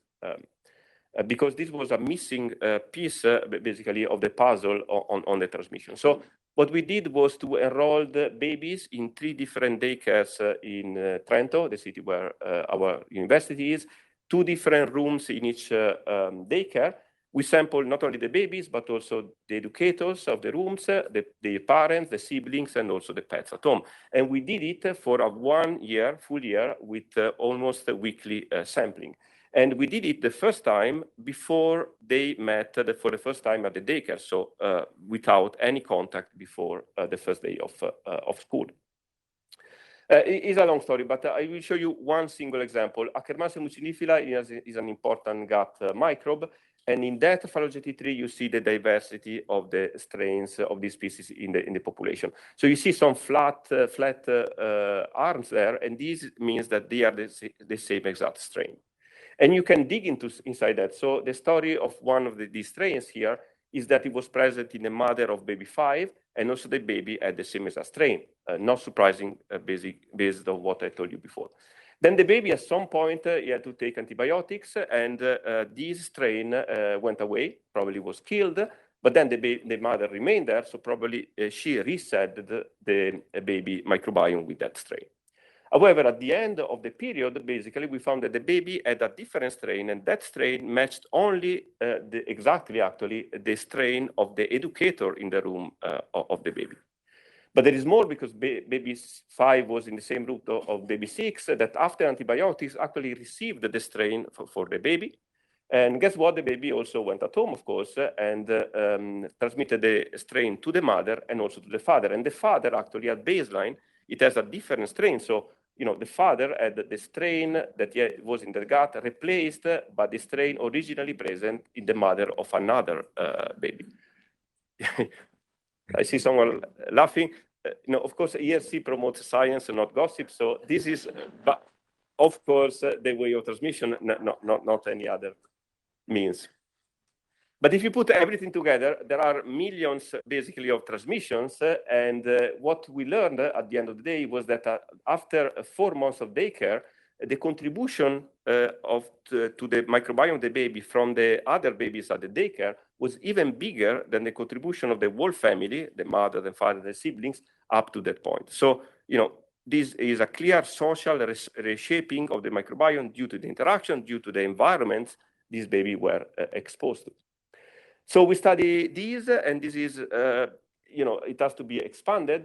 But of course, this is also the session of AI. So you may ask, what is AI? Well, AI is everything, basically, everywhere in what we do, because this is the framework, the pipeline of our metagenomic approaches. And basically, with the exception of something on the top, where basically there is the collection of the samples, everything else are computational steps that are full of AI, machine learning in basically all the steps.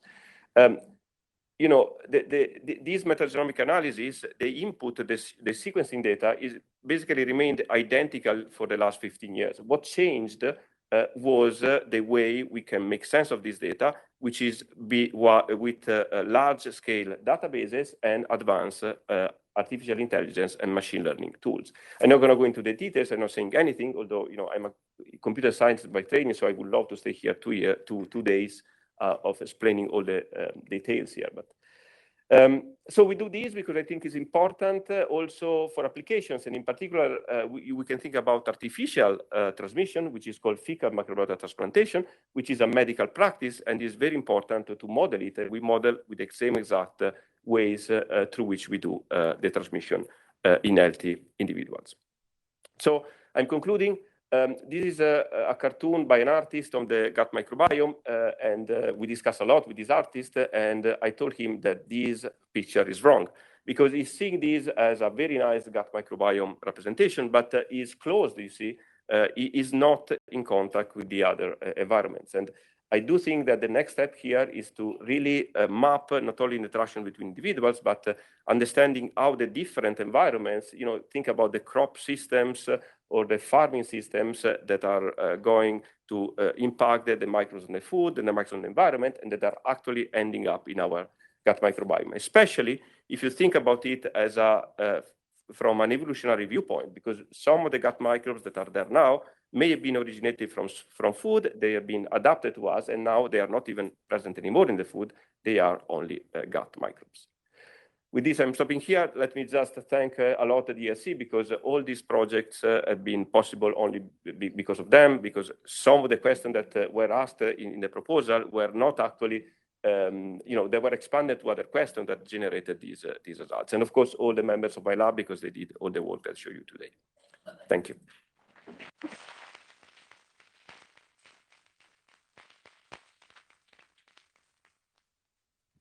Thank you very much. I'm sure there will be lots of questions during the Q&A session. We are almost on time. We move to the second speaker, Eleonora. Macchia. I hope I do not butcher too much your name. So who's going to discuss AI-powered biosensors, revolutionizing preventive medicine for a healthier planet? Thank you. Sorry.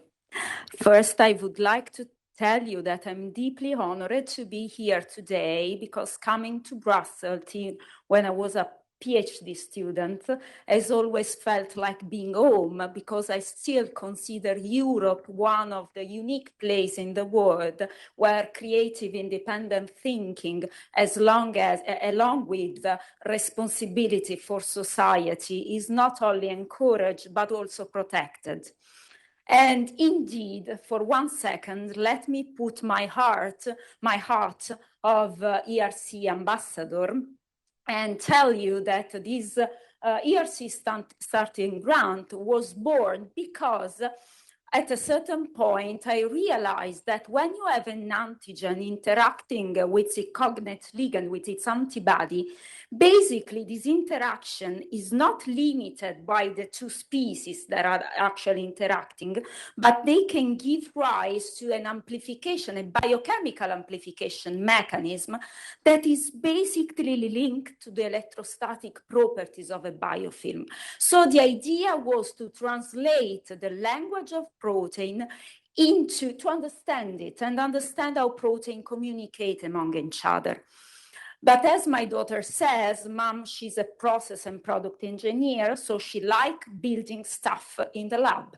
So the idea was, what can we do with this propagation effect? What can I build with it?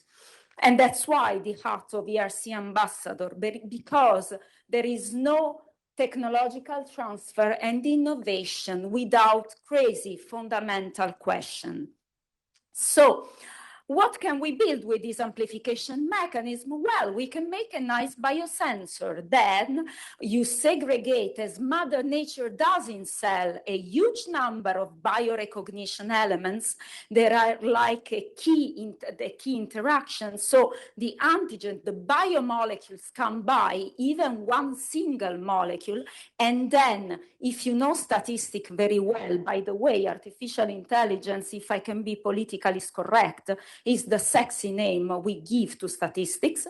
So if you treat those data in a smart way, you can trackle a statistically significant signal coming just from one single molecule and control the noise. So when not even one marker is there, your biosensor provides you enough response. What can we do with that? Apparently, before pandemic, it was difficult to explain clinician what you can do with a single molecule sensor, possibly portable, easy to use, compatible with point of care, large scale application, so qualitative. But after pandemic, I waste less time in my presentation. So you can basically monitor peripheral biofluid. It can be from human for animals, and in fact also plant, as I will show you later on. And then you analyze those fluid with this beautiful electronic device. Why electronic? Because with respect to imaging data or optical data, electronic data are very easy to handle. You can share the data very fast. The algorithm to analyze those data are quite light, so you can communicate immediately with the healthcare system, as Ilaria was mentioning this morning. So put those data into the healthcare database and compare the diagnosis of one single citizen to million other output all around the world. So these can push, of course, our healthcare system from the so-called reactive sick care. So basically, your body has produced already millions of biomarkers to the preventive health care. So your body is producing the first few indicator of a disease which is ongoing. You can track the onset of an infection or indeed a cancer. And in this case, as you can imagine, single molecule sensitivity is even more fundamental if we want to move from the biopsy, traditional biopsy approach, to the liquid biopsy, because in that case, you need to inspect and be able to track oncoprotein or cell tumor DNA or cell-free RNA, which are put into the bloodstream by the diseased tissue. So the state of the art out there, what our tools to fight against those diseases? Well, antigenic tests, so those monitoring protein, are typically relying on ELISA, which has a pretty high limit of detection, which is the threshold below which you say, yes, it's a positive output. You need millions of markers to get an on result. And this was actually improved recently by the Quanterix company into a digital version of ELISA, capable to track thousands of markers, which is not enough if you want to make a liquid biopsy. On the other hand, the situation is much more advanced when we go to do molecular assay. We all know that during pandemic, the only reliable test was run at the hospital with PCR-based technology, because then you can track even one single copy of RNA or DNA. So there is no antigenic technology that goes down to the single molecule. And this is a pity, because for a fundamental point of view, while the genome is much more known and explored, the proteome is still, we know, really the tip of the iceberg.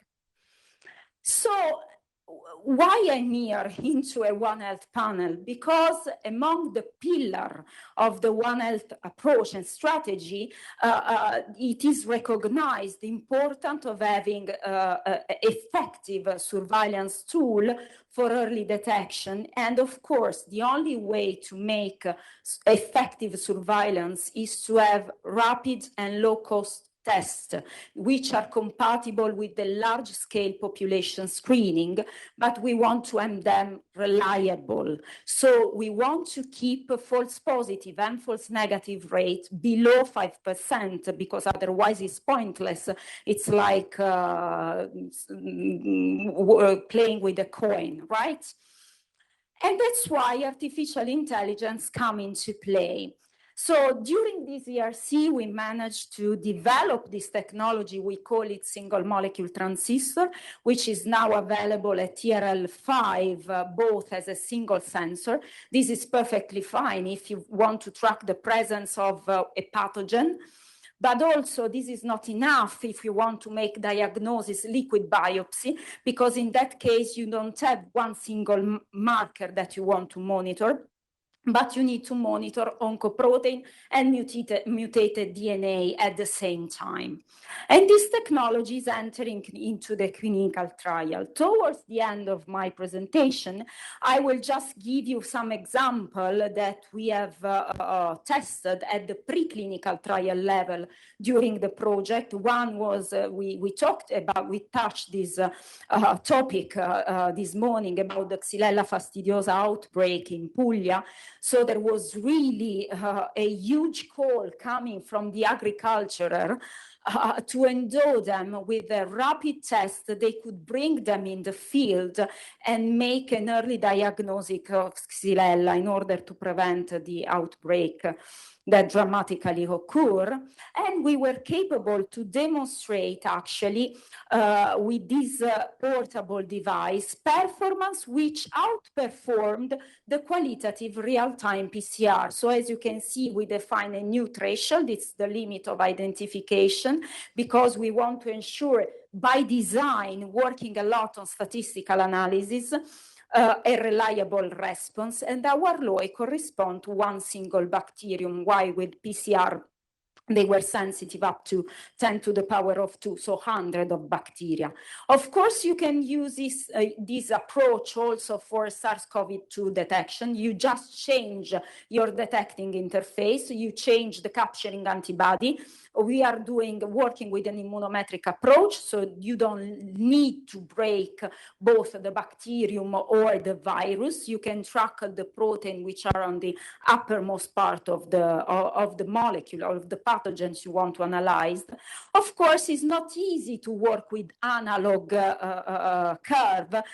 You see the red is a positive one with the 43 virus in 100 microliter sample of saliva. The other one is a negative sample. But the importance of artificial intelligence come into play if you want to make a binary classification, to translate these into an on-off kind of response. And I don't have time to go into the model, but we spotted just one false positive and one false negative. And to conclude, you can also push this approach towards the detection of pancreatic cancer precursor lesions. And actually, the diagnosis nowadays mostly relies on imaging. And we all know the poor sensitivity and specificity of this technology, and on traditional biopsy, which has very high risk of death for the patient, meanwhile performing fine needle aspiration. And they typically monitor only via NGS molecular biomarker. So the idea was to push this analysis and to include at the same time not only mutated genome like KRAS, but also oncoprotein such as MAC1 and CD55. And we realized that actually the oncoprotein are the real fingerprint of potentially high-grade cysts that need to undergo surgery immediately. So, and to conclude, we are entering a clinical trial stage, fully funded by Regione Puglia, again, another public body, because we want everybody to benefit from those technology. And hopefully we will meet all the reassured criteria defined by the World Health Organization for point-of-care technologies. And with this, I'm done.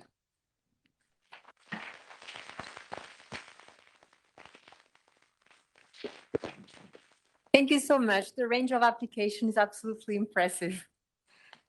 So we'll ask now John Palmer to discuss uses of AI in the fight against mosquito-borne disease.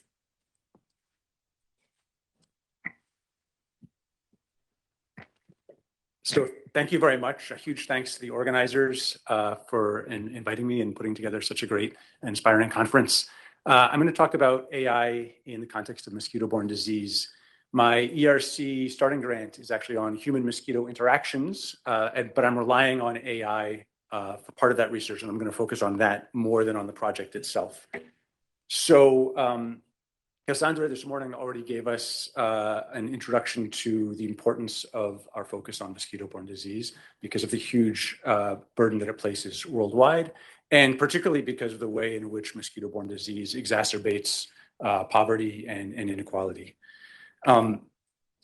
The problem involves pathogens that are being transmitted between humans and mosquitoes, which means, as several of the talks have touched on, we need to focus not just on the direct transmission process, but on the entire mosquito life cycle, and of course also on the human side, right? On all of the things that bring humans and mosquitoes into contact, and to make it possible for these contact networks, which in this case are biting networks, to be created, to be formed, and through them we see the virus being transmitted, or the set of viruses being transmitted.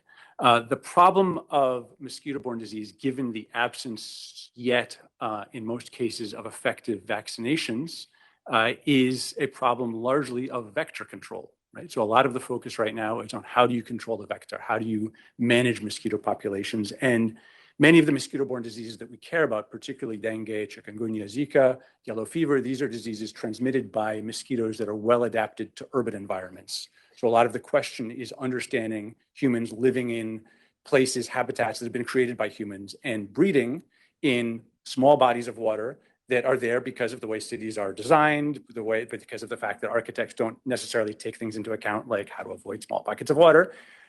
And the question, as Cassandra also mentioned this morning, is a question, or the problem is a problem of globalization and climate change. Globalization, because the pathogens are being transmitted around the world through human movement, but even more importantly, the invasive vector mosquitoes are being transmitted all over the world through shipping, right? Mosquitoes are laying their eggs in ornamental plants, in construction materials, in used tires that are placed on container ships and moved all around the world. They're also flying into cars, into trucks, into trains, and hitchhiking at medium and smaller scale. So the movement of the vector itself is a process that's being hugely facilitated by globalization. And these vectors, when they hatch out of their eggs in a new port, or when they fly out of the car or the train, they're finding themselves increasingly in habitats that are suitable to them because of global warming. Right? Large parts of Europe were not previously suitable to many of these vector species, and now they are. And so the architects and urban designers who didn't need to think about these decisions about small water accumulation being a public health problem now do, because it's becoming a public health problem.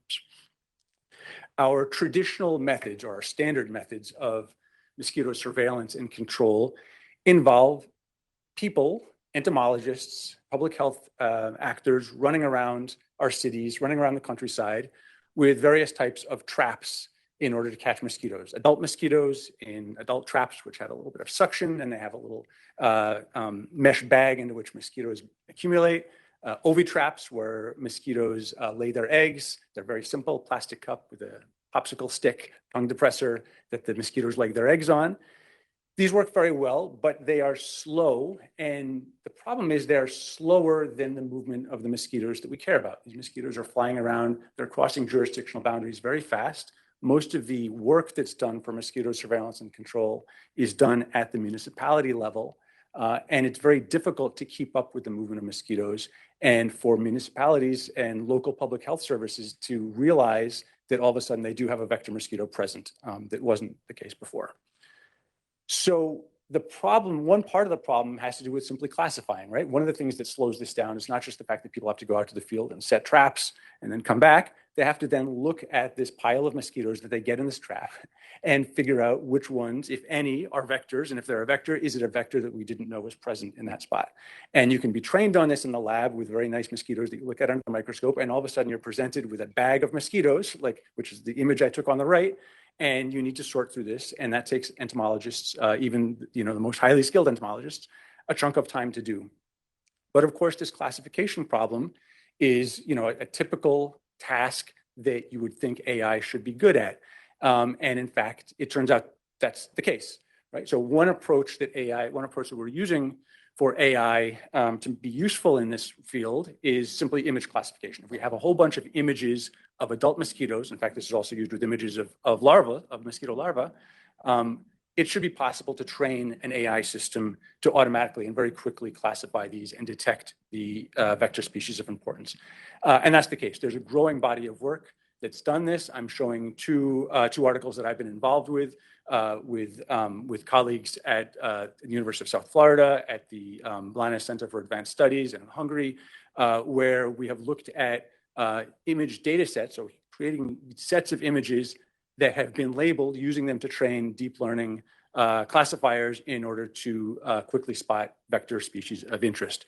Primarily here, we're looking at Aedes albopictus, which is the tiger mosquito, also Aedes aegypti, but also then species that are increasingly of concern in Europe, like Aedes japonicus and Aedes carecus, as well as the non-invasive species that we have everywhere, which is Culex pipiens, which is one of the vectors of West Nile virus. Of course, that's useful if you have a whole bunch of images. The problem that entomologists face in the field is traps filled with actual live mosquitoes. And one way that can be sped up would be with optical sensors. And this is something else that I've been collaborating on with several colleagues and with a startup in Barcelona called Iridian, which has developed this sensor that they place on traditional mosquito traps. And the sensor shines a little bit of light at the objects that fly through it. And based on what gets fed back from that, the light that gets bounced back, they can detect things like wing beat frequency and other characteristics of the object that's flying through. And then they use machine learning algorithms in order to classify mosquitoes, when it's mosquitoes, mosquito versus non-mosquito, and mosquitoes by genus and by sex. And sex is really important. I didn't mention this earlier, but it's the female mosquitoes that transmit the viruses, right? Female mosquitoes are the ones that bite. They do this in order to nourish the eggs. It's part of the gonotrophic cycle. And so being able to differentiate by sex as well as by genus and species is extremely important. How is this being integrated then into work for actually surveilling, researching, and controlling mosquitoes? One approach that we have been taking is through connecting it to citizen science. So over a decade ago now, with my colleagues at both UPF, but also at the Spanish National Research Council at the Center for Advanced Studies in Blanes, we got together and started a citizen science project for collecting information about mosquitoes. The idea was, again, to try to speed up this process in order also to deal with the problem of intermittent funding for vector surveillance. We figured, let's see, since mosquitoes are actually going to people rather than chasing them, let's see if we could simply make it easy for people to report the mosquitoes that they see. And so with citizen science, it turns out it is. You can let people with their smartphones report vector mosquitoes that they find in the field and do it in a way that's useful for public health and for science. And one of the keys to that is making sure that the mosquitoes they're sending photographs of are actually the vectors of interest. And although some of those vectors are very easy for people to identify on their own, what we've done in this system is we've always had entomologists reviewing the photographs and classifying them, right? And we found very quickly that this was a really nice scalable system that could keep up with the movement of the tiger mosquito across Spain. We were detecting the presence of tiger mosquitoes in new municipalities far earlier than was being done by traditional surveillance. But as we started to expand it, the bottleneck that we faced, of course, was the classification problem again, right? The team of entomologists who are volunteering to look at the photographs can only go through so many photographs in the time that they have. So we started to connect an AI system to this. And the nice thing about having the two things combined is that the entomologists are building up the labeled set of photographs that you need in order to train the AI image recognition. And so that's led to a number of useful studies and ways in which we've figured that this can most usefully integrate into this system. One way is simply to screen out kind of like the garbage photographs. So basically, the AI is making it possible for the entomologists to focus on the photographs they need to focus on.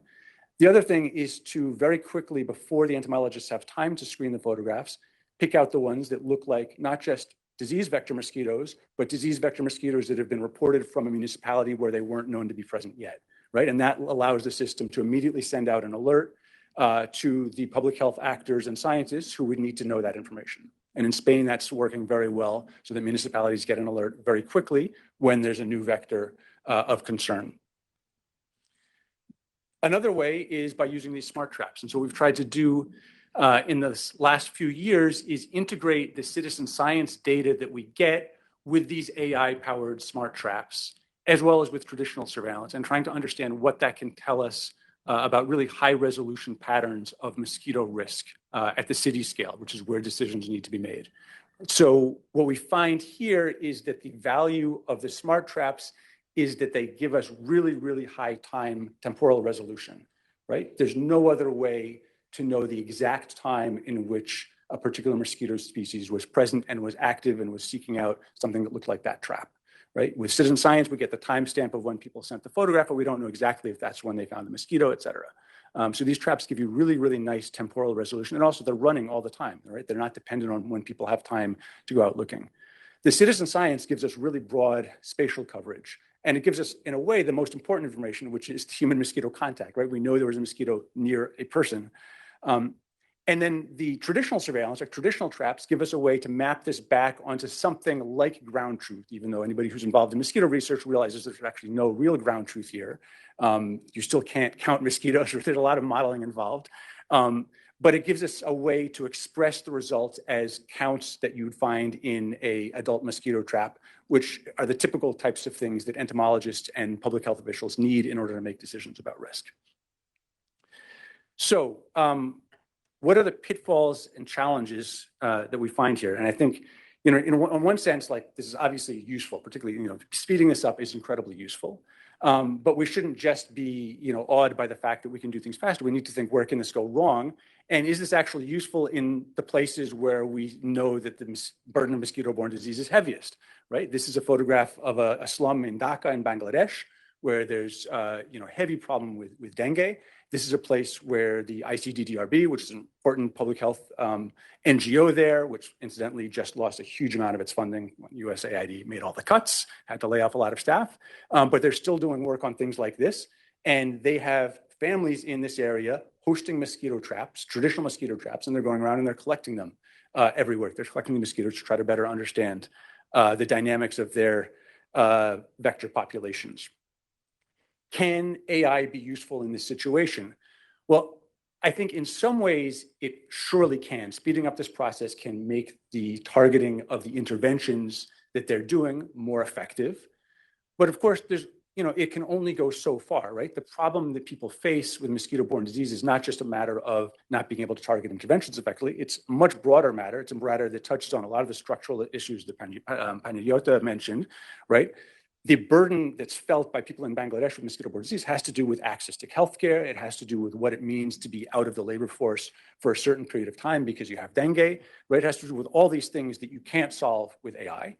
In addition, the community part is absolutely essential, right? So whatever we do with AI, and that's what we're finding over and over again, whatever we do, it has to maintain that link to community participation, and it has to maintain the link to basic on-the-ground public health work, right? It only works if you have people actually going to breeding sites, treating them, and walking around using their human judgment and their human labor in order to do these things.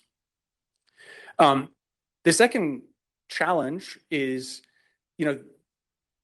whatever we do with these systems have to take into account the way that the decision-making and the actual, the sort of administrative organization of mosquito control works. And that's almost, in all places, almost done at the municipality level. So it's important, in fact, it can be very useful to have this decentralized system of AI sensors, either through citizen science or through the traps themselves, but keeping them open so that municipalities can share information back and forth, and that they're not dependent on sort of buying into some sort of larger system or a larger corporation that's selling this, and it may not be affordable in many parts of the world where it's most important, is absolutely key. And connected to that, we need to really be aware of the fact that we're working in an area that although the case of the traps that we're talking about here is largely small scale decentralized, of course, AI is being driven by large corporations and by states that are doing many things that are completely antithetical to our core human values, right? So we're on one hand, we're doing something quite useful, but with the other hand, we're doing something that's quite destructive. And in that sense, I think it's really important to understand that through our funding mechanisms, we really need to be careful about what we're supporting and the extent to which we're complicit in a lot of these things, either through working with corporations that are engaging in these activities, or through working with institutions and states that are deeply, deeply complicit in things, including most obviously would be genocide and apartheid. And that's the one that I think in the context of European funding absolutely needs to be addressed. I mean, it can't be that we talk about public health and we don't talk about the level of complicity that we have in what's going on in Gaza by institutions that the EU is directly funding, and very much related to the AI field. So I think that's absolutely key. And then finally, I think one of the big opportunities that we can address is moving beyond the kind of the basic classification problem here and getting into the other dimensions that actually we need to address for mosquito-borne disease management to be effective.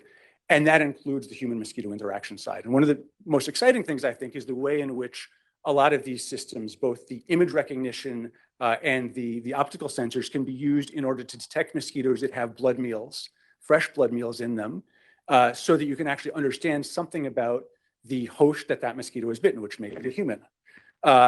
In addition, we can learn things about the age of the mosquitoes, which is really important because the gonotrophic cycle is what's driving the number of bites, and that drives the actual network through which these diseases are moving.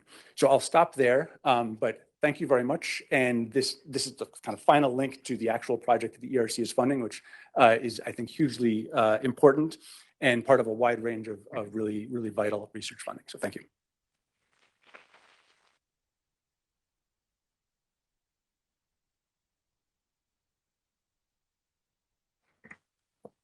Thank you very much. I will add the cost in terms of energy and water of all the data centers that are needed to run all those AI-powered work. We'll now ask Veronique to give her presentation, Understanding and Modeling the Earth System with Machine Learning. Yes, good afternoon. It's really a big pleasure to speak here today at the ERC annual conference on frontier research for One Health. So my talk is rooted in our work on the ERC Synergy Grant Understanding and Modeling the Earth System with Machine Learning, USMI, that I coordinate together with my co-PIs, Gustave Kamsvals, Pierre Chontin, and Markus Reichstein. And this ERC Synergy Grant really gave us the opportunity to start very early to work at the interface between machine learning and physics, in our case, climate science.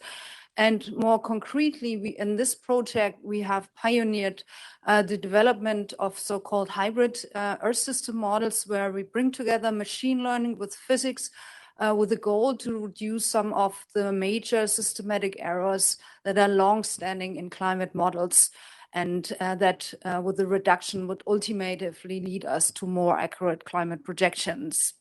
And I will show you some of our breakthroughs in my presentation. So imagine just for a moment, it's a beautiful summer day and you want to go outside with your family or friends, but yet it has 45 degrees outside. There are droughts and heat waves, fires and floods. And with ever increasing extremes, they become more frequent and more intense. So this is really a scenario that's quite real around the world in many areas. And it's not just distant headlines by now. In fact, the impact of climate change is right at our doorsteps. And this is really, and we have heard several links to climate change throughout the day. This is really a core One Health challenge. When soils dry out, food production is threatened. When forests burn, air quality deteriorates. When rivers run low, ecosystems are destabilized, and so on. And we do know very well that many of the recent extremes we observe would have been highly unlikely to occur without human-induced climate change. So recent climate change is really unprecedented. We all know and feel this, but look at the curve. CO2 emissions still growing. We're now at 427 parts per million, which is more than 50% above pre-industrial levels. As a consequence, global warming has increased by 1.1 degree above pre-industrial levels already in 2020. So already then quite close to the Paris Agreement to limit global warming to 1.5 or 2 degrees. The speed of this warming is rapid, and it is unprecedented in more than 2,000 years. So what are our possible futures? And this is exactly where climate models or Earth system models come in. So we develop these models around the world. They are brought together within the Coupled Model Intercomparison Project, a project of the World Climate Research Program I chaired from 2014 to 2016. And we run these models under specific, for example, CO2 scenarios that are plausible in the future. And as you can see here, only in the upper left, we can limit global warming to 1.5 degrees throughout this century, whereas in all other scenarios, global warming is much higher. These requires, as we can derive from the underlying CO2 emission scenarios, that we need to immediately cut CO2 emissions more than 45% by 2030. They need to become net zero around mid-century and then negative throughout the rest of the century. This provides very important information to, for example, the IPCC report. This is the input we provided for the 6th assessment report. And it's also very robust information that we provide. However, now I would argue that the question of whether it's anthropogenic climate change or not is answered. We all know it's anthropogenic climate change. And but what we are facing, and this is particularly also visible in the presentations today, we really need to develop our models further so that can provide more robust information also on the local scale and the regional scale to address all the things we are hearing today. So we need to improve our models by all means. And that's, as you can see here, one issue in these models, because think about the Earth system, even the atmosphere, how complex it is. And I often find it extremely amazing how well these models do, but they do have errors. So we have some long-standing systematic errors. Here you see in precipitation, quite high actually in the tropics. And then you can see that, of course, when you do regional predictions, it's kind of hindered. So that is because these models have a relatively coarse resolution around like 80 to 150 kilometers, one grid box. And when you think about a cloud, you can imagine that a process that forms a cloud is not at this scale.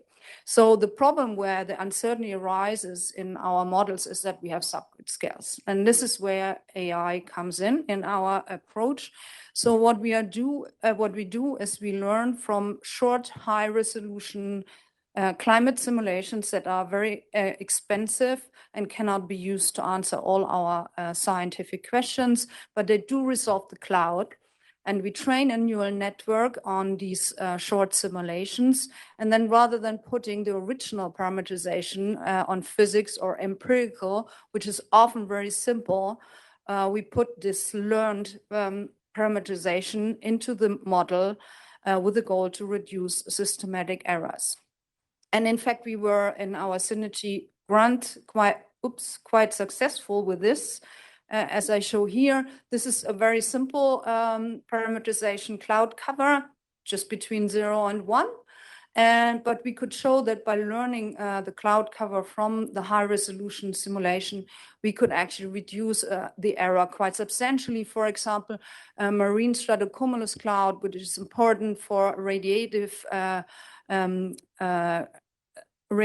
balance or radiative transfer, and also for even for more impact-wise, like the assessment of ship emissions on atmosphere and climate, for example. So it's a very good improvement just with this one parameterization. And then basically through the project, we had PhD students working on various parameterizations, and we could show, and this is complex, but I just go over this briefly, we could show that we could improve extreme precipitation, which is of course very important to get the tails correct when you want to give climate information for impacts. Then also the diurnal cycle of precipitation is a long-standing error in the models that we could improve. And on the lower right, you see that we could also improve this bias you might have seen in the tropics, in the intertropical convergence zone.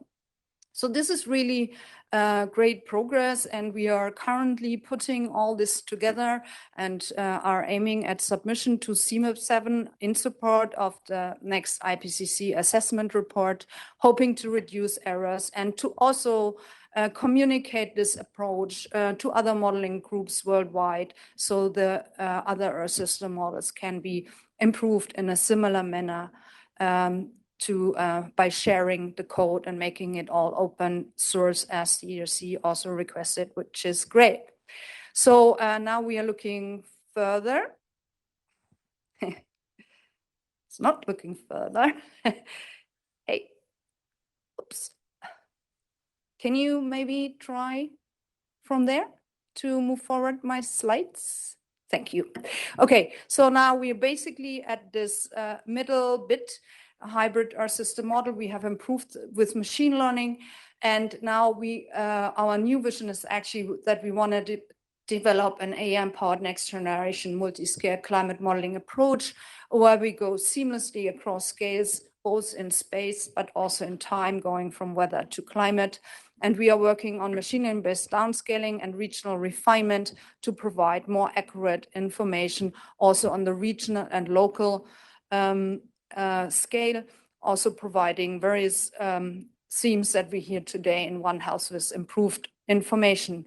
Also working towards an accelerated a system where climate information can be delivered faster than it is possible today. It's actually quite slow. Okay, and then to do so, we have to work on machine learning challenges. Just for those of you who are in this field, you could have just spurious correlations. So we are working towards causal approaches, also using explainable AI, which is a great tool to understand the features that are actually most important in a particular problem and so on.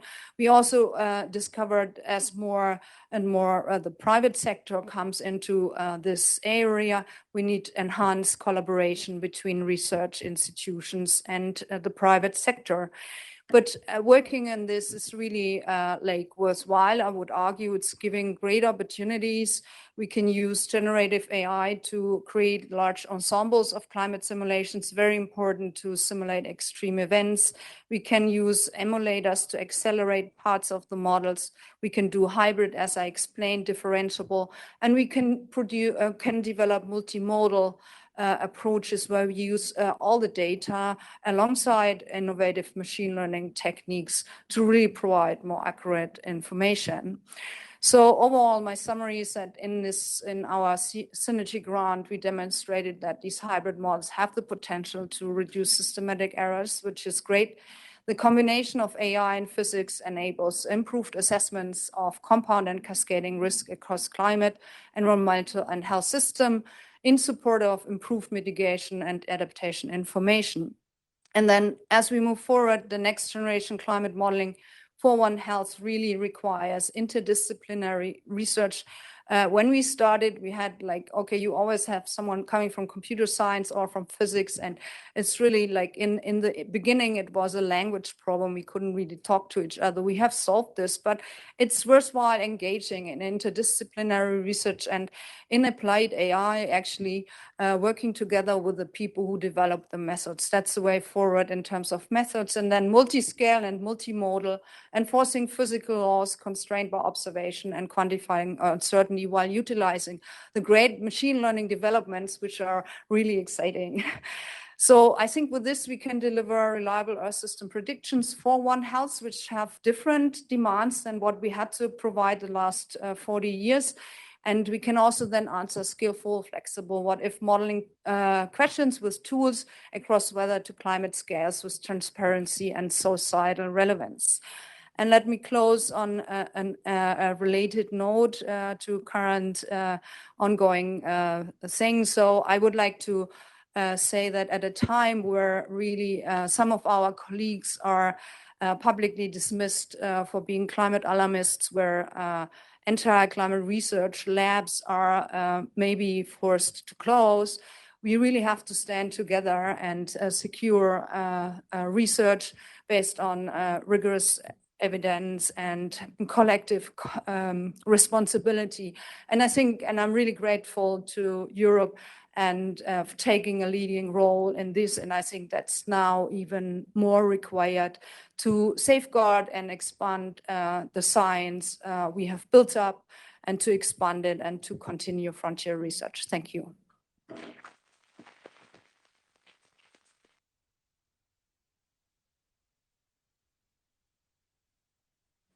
Thank you very much for this inspiring conclusion.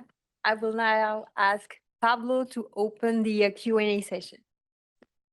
Thank you very much. Indeed, we have around 15 minutes for questions and answers. So we open the floor to the distinguished audience. And don't forget to introduce yourself if you didn't before. Name also the organization you represent and name the speaker you want to address the question. Yeah, thank you so much. So my name is Rami. I'm a professor of systems and control. I have a question essentially for the entire panel. So for centuries, the kind of underlying assumption of the scientific method was first principles. And to some extent, AI, machine learning is a deviation of that because it was mentioned that, well, it's nothing but statistical theory, but I want to challenge that a bit. Statistical theory and probability theory is something that we understand very well. There are some subfields in machine learning where we can't say why things work, let alone how. And this kind of puts us in a precarious situation where, as the saying goes, when you have a hammer, everything looks like a nail. So how do we incorporate machine learning and AI tools responsibly into research while keeping interpretability and generalizability and making sure that it does not lead us astray, but actually puts us on the path to truth. Thank you.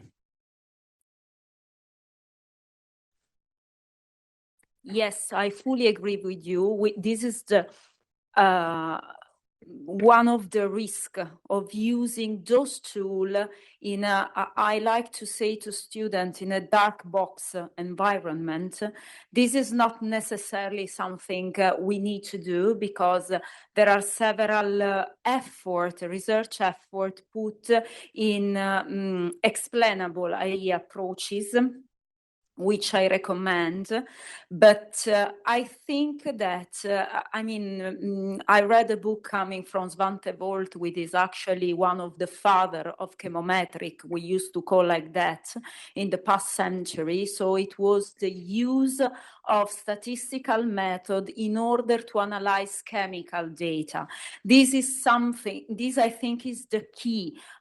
We cannot analyze data we do not understand. I'm very confident when I analyze the data I'm taking after years spent in the lab working with transistor, because I know exactly the physics behind the transistor. I wouldn't feel so confident in analyzing data coming, from instance, from our last speaker, because I'm not an expert in that field. So the idea is that the receipt, if I may, is probably that we cannot rely on the dark box model, but we need to supervise what the algorithm is doing, and only the expert in that particular research field can do this.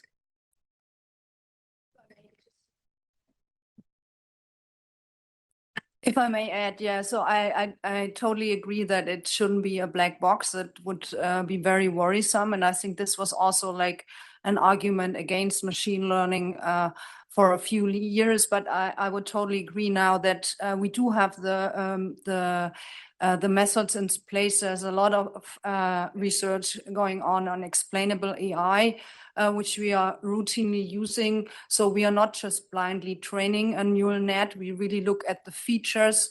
And we also include, for example, causal discovery, which is another way of looking at whether your neural net just trained on spurious correlation. And maybe one last point is that we also include you can also include physical constraints, or you can really check whether you can put physical constraints into your loss function, so that mass energy and mass conservation is fulfilled. There are various ways of addressing this black box problem. So if you do it in this way, I'm actually not very worried like you, I would say.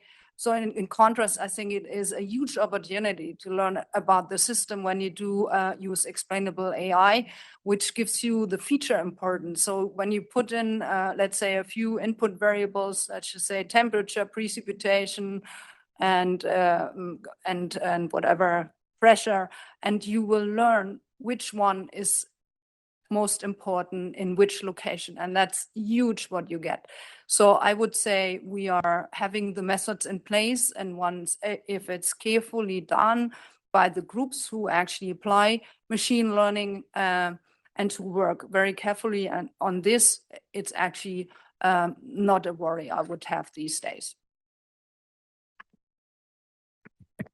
So in the context of mosquito classification, this is one of the reasons that I think it's absolutely key to always have human entomologists involved and to be treating the AI as a tool for them, not them simply as a kind of trainer of the AI.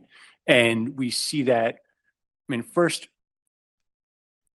in the context of the smart traps, one of the things that we've seen is that the traps can be trained very well in a lab, and they can work for a while very well in the field, but there's moments when a whole bunch of things that they haven't been trained on starts flying into the traps, and that's always going to happen. So we always have entomologists actually doing hand counts as well, right? So it's important to have that additional check. And in terms of the images, it's important that we actually maintain this human expertise in being able to identify mosquitoes morphologically. And so the humans are, the entomologists are a check on the system, but it's also the system is designed to actually foster these communities of entomologists to continue doing their work and to continue to maintain that expertise. Yeah, there's maybe, I completely agree with you, but I think there is also another additional level of complexity here because, explainable AI is fantastic, but many people have the experience that they can use it as a black box. And I'm seeing a lot of project application actually in which, there is a very difficult problem to answer. And people not expert of AI, they basically just say, we will give it to AI, we'll have the answer. So I think at another level, we need to understand that AI can solve only some problems, and AI is nothing without the data and without the idea of what you are asking to AI. So I think even bigger than the problem of seeing AI as a black box is seeing it as a magic box answering, solving whatever issue or problem without even the right input data. Very good. Question from the So, I have a question there. Can you hear me? Tony Houlihan, I'm director of the One Health Centre in UCD in Dublin, in Ireland. My question is, we've heard about the myriad of potential benefits in terms of human health and in terms of One Health that comes from AI. But how can we reconcile ourselves to the more challenging question about the harms that can be associated and the impact in terms of energy consumption and data centres and so on, and ensure that we have energy policy that is fairer, that is more supportive of job creation, more supportive of co-benefits that can come to communities and things of that nature that are all part of a truly One Health perspective on AI. Would you like to address a question? A general question, perhaps even a rhetorical one. Maybe I start and then others can complement it. I will do it very short. Yeah, it's a very good comment. And I think it is really important as we build new AI centers. We do know it's a lot of energy consumption. So at the same time, we have the issues of safe AI and also sustainable AI.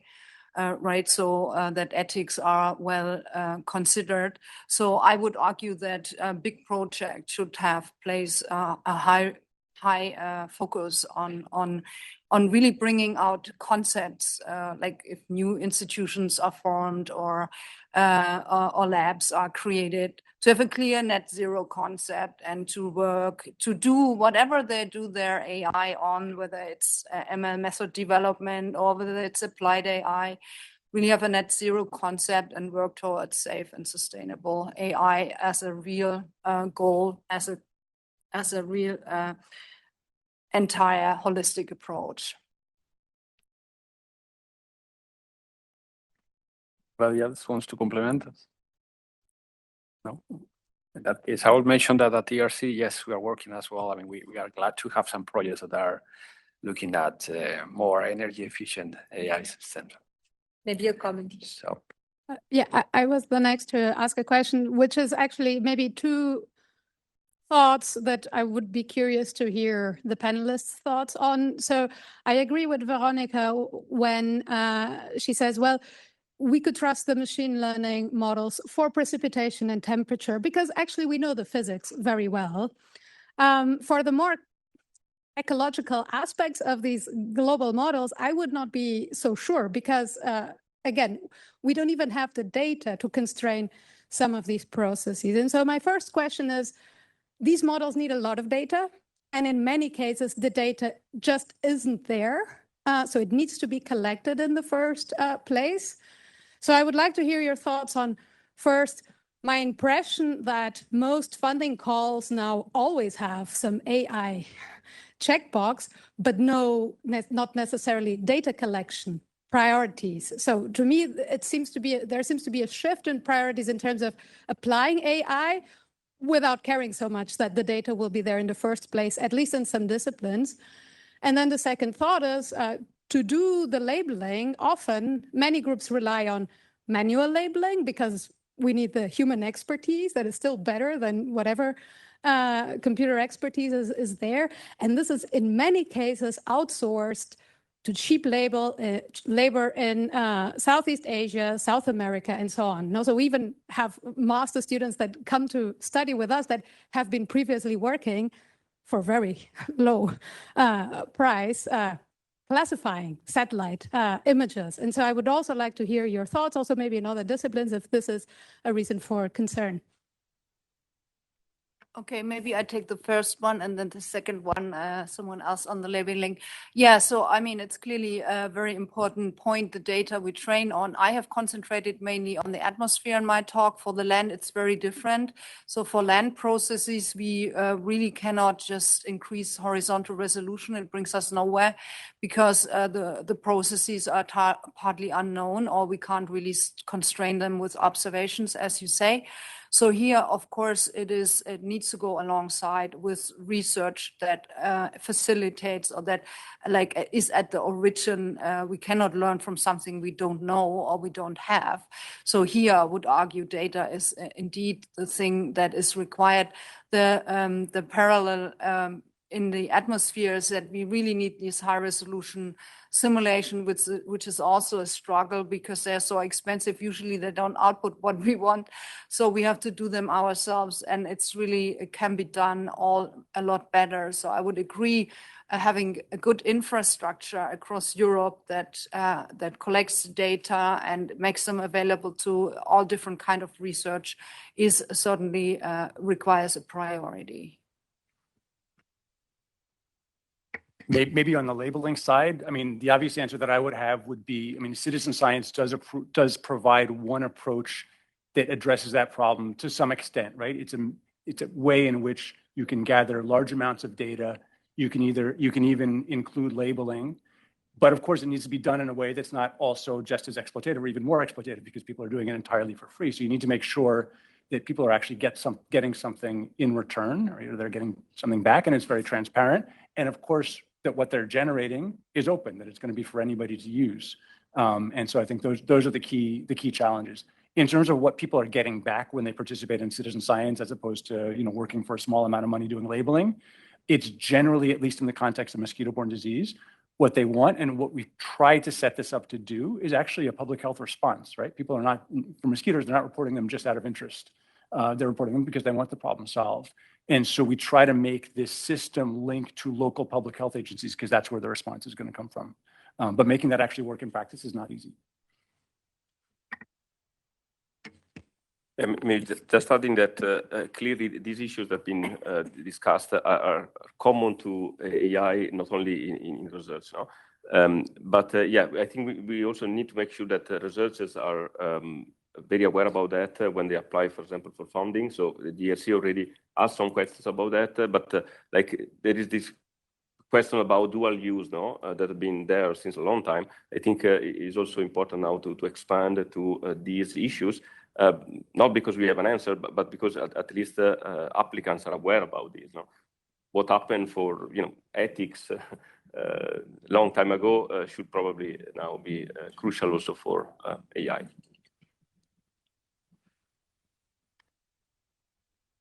Very good. One question here. Yeah, Victoria Kimonid is my name for biomed.live. We're focusing on biodiversity, and I want to go back to the comment about the data centers and AI. It's interesting to see how the big companies that run the data centers do not consider biodiversity as something that is materially important for them. So I believe in discussions like the ones that we're having today, and in general, it's not about the net zero. It is about the all-up contribution they have on biodiversity and in One Health. And it is the means and the contribution, because AI is a means to getting better modeling, to running predictions, to doing the scenario planning, but they also need to contribute more in that respect. And that goes across all the tech companies. Thank you very much. Yeah, maybe I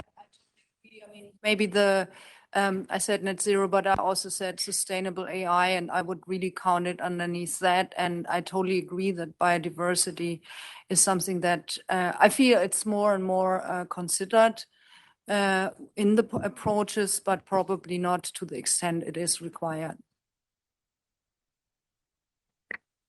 Just to finish with a question In this case, from a slide, we'll take the top one. In any case, the questions of a slide will be shared with the speakers, so we keep track of all the questions. The question actually is very practical for Professor Segata. Any advice on how to improve the health of our microbiome? Yeah, I would like. Difficult question.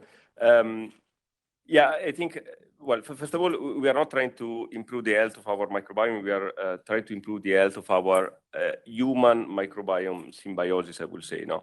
And so here, without spending too much time, I think the point is that several recommendations about diet, high fibers, and things like that are very important, and there are many others. But I think from what we are seeing is that the microbiome is so complex, so personal, there cannot be recommendations that are good for everyone in every case. So I think we need to go toward a precision recommendations for that. And also in that case, I think a question like that can be answered with big data and AI also in this case. Yeah, I think I will not go too much into detail. A special request to address the second highest scoring, which is question on the slide, which is the following: do we need to add a sense of political realism to the entire discussions today? Member states and the Commission seem to be prioritizing competitiveness over sustainability and One Health. Do we need researchers protesting with tractors? May I take it? First. Yes, sometimes these occur to my mind, but this is somehow connected to the call that ERC opened last year for an ambassador for ERC program. And indeed, we have, for instance, in Italy, we are 2 ambassadors, me and Giuseppe Paterno, and all member states have their own ambassador. It's quite a new program, so we are trying to find our own way to raise our voice. It's still, I would say, an experimental program, but in a way, I think tractor won't be really the effective way. I think that, as a mother, what I try to do in my everyday life, I think that people beyond a certain age, they lived in their comfort zone, probably 60, 70 years. So why to change at the end of their life? So the only way to hope for a better future is to start discussing with kids in the kindergarten. I always try to visit school and start raising awareness on STEM culture, let's put in this way, because this is one problem. How we as a scientist try to communicate with a society which has a very low percentage of degree in STEM subjects. So it's a difficult communication. So we need to work with the school. This, I agree, it's probably a long-term vision, but I think that the education of the youngest one will be the only way to face the challenges here. So. I would add, yeah, I completely agree with the point. I don't know much about driving tractors, but I think we absolutely need to be protesting. I would take very much what Lucas said earlier, that all science is political, and we need to recognize that, right? We need to recognize that as much as we focus on our technical solutions, everything connects to some sort of political decisions, right? The economic and political decisions that our leaders are making, that our institutions are involved with. And that includes recognizing when our work makes us complicit with things like genocide, with things like apartheid, with our neighbors being kidnapped, right? With what's happening to the people down the street, with what's happening to the people across the Mediterranean from us, right? All of these things matter, and they're all within the realm of things that we have the power to address as scientists. And we actually have a huge amount of power, whether it be through driving a tractor, but more importantly, probably through our being able to explain things and to generate ideas and to push back and to say that certain things are simply not acceptable. So yeah, completely agree. I just confirming that education of the community is the key, and as a scientist we should also agree that we should try to do the step more in communication, in which is also something that the ERC is very focused on. So yes, I think protesting, but also admitting that we could do more in educating the community, the youngest for sure, but the general community as well. And Veronica, would you like to take it? We move to the conclusions. The floor is yours. Yes, thank you. We started the day with this very important comment that One Health should not be limited to the medical and health domain. And I think that this last session of this afternoon is a perfect illustration of this, because we heard about microbiome transmission, we heard about biosensors, we heard about mosquito-borne disease, and we heard about climate change. All those domains helped with AI, with all the bad sides that we have mentioned. But nevertheless, I think that this is a very nice way of agreeing of the need of this interdisciplinarity among us, and let's not work in siloed. So thank you very much for attending this day. It's been a pleasure to be here. Thanks a lot.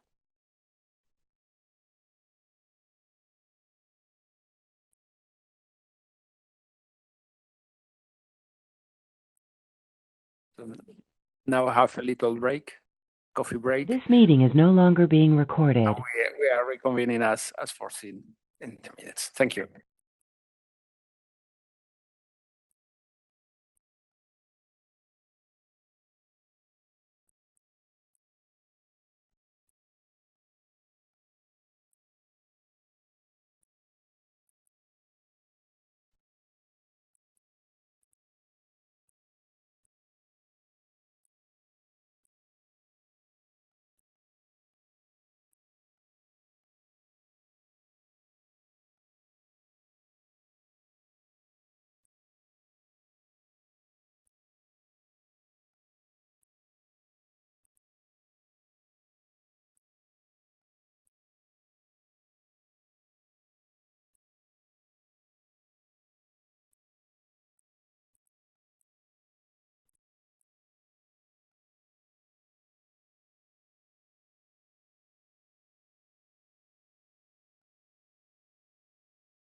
This meeting is being recorded.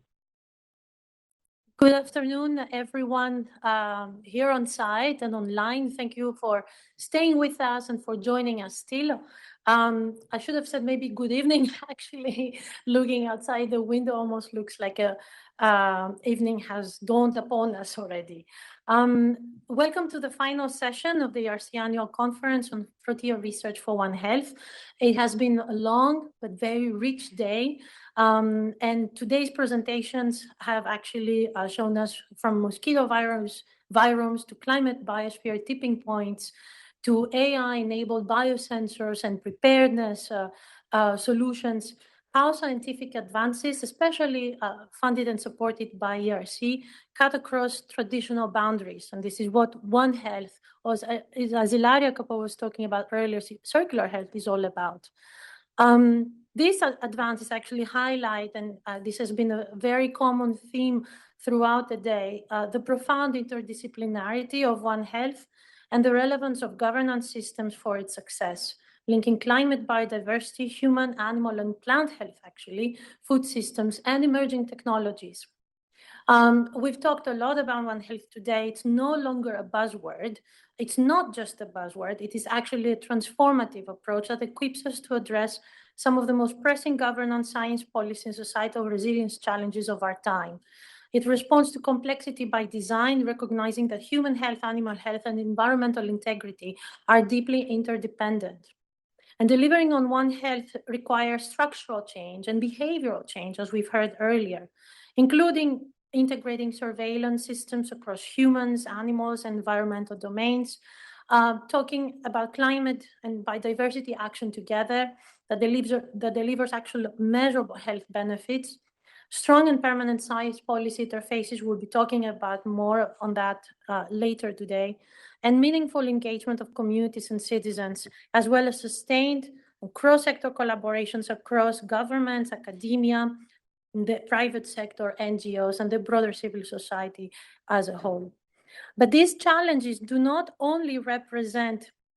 are not only challenges for our planet and for our ecosystems, they actually represent opportunities for Europe. And we've heard repeatedly throughout the day today that Europe is in the lead and actually a very good place to be in today's geopolitical context.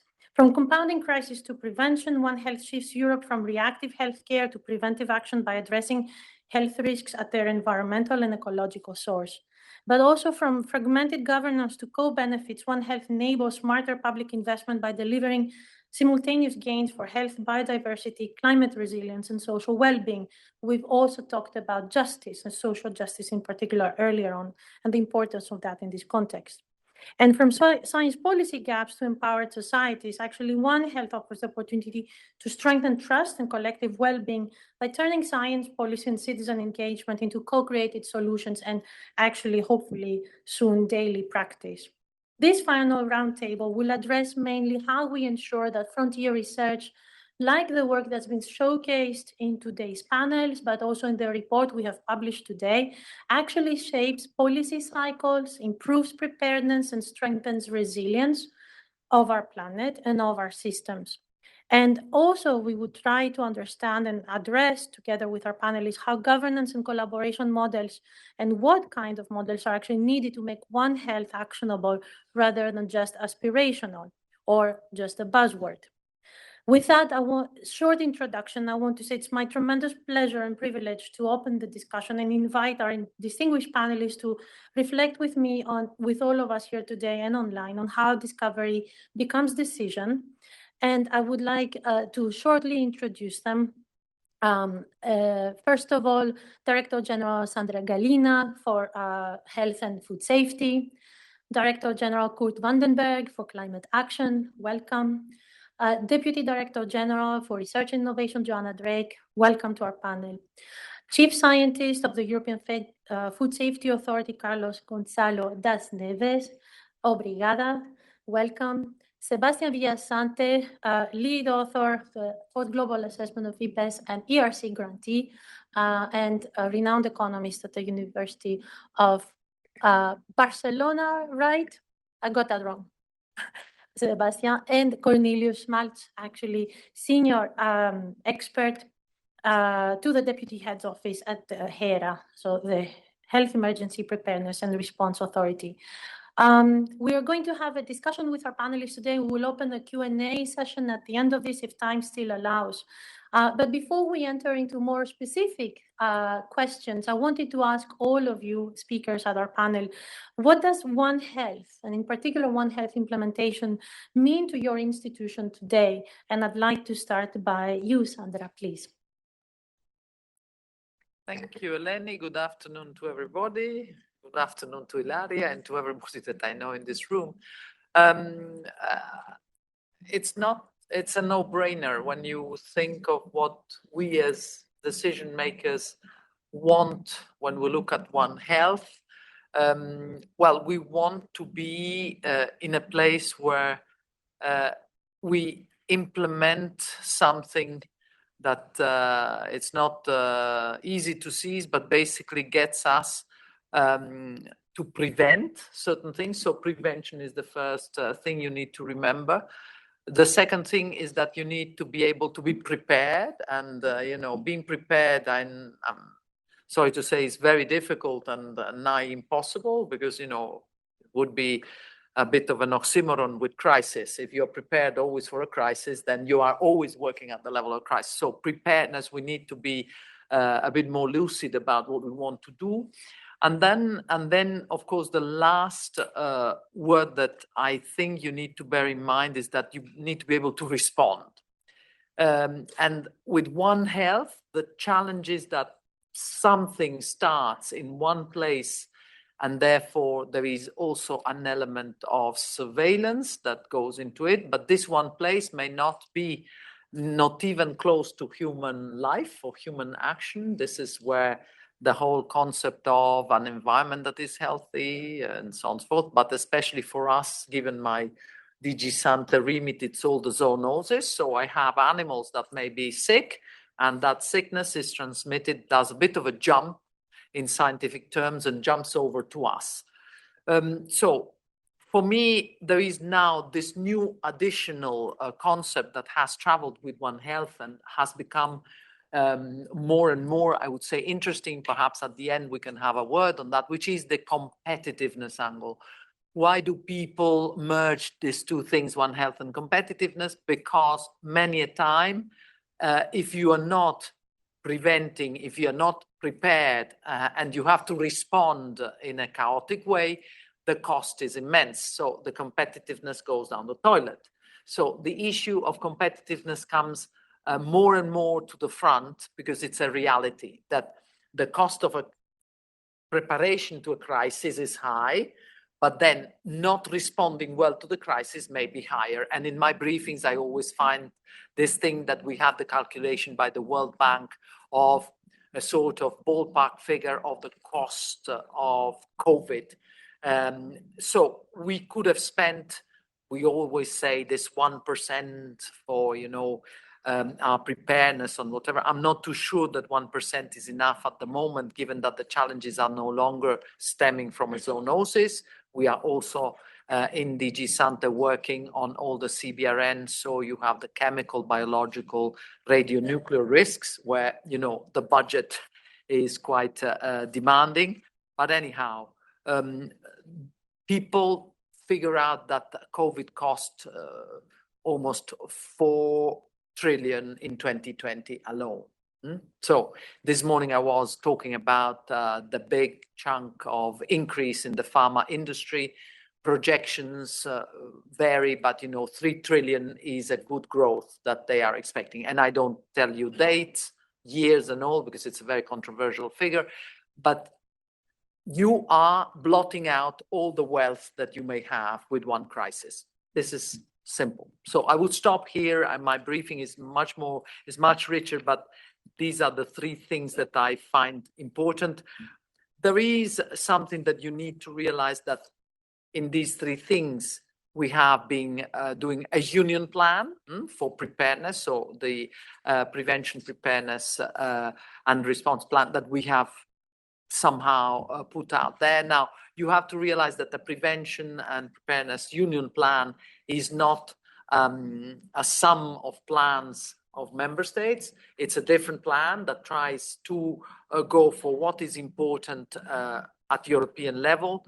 And here I want to actually say thank you to all the member states that have been preparing carefully for their own national plans, because the national plans are the buttress for our EU plan.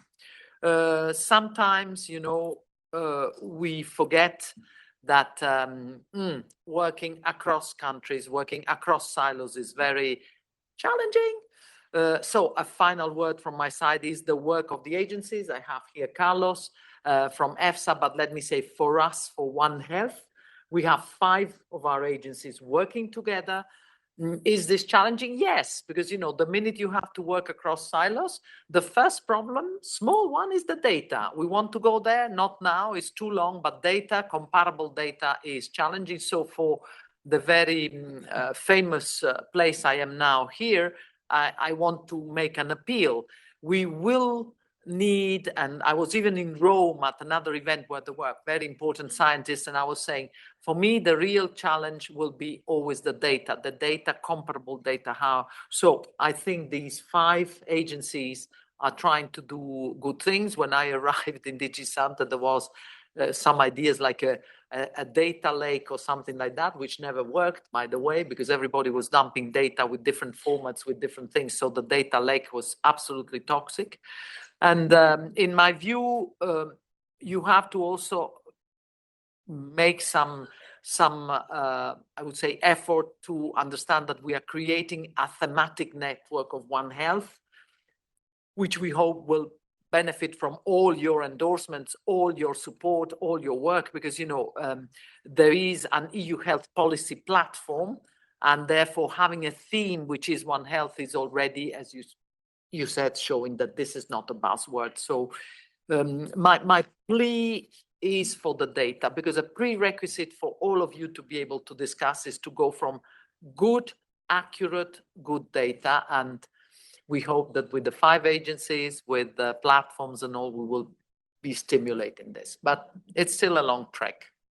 Thank you very much, Sandra. I'll give the floor immediately to Kurt to follow up on DG Clima. Thank you very much, Elena. Can I just start by saying how pleased I am to be here today at the ERC. Last time I checked, the ERC has funded for 30 billion euros of research covering 35 countries, 98 nationalities, and more than 1,000 institutes involved.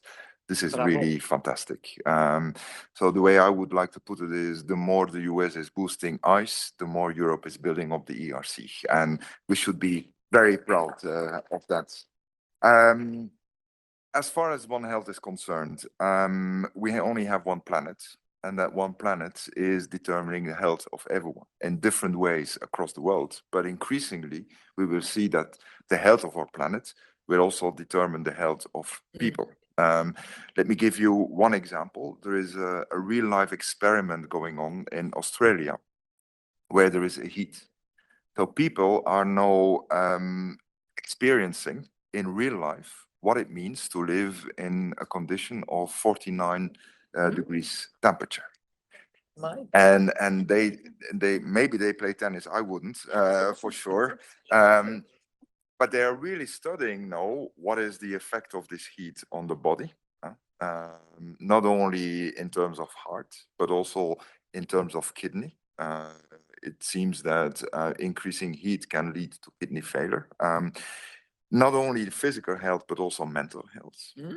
Not only the human health, but also the health of society, because these extreme weather events are threatening people differently in terms of whether you are poor and rich, what you can afford in terms of protection. The impact on hospitals, for example, but also the impact on productivity of your economy, because it's been shown by scientists that a heat wave has the same effect on your economy as a national strike, for example. And there are all kinds of other effects, like if you have more heat, you need more air conditioning. If that air conditioning is fueled by fossil-based electricity, you have more air pollution, which then has an immediate effect again on health. So, and if we know that the number of people living in extreme heat will probably double by 2050, if we go to a 2 degrees warmer climate, which is likely on current trends, it means that 41% of the global population will live under extreme heat conditions. This is huge. This really means this is a very sobering data. Now, I quickly went through the database of ERC projects. And what did I discover? An ERC project called Hot Life, studying pathways to survival in a hotter world. And this is exactly what we need. This does not do any detriment at all to the freedom of frontier researchers, but it shows that frontier researchers are also by nature interested in what the research they do means and can be relevant to society. And that's why we need really the ERC and research at large to continue. What does it mean, very briefly, for us in DG Klima? I think Sandra has already said a lot of things.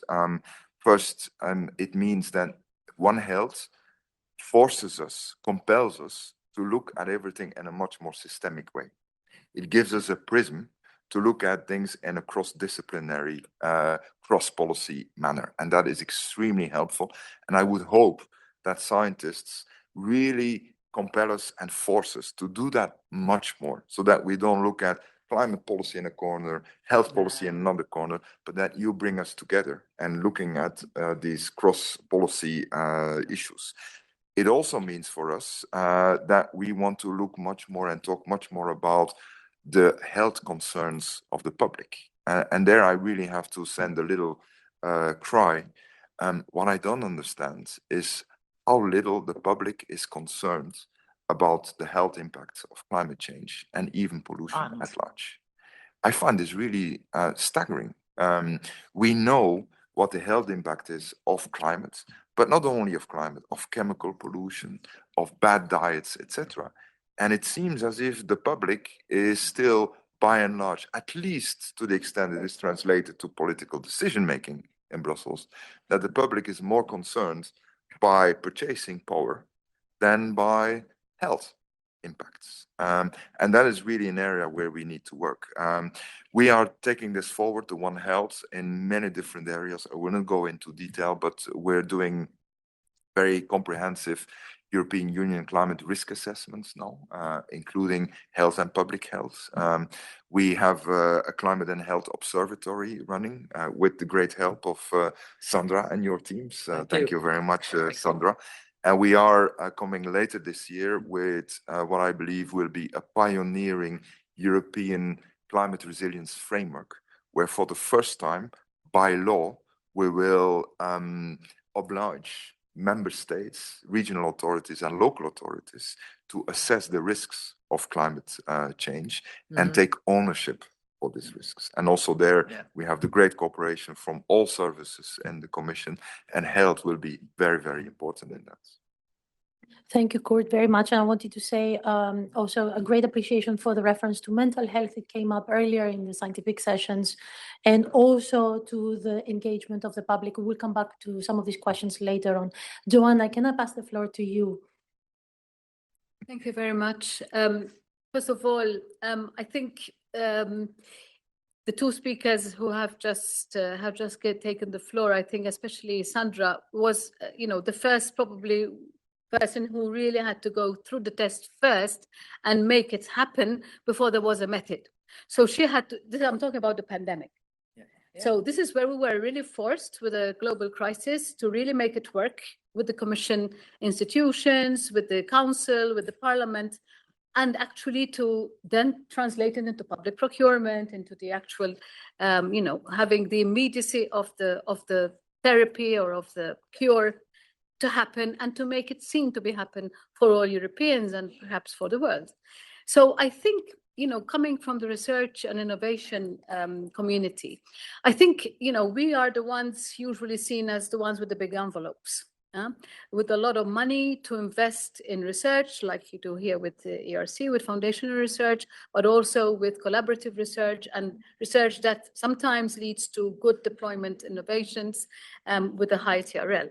But I think what the world is telling us here and what we are telling ourselves is, what difference is it going to make for us as an institution to make it work out there? And I think this is what the challenge, I mean, the speakers before me already said it all. But in the end, I think we have to make it translated into action, not in order not to make sure that it doesn't only remain an ambition that looks really great on some political objectives, but we have to translate it into a management plan. We have to think about who the actors are, who we need to collaborate with, what are the likely obstacles, what technologies we need, and how are we going to get the money. So if we look at, for instance, now that we are on the threshold of the new budget and also the new funds that will be available in the Commission proposals, I think the big challenge is how to make it work. From the research perspective, our question is how much of that money is going to remain for foundational research after having analyzed what we think the problems are going to be. Is it going to be AMRs? Is it going to be climate and health? Is it going to be the microbiome? Is it going to be the food systems? So we have to know, and we have to be led also by the guidance of member states, and also to align those priorities going forward, to be ready also to press the button in good time with simplification measures in to make it happen.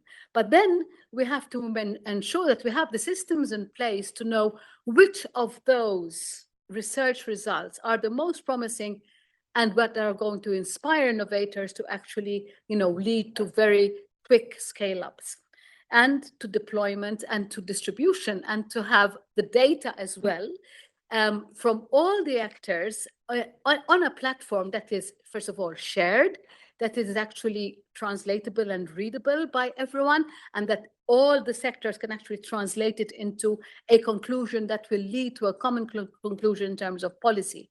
But there is also another factor here that we may be missing.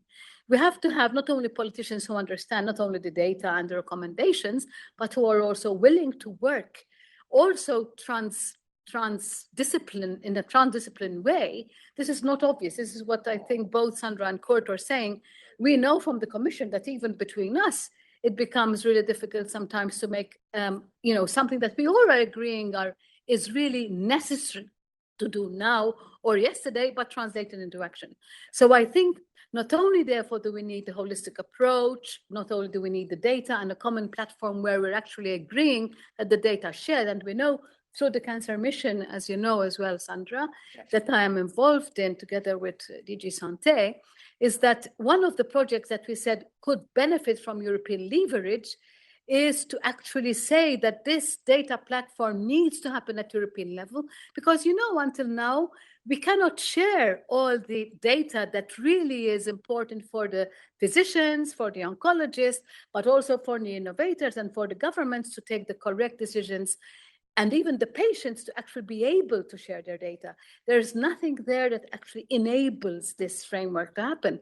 So I think that enabling factor and that empowerment needs to be met on the other side with the willingness and the acceptance that this is necessary and that is urgent, that we need to find a way to do it. This is not obvious, and I think we need to work on this. We have a challenge upcoming now. Let's hope that we can live up to it when we have, as you know, a pipeline of pots of money for research, pots of money for innovation, for competitiveness, but how is that pipeline going to work? This is a big test. I'm not saying it's insurmountable. It can happen, but that means we need to be really aligned, and we really need to be perhaps less egocentric and say, okay, we do accept that this is priority number 1, and maybe priority number 20 needs to be maybe relegated a little bit further down because we need the money for the most important things. This is, I think, the test of maturity that we have to undergo as well. That is never written probably in any document, but I think this is really what will fuel the success. Thank you very much, Jonna. Less egocentric is something I retain. It was actually the ending of our keynote speaker's presentation this morning. So with that, can I pass to Cornelius, please, for Hera's Thank you, Elena. It's also a pleasure for me to be here in this forum. Thank you very much.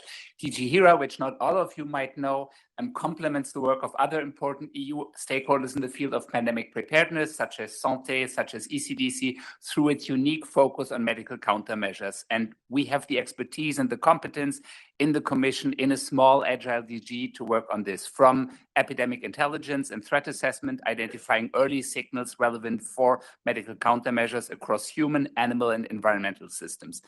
And we support research all the way from early stage research through late stage research, through calls for proposals in the EU for Health program, through Horizon Europe, and through procurement, joint procurement of member states, and eventually we go all the way to stockpiling. That's the idea of the value chain of medical countermeasures that comes together in HERA. As all other stakeholders around the table today, One Health is a very key guiding principle for us in implementing this mission. And you asked for a few examples of how we implement One Health today. I'll say we published earlier in 2025 the Commission's medical countermeasure strategy. One of the key deliverables of this strategy was the health threat prioritization assessment. In this health threat prioritization assessment, different from previous versions, we recognized as a separate category, actually, we put a new emphasis on vector-borne and animal reservoir viruses with epidemic potential, recognizing their accelerated spread through climate change and other environmental factors. And we realized that it is impossible to address the threat of these diseases without looking at the entire ecosystem. This applies to monitoring, surveillance, and modeling of the disease spread, but it also applies very much to the development of medical countermeasures, where vaccinating or treating animals might in some cases be an important strategy to prevent transmission to humans. And there are, of course, also very important parallels in the development of animal and human vaccines for these diseases.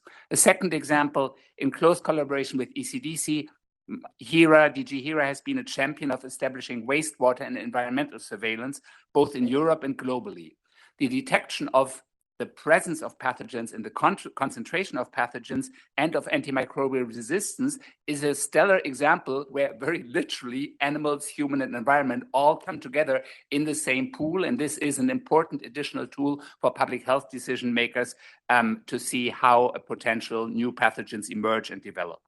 And finally, of course, I'll come to that later, also antimicrobial resistance is another priority health threat for HERA with an essential One Health angle. The adequate use of antibiotics in animals is of paramount importance to limit resistance with impact on both humans and livestock, and the development of new medical countermeasures needs to take this into account, from diagnostics to treatment and to potential future vaccines. Thank you. Thank you, Cornelius. This was very concise. And I'd like to pass the floor now to Carlos from an agency. Thank you very much and very good afternoon. And thanks to ERC. It's been an engaging day. I mean, if this was a 5-second speech, the answer is easy. What it means to implement, walk the talk. And we've been talking about it for a long time, Ilaria. As I said, 20 years. I usually say that with the history of One Health, it goes like the years. It's BC and AD, before Corona and after Doom. And the fact is that after Doom, we couldn't hide anymore behind anywhere, that we need to change a bit the way we do stuff, because it's not working. It's clearly not working. And you can all imagine for an agency like the Food Safety Authority, that of course works with foods. And I think we will all agree that foods can transmit diseases, can be linked to pandemics. Wasn't the case of the last one, but the next one could be. We know it damages climate curves. We know, of course, climate also damages the capacity to produce food. So for us, there was no way we could continue to provide scientific advice to help policymakers to do their job without adjusting ourselves a little bit the way we work. Sandra's already mentioned perhaps one of our flagships of how we try to do this differently. Let's team up. You mentioned the 5 agencies because, of course, we work with food. The medicines agency is linked to that, the chemicals, the environment, and the European Center for Disease Control. And this was more than just wanting to work together. It's also realizing that we have more than finding something to do together, which is not hard, is learning how to do it together. Different cultures, different ways of working, different remits, different silos, and not everything gets sorted out through Microsoft Teams. So this work has also been a lot about building trust, building, knowing better your colleagues, knowing how to do things in the same way, how to share more than to try to merge. And this work is ongoing. It's not enough. Implement for us in Europe, for the agencies. Important to remind that we have built agencies in Europe in a model that, unlike the American, we're not 10,000 people in Parma. Agencies are relatively small because they are supposed to do it with the member states. So that's where we also put a little of our One Health focus. Let's make this system across Europe work better. When we say that EFSA gives a scientific opinion to DG Santé, what I really mean is we more or less suck out of your brains the scientific knowledge you have. We shuffle it a little bit and provide a feedback to Brussels. So we needed to be better at doing this. Perhaps one or two just more things on how we implement this. We'll get back also the citizens and so on. But two other areas for implementing that are important. Also change the products. And Sandra mentioned data, better surveillance systems, better data interconnectivity, goes without saying, but also changing the scopes. Of course, we don't define the scopes. The legislator, the risk manager defines the scope, but we don't do any more pesticide risk assessment as we did 30 years ago. Now we need to think of the environment, of biodiversity, of ecosystems, of resilience. We don't look at contaminants only like in the old days, what it does to your heart or what it does to your liver. Now even inside you, we need to think of immune system, reproductive systems, but we look as well what it does to all the other compartments. So changing the product, if I can call that the scientific advice, is one last good example how slowly we're trying to make a product that perhaps being more holistic, transdisciplinary, which was my provocation to ERC earlier today, perhaps we give policymakers something that will make their life a bit easier, sometimes. Yeah. Thank you, Carlos. It was great you mentioned member states. I should note that the Danish presidency actually organized a very important conference on One Health, which was very well received. And moving now to the international stage, Sebastian, apologies, you're not from Barcelona, but from... Thank you very much, Eleni, for the invitation. Yes, I'm originally from Argentina, but very happy to stay here and thanks for the invitation. As an ERC grantee, I am here basically to share some thoughts in relation to my expertise at the international science policy forums involving, for example, the World Ocean Assessment of United Nations, the Global Tipping Point report from 23 to 25, for example, and the different IP-based assessments. So we are closely working. Since I began the ERC grant, I was completely convinced that the best way to try to feed or to include or try to influence policies is to try to also be engaged and involved strongly in those type of processes at international level.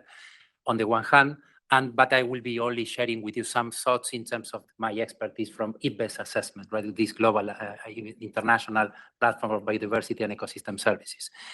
From that experience, I will say that the decline of biodiversity and nature decline is probably one of the key drivers in the planet that right now is driving the increasing health risk for humanity, but also for health of other species, because we always have this, let's say, anthropogenic views that only our health is important, right? So we need to also consider the health of the species and non-human species that are in the planet, right? So that is the first point. The second point is that we usually do in IBES is that probably is the unique platform at the international level in which we synthesize the largest evidence from multiple sources of knowledge. Sandra mentioned databases, indigenous and local people, different database about indicators, peer-reviewed literature. So the largest source of evidence are basically included in those type of assessments. And these provide evidence from the holistic point of view, not only for climate change, for example, but for food systems, health risk from an holistic perspective. And then it has the capacity to influence the agendas of climate change, food, and health, for example, right, at national level worldwide. Just to give you an example, for the last transformative change assessment that has been launched in December 2024 in Namibia, we negotiate with more than 150 countries, not only the text on how we can implement collectively, but at national level as well, the results of that particular assessment, right? And we receive very important feedback and very relevant, at least from my experience, that to what extent we can really and truly move, not only from the scientific evidence to the implementation, as Carlos said, right? And just to give you small examples, we were different ERC grantees in the IPBES, in the different IPBES assessment, but in particular for the transformative change assessment. Right now, we are joining forces between the different ERC grantees and implementing in our national strategy or national country. So this is one example of how we can, let's say, promising or successfully to, we can say that, implement the results from the ERC's grantees into the science policy interface at international level. And just to give you another example from this One Health implementation is that only in that particular assessment, which is transformative change, we were able to collect more than 400 of cases around the world in which they are able to positively generate outcomes not only at the environmental level because of the IPBES is strongly focused on biodiversity and the state of the planet, but also on health and economic, right? So it's one, not only that assessment, the Nexus assessment as well. So in general, the perspective of IPBES is to have this One Health implementation considering not only the state of the planet, but considering the state of the planet as the key basic biophysical state of the planet to then develop all of the economic activities around the world. And from my side, I think that's... This is great, Sebastian. Actually, we're very pleased to hear ERC grantees are joining up forces. We've done a portfolio analysis actually looking at the transformative change portfolio of the ERC. More than 300 projects are active in this domain right now. So zooming in a little bit more on the interface between climate change and health, and actually biodiversity loss as well. We know that these elements are, these changes are actually completely reshaping health risks. You've always spoken about this in your introductions. From your perspective, and if possible in 2 minutes each, can you tell us which two interventions would most strengthen Europe's resilience through a One Health approach? And perhaps you've already spoken about some interventions already. Think about or mention others that need to be highlighted as well. Sandra, can we start with you, please? Very briefly, and I think it ensues from what we have heard from all the last year's colleagues in the panel, climate needs to be, in my view, included as an element for the health part of the house in a more determined way. So, you know, when we are looking at the prevention and preparedness union plan, we need to build this in. But let me say, no, it's not just you. We need to do it with Maciej also, because the fact that we had these horrible floods in Greece, for instance, and all the sewage was around. So let me say, the post-trauma part is not just the climate, the heat, the fly that comes from Africa in Cyprus. By the way, you should never forget that I am bestraddling a huge chunk of your One Health. I'm only excluding soil. But for the rest, I have the plants, I have the animals, and I have the humans. And we can see that climate needs to be factored in for diseases on plants more often than not now. We are having an invasion of these diseases. So goes for other diseases that have recrudescence, like lumpy skin. You know, now we are wondering what is happening in France with this lumpy skin. So second thing, it is the first thing, and I will repeat it ad nauseam, is to be interoperable, to have information systems that can allow us to exchange the data seamlessly. We have the European health data space for the human part. We want this space to be, I would say, strong and to be able to have not just a primary use that is normal, and I would say is the least we could expect from such a superstructure in Europe, but also secondary use for researchers that, you know, it's helpful. And I would say that no later than this morning, we were also discussing with my colleagues that we have I would say, the prodromes in all the tools that I have for the emergency of animals, for the emergency in humans with EWRS, to have other information traveling, other information which is not necessarily strictly human. I prefer to keep it like this. But, you know, we had over the weekend a bit of a scare, and it travels very well if you have the system. And we're very glad to have the system, but it's not enough. It's not enough. So two things, climate and the data traveling fast to those who need the data. Thank you, Sandra. Can you follow on, Carlos? Yeah, I mean, first I almost need to vote for the data, but I'll perhaps illustrate it again, bringing something mentioned here already by my colleagues. It's really this: we need to connect the climate and the environmental data into the system. And you can pick your topic. In AMR, environmental dispersion is the Achilles heel. In infectious diseases, climate aspects remain sometimes the Achilles heel. In food system sustainability, climate modeling remains sometimes the Achilles heel. I mean, choose your pick. It illustrates that this data, this knowledge, this information needs to be brought in, needs to be articulated. You mentioned the health data space. Now we also have the common data platform for chemicals, is another example. And we need to start connecting these dots so that we are also much quicker, which is another aspect. Point two, and aware that I'm talking to the ERC, the other aspect we continue to miss in this time is still knowledge on the connects between these cause and effects, between some of the climate events we are observing and the things we need to conclude on. Is it really bad for food? Is it really destroying forests? Is it really leading to drought?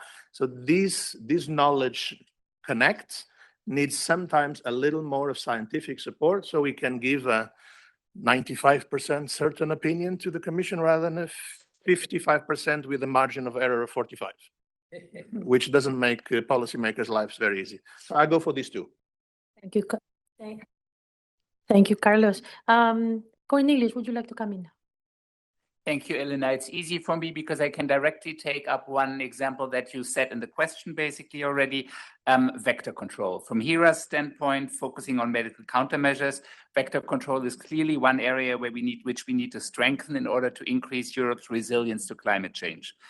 Native cases of chikungunya, West Nile, and dengue are in mainland Europe are increasing in number and geographic spread each year, reflecting the expansion of the respective mosquito populations. These were diseases that we knew in Europe as imported cases, but we're now seeing transmission in mainland Europe. So this is actually quite a dramatic change. HERA finances this year a new action of member states to increase their capacity to monitor, understand, and control vector populations across member states, mitigate the spread of vector-borne diseases, reduce infection rates, and improve public health outcomes. We were thrilled to see, this is also very interesting, that actually a record number of member states and associated countries were interested to participate in that joint action. I think this is not, figures are not final, so I'm not supposed to release these here, but this was really a very, very strong interest of member states in this. The grant agreement is being put together, and we're looking forward to supporting this, confirming, from the interest, the importance of this action. And I think Elena will probably forgive me if I leave it with one example in the interest of having also opportunities for colleagues to ask questions from the audience later. Cornelius, much appreciated. Actually, Kurt, the word is yours. Many good things have been said. The most important of all from our perspective is that we deliver on our climate goals of reducing emissions. And we have set these goals in law. The advantage of focusing on health is that it can make people understand that we're not doing climate action for the health of the planet, because the planet couldn't care less if it warms by 10 degrees. It's for our prosperity and our people and their health. But if you ask two interventions very directly, in addition to everything that has been said, first is using more nature in adapting to climate change, greening cities, restoring ecosystems, because it was said by Sebastian very rightly that the resilience of our ecosystem is really linked to the diversity of species and what is in the ecosystem. So the more we can use nature to restore ecosystems and protect against the changing climate, the better. And the other that I would want to say is indeed, picking up on what Carlos said, is on farming and food systems. This is the one area where we don't know yet exactly how to decarbonize and adapt to climate change. And there's so much gains to be had there.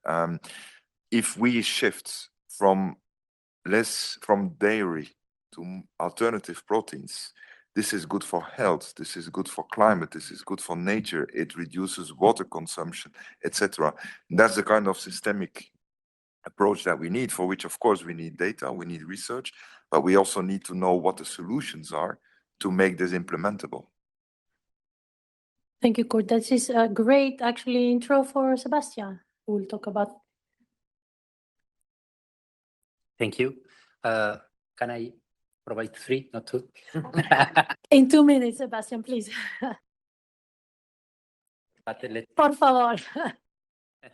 Well, I promise to be short. The first one, according to the scientific evidence, in terms of climate change, we know that probably the most important intervention is to reduce the CO2 emissions by 2030, 50%. We are not able to achieve that according to the current patterns of the Earth systems, resilience, and the planet.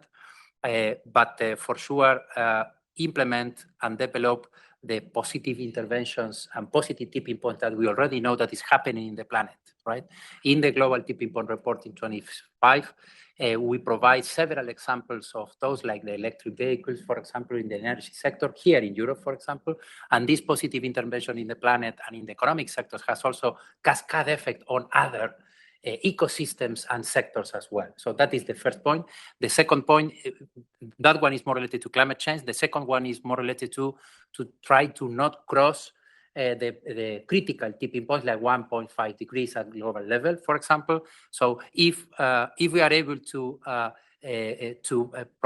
develop ecological interventions to restore or to maintain or to conserve biodiversity, that is a natural buffer that avoid us to cross tipping point and potentially against disease emergence in the planet. And the third one is more related to justice-oriented, right? Is to try to strengthen or promote justice-oriented adaptation, especially in terms of early warning systems from different sectors, not only ecosystems or climate change, but also health and economic, so holistically speaking, and especially also to try to focus on food system resilience as well. So these are the 3 points that I think that are relevant. And you did it in 2 minutes. Thank you very much, Sebastian. So you've been bringing up throughout your interventions the need for better collaboration and joined up governance. So let's zoom in on that a little bit, and perhaps from your experience on both successful examples of implementation, you've given some already, and the challenges that we still face. How do you think we can build stronger bridges across human, animal, environmental, and food systems, actually? And how can we meaningfully also engage citizens in the process? You've brought this point up as a very important factor as well. Can we start with you, Carlos, please? You're the champion of walking the talk. Now that's a bit of a weight in my shoulders. Now, I mean, indeed, cross collaboration is essential. I think everyone has mentioned it here. So unite, but also get out of your comfort zone when you do it. And let me briefly give, since you also wanted a specific example, talking of the 5 agencies. Last year, for the first time, I think it was a groundbreaking situation, we got a request from the Commission. Now there is this azole, some of you may be familiar with it, it's a fungicide. It's used as human medicine, it's used as a veterinary drug, it's used as a plant protection product, it accumulates in the environment, and it's a bit nasty. And for once they said, we don't want 5 opinions at 200 pages each. Can you get your story together and send us 1? And by the way, we also brought GRC in. And this was a game changing. We took perhaps 30–40% of the time deciding how to do it, who signs it, in which order. First time we've learned the drill, but we've provided an opinion which I think gives a full picture, the One Health picture, that I think makes a difference and can inspire future. It's not like it's the only time we do it. Some of you are very familiar also with the work done together on antimicrobial resistance. And a good example there where the getting out of your comfort zone is people keep asking us, what about the environment? What about the environment? We produce a report every 2-3 years called GIACRE. It's about the residues, and it's been traditionally veterinary medicine and human side. And we are trying to see if now we can slowly start bringing environmental data. The Water Directive is now forcing environmental data to be collected on AMR, can be a game changer. I said, get out of your comfort zone. Also, that's, I keep speaking of these 5 agencies, but for example, for foresight, for thinking ahead, we've decided not to even do it just the 5 of us, but to team up with another 13. And we've just finished an exercise on foresight for the future of our work with the Asylum Agency, with the Human Rights Agency, with Frontex. It's a little bit of a testing of boundaries. My last remark on how to bring people in. I think here is to acknowledge that the scientific process is no longer done in closed doors. The days where an eminent scholar would give an opinion, would send it to the policymaker, who would make a decision, and you would just digest it, those days are gone.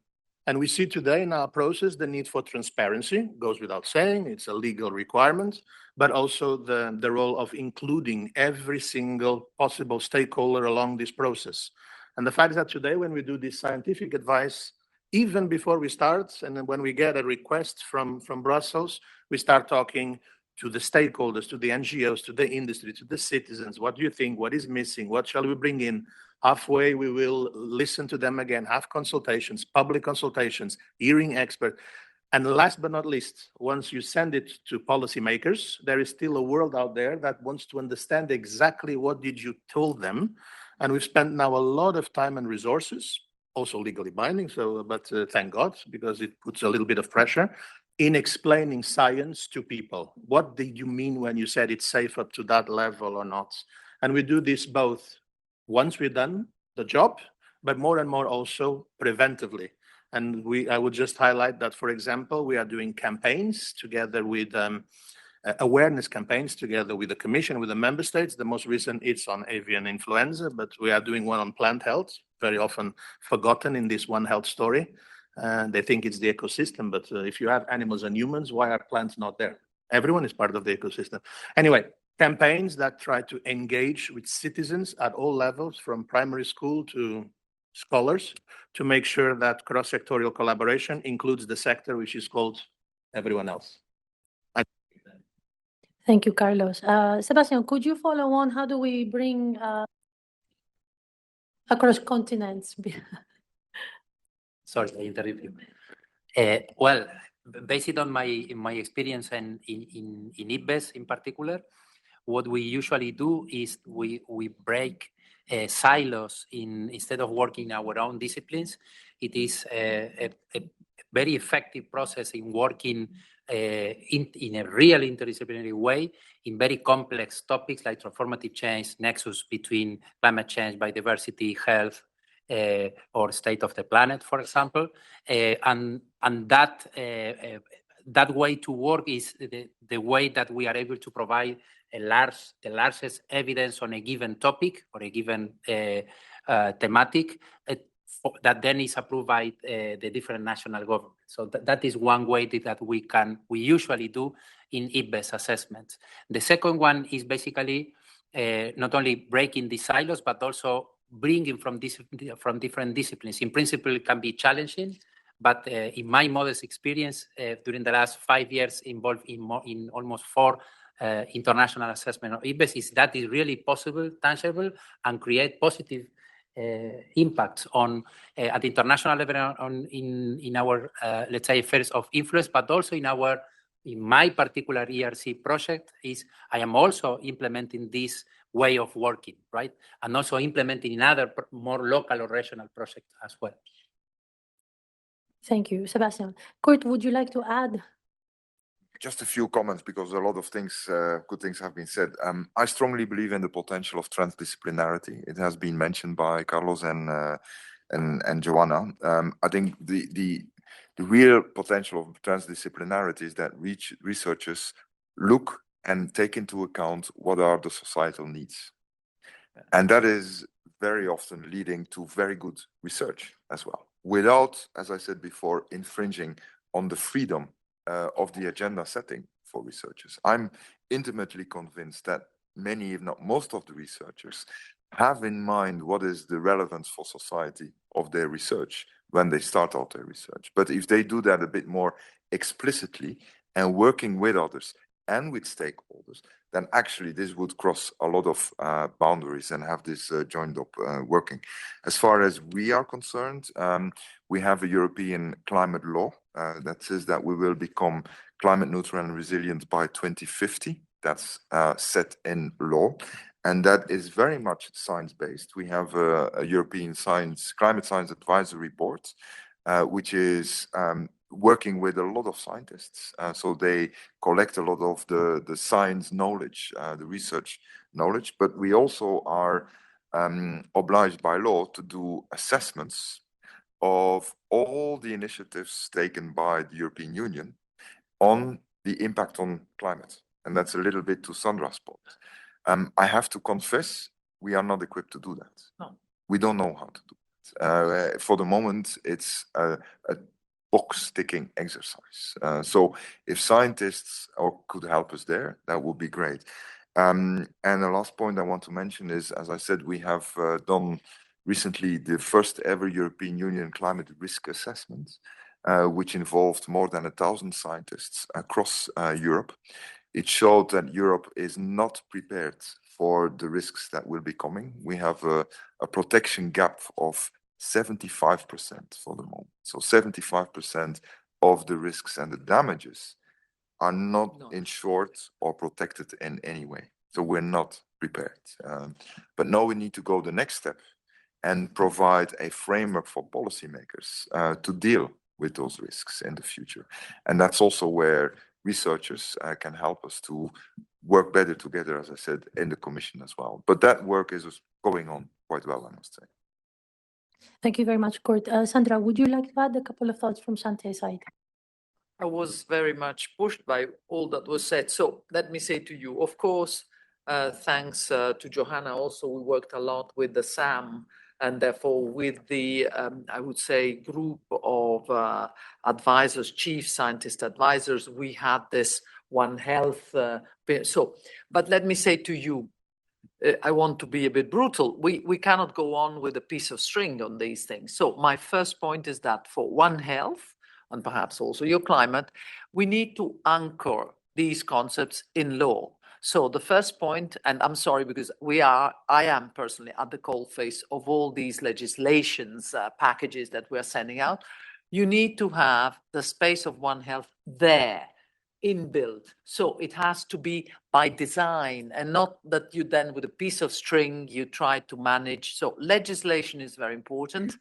The second thing that I see very often is that, and I'm very grateful to Carlos, but you know, we need to be very lucid that when I said that I wanted an observatory for climate, I must say, I will not say who, but very high level politicians were looking at me in the discussions we were having. They were laughing. They said, but Sandra, I said, I think that having data on climate and health will be necessary. This was, I still remember very well, which was 2020, 2020. I implemented the thing in 21. Everybody was deriding me. It was a bit little money in a sense, but today it's big money for my rickety budget. So, but this was a piece of string again. So I come to the institutionalization of things. So the fact that we have put the 5, it was me, my ukadze of a director general saying, you agencies now, you work together. And also for this, this opinion that he quotes, it was not easy to tell them, for this thing, you give me 1, not the 5, because let me say to you, it may be known to you that sometimes scientists arrive at different opinions.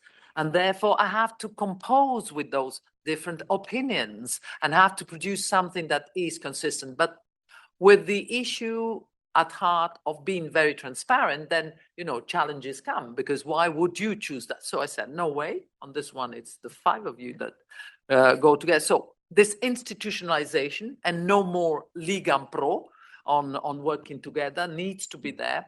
And finally, there is something which was mentioned, and I'm very grateful to Kurt because, you know, he's really a brother. We went through the pandemic together. And, you know, it's the fact that we need not just that the researchers explain better science and this and that. We will go perhaps into that another time. But my problem is we need to have citizen engagement. We are failing in Europe in citizen engagement. Citizens are no longer able to understand why science is good for them. Why is science doing something good for me? Let's show to them why science is good, and not just in very small marginal hours on television where there is a small piece of research on the crotalo that, you know, okay, fine, but, you know, we can be a bit more assertive and say that, you know, science is good for you. We did an experiment because DigiSante is already known for being a bit the outlier. So we decided to gamify. For the AMR issue, we decided to produce a game for adolescents. You have no idea how successful this was. It was beat the bug, beat the bug. So the adolescents had to play this thing. You know, being at home, I remember as a small kid, you went to school, you came back and you said, you know, Mom, this thing was mentioned. And so you enrich your family environment.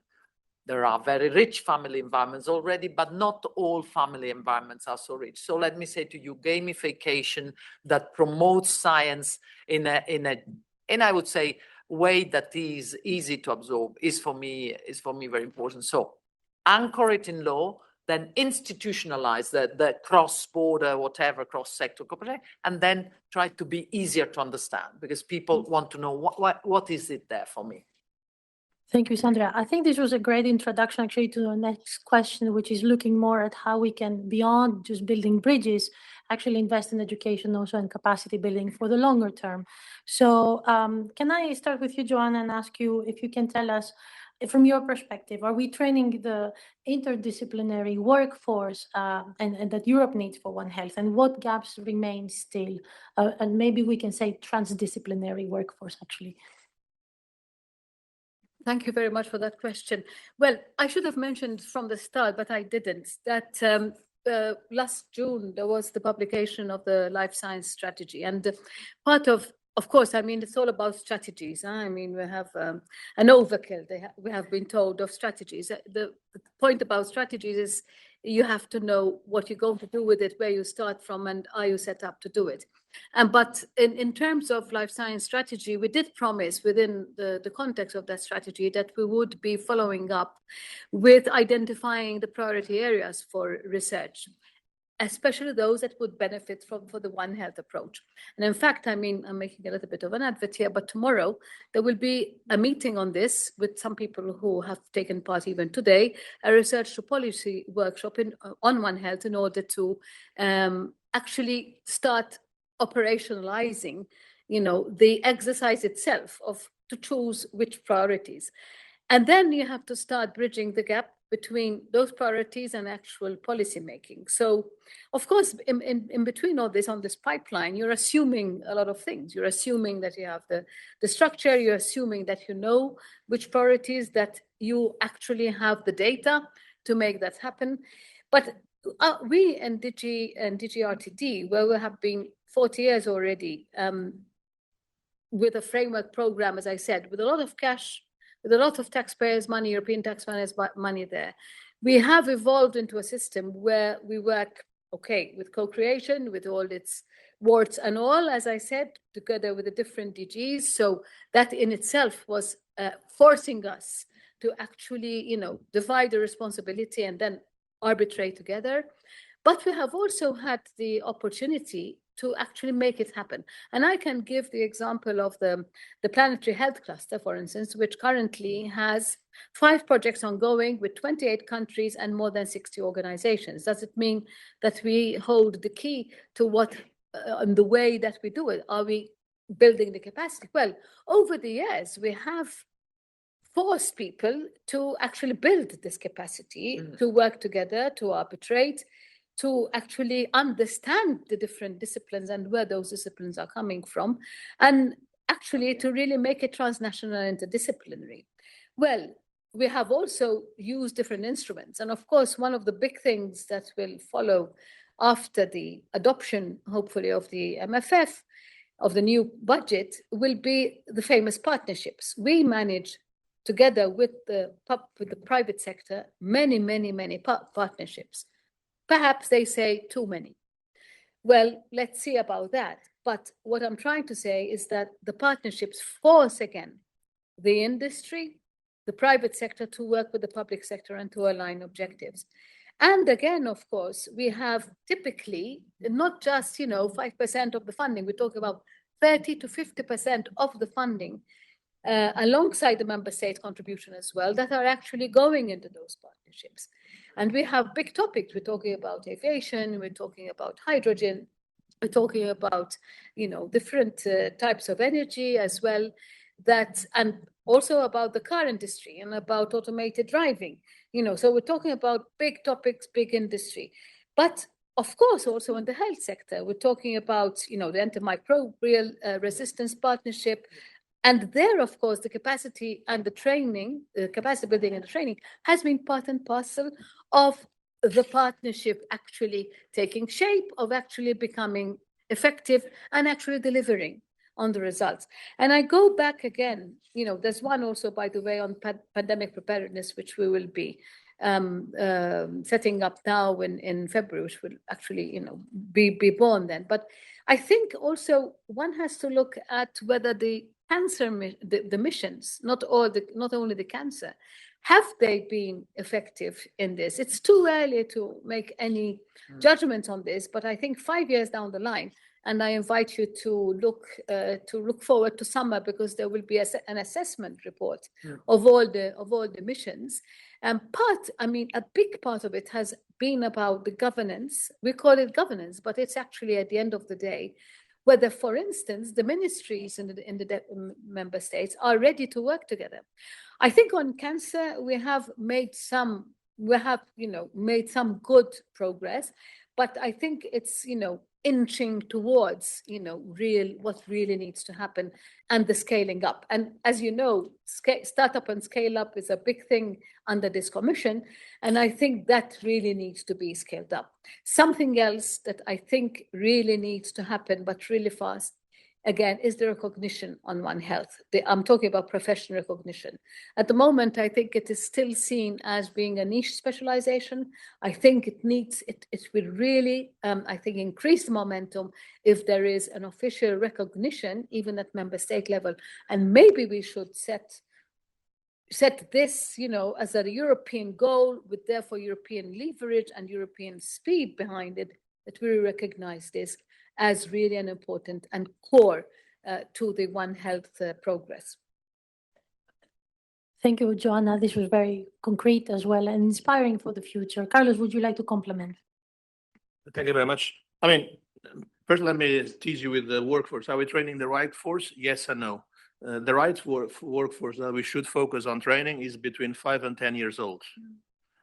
Because they may be the generation that might actually land this, because we might be already too late.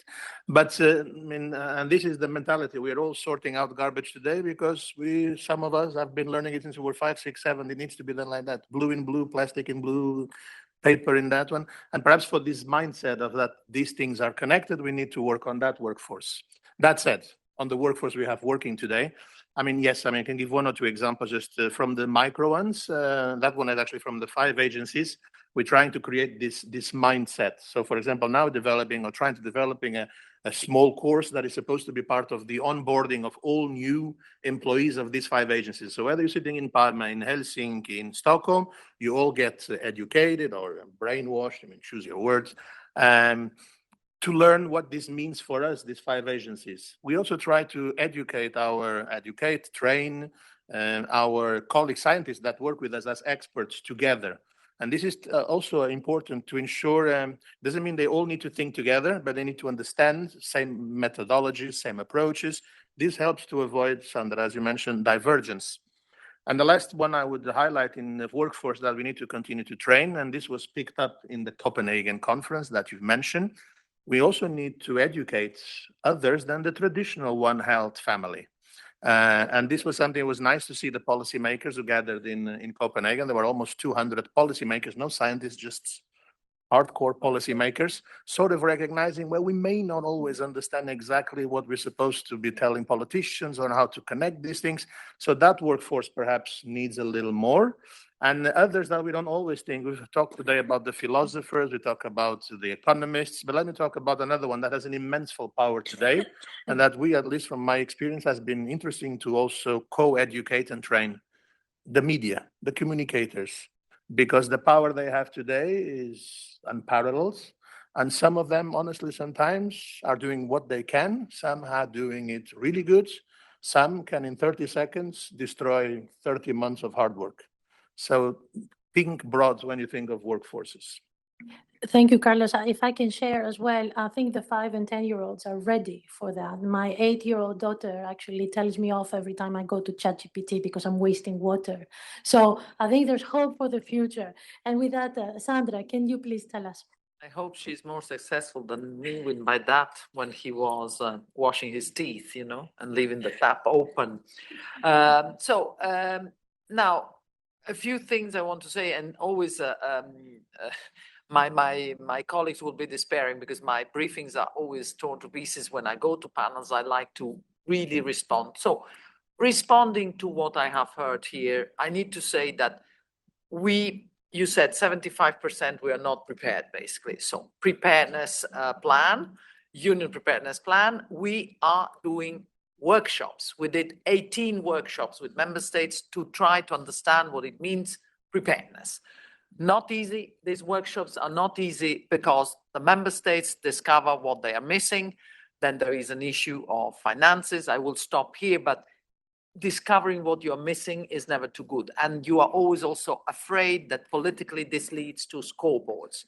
We don't have scoreboards. We just go to the member states and try to see what they have in terms of their strategic arsenal to face, I would say, sudden emergencies.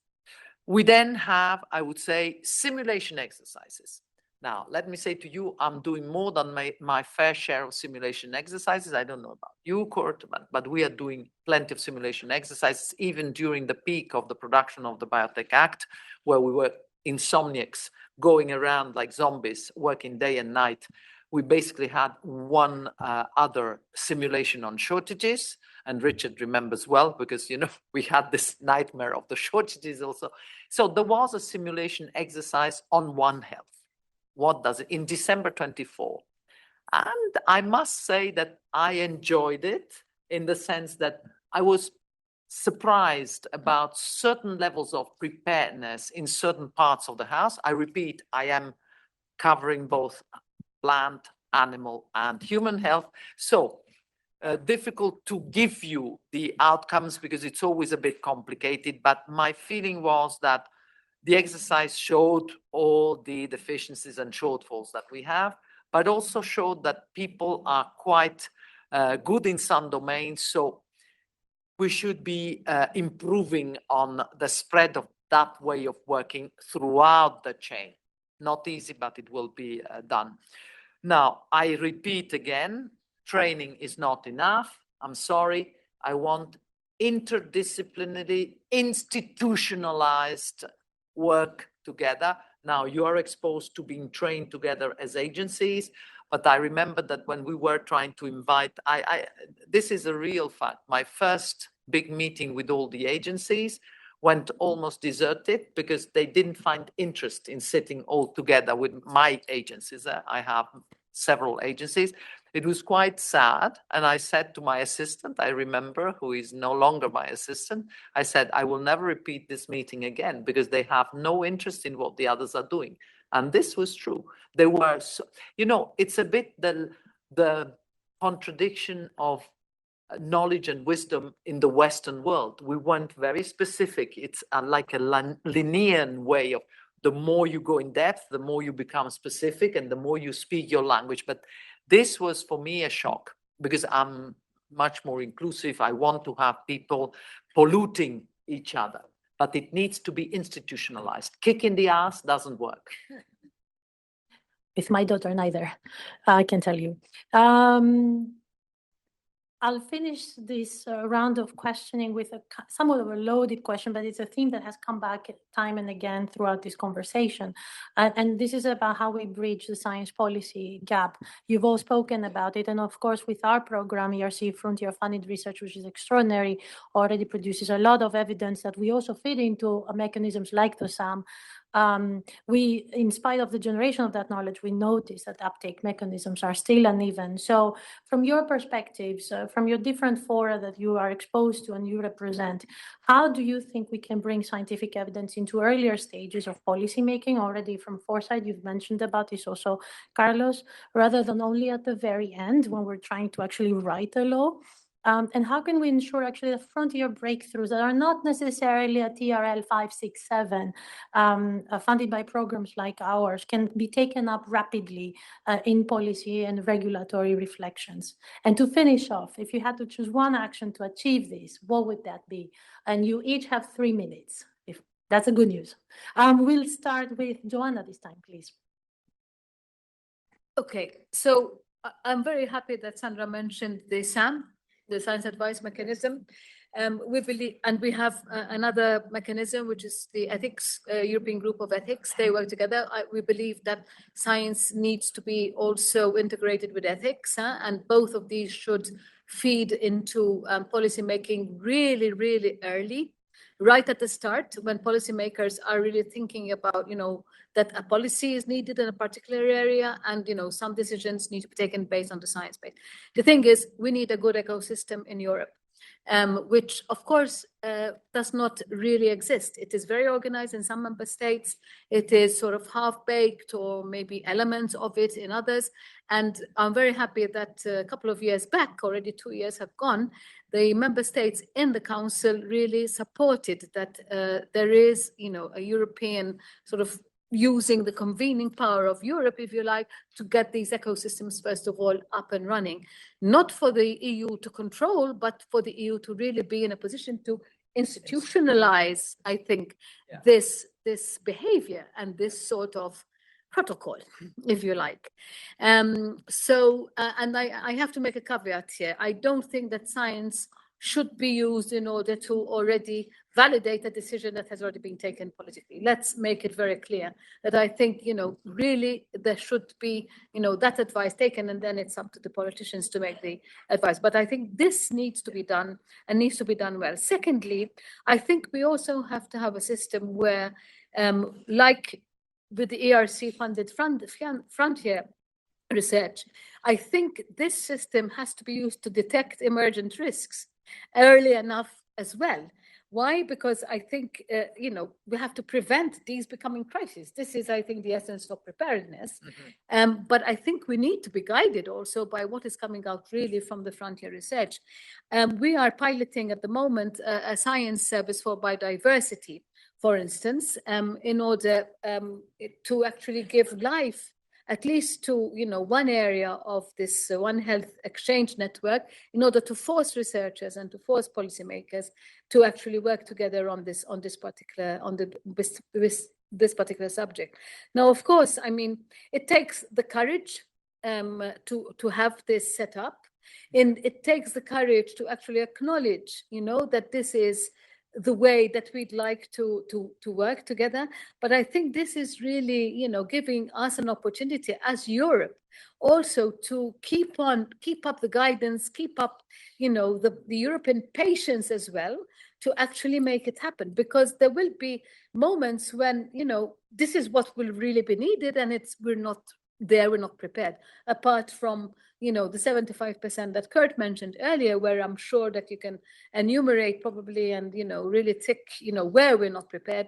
I think it's just the system that puts it together as well that will not be set up simply over a few months. I think this really needs not only capacity building, but actually being in it to actually happen, like military exercises, having the mock thing that has to happen, and we need to be there ready to do it. Thank you, Joanna. Kurt, would you like to follow on that? With pleasure. I'll be very telegraphic in the interest of time. First, one thing, I think the more you incentivize and reward transdisciplinarity, the more that gap will be bridged, I think. And this will allow and enable the scientists also to set the policy agenda, not just to react to it, but really set the agenda for politicians and policymakers. And of course, if I may be a bit critical vis-à-vis the scientific community, the policy input and advice should not only be in terms of what are the research needs, but really what is needed in terms of policy making. Because very often the scientists think in terms of policy is about the research needs, the funding needs. There's that, but there's much more than that.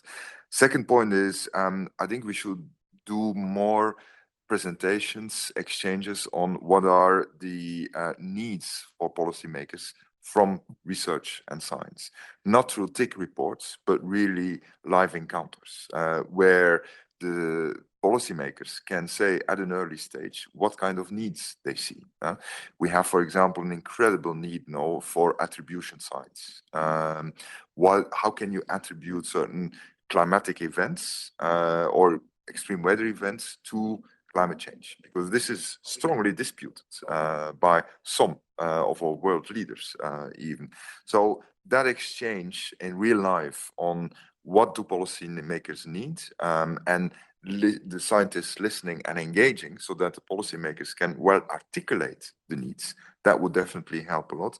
Third point, we have zillions of public consultations going on. I rarely see contributions from scientists there. That's maybe something that could be factored into the grant agreements to reward scientists for contributing to public consultations. And maybe, Sandra, I'm thinking maybe we should organize a special channel for contributions, input from scientists to these public consultations. A fourth point where I think it would incredibly help is to have scientists much more active in dispelling misinformation and countering disinformation. This is really a plague that is growing. Yes. And that would also make scientists more understanding of what is happening in the political and policy arena. And there we need really a lot more help. And last point, very, very important, I think, is to continue in international networking among scientists so that you really, among scientists, create communities that cross borders, national borders, and even continental borders. That would definitely help also because there are scientific communities that need a bit of solidarity and understanding in some parts of the world. Thank you. Thank you, Kurt. Would you like to complement, Sandra, from a policymaker's point of view? Very briefly. So the issue, I fully support what Kurt and Johanna have been saying, because obviously we work together, but we have been discussing these issues also earlier. And we don't come here and discover we have these elements that are constantly in front of us, but fundamentally the Commission listens to science. Science speaks and we listen, especially in DG Sante. Science speaks and we listen. We have many a political discussion, and I can tell you that my domain is riddled with political choices, but the choice is always with science. This is very crucial that I say publicly. We are not picking and choosing. The choice goes for science. Now, if I have to be frank, what Kurt was saying about, I would say, the way researchers or scientists or the scientific community integrates our views, well, it's not the best of ways. Do I want a specific channel? No, I think that as citizens themselves, they should be feeling that the times are appealing to the science for them to come. But okay, if a specific challenge is needed, channel is needed, we will go also that further mile. My feeling is that they have perhaps the feeling that we don't listen to them, which is totally false. I must say, Johanna has been involving me in many of the mechanisms or whatever names we want to give to them. But, you know, I have seen real scientists committed in One Health that go just because the topic of the day is One Health. But, you know, we had the cancer missions that were fantastic work together with DG RTD. We are very proud of that. And this shows also in the audit that the auditors had just now. Cancer, we did with RTD in a fantastic way. So let me say, speak to the decision makers, come to us, tell us, what is it that it's your dream in your drawer about the world that we live in, and we can make perhaps it true. I don't know, it's a bit, prefer to be more humble and to say we can try and find a way. And let me say to you, we have already many science to policy workshops. We have also science to policy interfaces, but you know, we are always simply an email away. Sometimes, you know, some researchers do send us emails, and it's not about funds only. Yeah? So some feel compelled humanly and as a citizen. And perhaps we need a more institutionalized way, but the same, I mean, I think the times call for responsibility also on the part of the researchers to come to us. Thank you. Thank you, Sandra. I'd like to turn now to Cornelius and then to Carlos from the perspective also of the agencies who are generating evidence as well. Yeah, common misunderstanding here is not an agency, but a commission DG. But my apologies, Cornelius. Absolutely, you're right. You're not the only one, but so we did not. I did not copy speaking points, but indeed, I think we're very aligned here. And I would like to take up 2 points that Sandra said, that Kurt said. So Sandra said, "Science speaks, commissions listens." That was exactly what I wanted to say, and we're absolutely not unique here, Hira. But the same, of course, totally applies to Hira. Translating scientific evidence into policy action and implementation is the very core of what we do. I was heading until December of this year a unit that I thought had the most beautiful name of a unit that I've ever seen. It was called Intelligence Gathering, Analysis, and Innovation. And that's what it's about, and that's what we're doing. So in that sense, I think a little bit of shoulder clapping is also in order here. I think we are really a science-driven organization. The second point, Kurt mentioned that it is important that scientists know our needs. There, completely agree. And this is a dialogue already in identifying our needs. We need to be in dialogue with scientists. And just as one concrete example, HERA is trying to do that with the threat-specific MCM roadmaps that we're now drawing up, another delivery of the MCM of the medical countermeasure strategy, where we're trying to set out what exactly are the needs in terms of medical countermeasures that we need already to draw up these roadmaps. We're working with scientists, but then vice versa, also when the roadmaps are published, scientists have something that they can work on, that they know what are our priorities, where is also our money going in terms of funding research. I think this two-way street is very important. And finally, on the issue of what do we need to do, what do we need to be more of, what is the one action? It's very difficult, no silver bullet here. But I think, Eleni, what your sector is doing is basically that's what it's about. And I think events such as this do not I mean, whatever we try to follow ERC actions, but no reading of my colleagues can replace the actual dialogue with scientists, things that happen today. So thank you, and more of this, I think. Thank you very much. So I am indeed an agency and a regulatory one. So I will have to bring here what I continue to think is a gap and a concerning one. And this is the gap between the frontier science and regulatory sciences. And I don't need to go further than we've heard it today, during the day, at least 2 interventions on microbiome. And Joanna will probably tell me we've spent more than 300 million euros of Horizon Europe and ERC projects on microbiome. But if tomorrow morning a food applicant sends me an application, I have this food that really works well for the microbiome and improves your heart health, he will probably get no answer from my side. And it doesn't help for him to go to FDA because the Americans also don't know it and the Canadians don't know. We have not, I mean, it's not total zero. We have a very reduced capacity to do something on that field. Why? Because this middle step between frontier research and regulatory is not there. We don't have harmonized methodologies, validated points, biomarkers for reference on the microbiome. And this is not the most sexy research to do. It will not get you the Nobel Prize. It doesn't go to Nature. But it's missing in many domains. And this is perhaps something also for the ERC and RTD to continue to talk. I will use, and I will still now paraphrase 2 people today. First, the chief advisors of that produced this SAM report. And thank God they were very clear in one of the recommendations. Regulatory agencies advising on food safety, on medication, on environment, have very specific scientific needs. These need to be factored in somehow.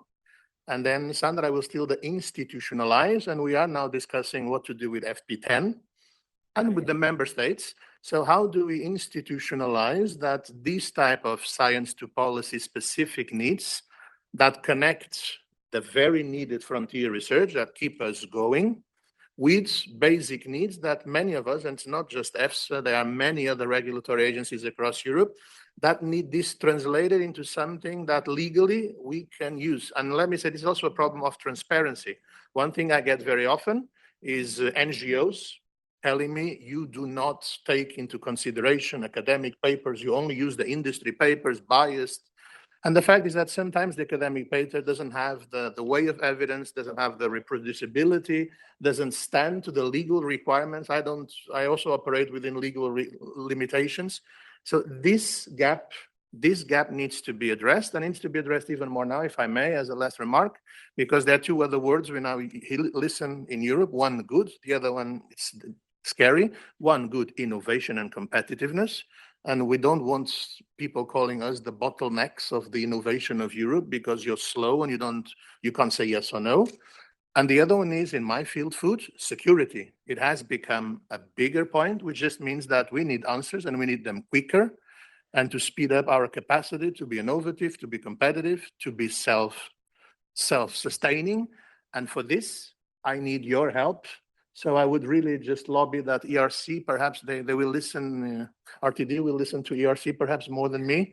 So please have a talk with them and make sure that what you produce, they help to translate into something that I can use, so that Sandra and Kurt don't slap my hands. See, the ecosystem is all here on the table.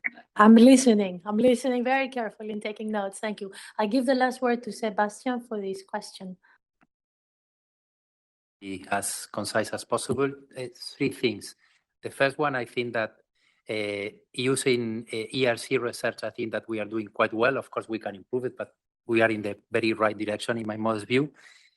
So for example, what we see is that those gaps that they are identified at large, this type of large assessment, like the Earth Commission, Planetary Boundaries Framework, or the IPBES assessment, can then fit into the ERC calls, for example, to some extent, right? The other point is related to that the ERC projects would have the high capacity to really narrow the science policy interface that we usually talk about. And I can give you just two very brief examples.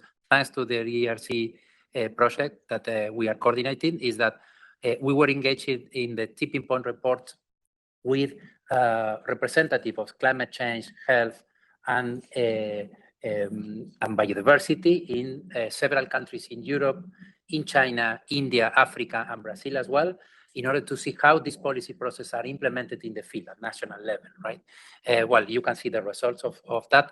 I think that, of course, there are a lot of improvement to be done, but this is one of the first steps that I think is very, very critical, at least from the scientific perspective. And the other one, I think that we have also experienced a good example in terms of that we can inform policy from the private sector, for example, right? So, for example, we have been working, and we are still working with one of the largest fish company in Spain, and that they are prepare 1 million of plates of meals for their employees every year, only in Galicia, in the autonomous community that I live. And we were strongly engaged in trying to provide scientific advice on how they can provide to their employees a more sustainable and health meals. And the result was a substantial reduce of energy consumption, because most of the previous milk has been imported from South America or from any part of the world, for example. So the ecological footprint was higher compared to the current meals that they are providing to their employees. And even the employees now has a better health, because they voluntarily was exposed to new health check because of the implementation of these meals. So, and as a consequence, and I finish with this example from the private sector was able to also influence the policy in Spain. And now several public schools and hospitals are implementing this model as well. Thank you, Sebastian. I'm extremely mindful of time, but to be fair to the audience who are here, and with my apologies to the online audience, can I ask if there's an urgent question you would like to address to the panel? I will take one question if that's all right. Ilaria, may I give you the floor?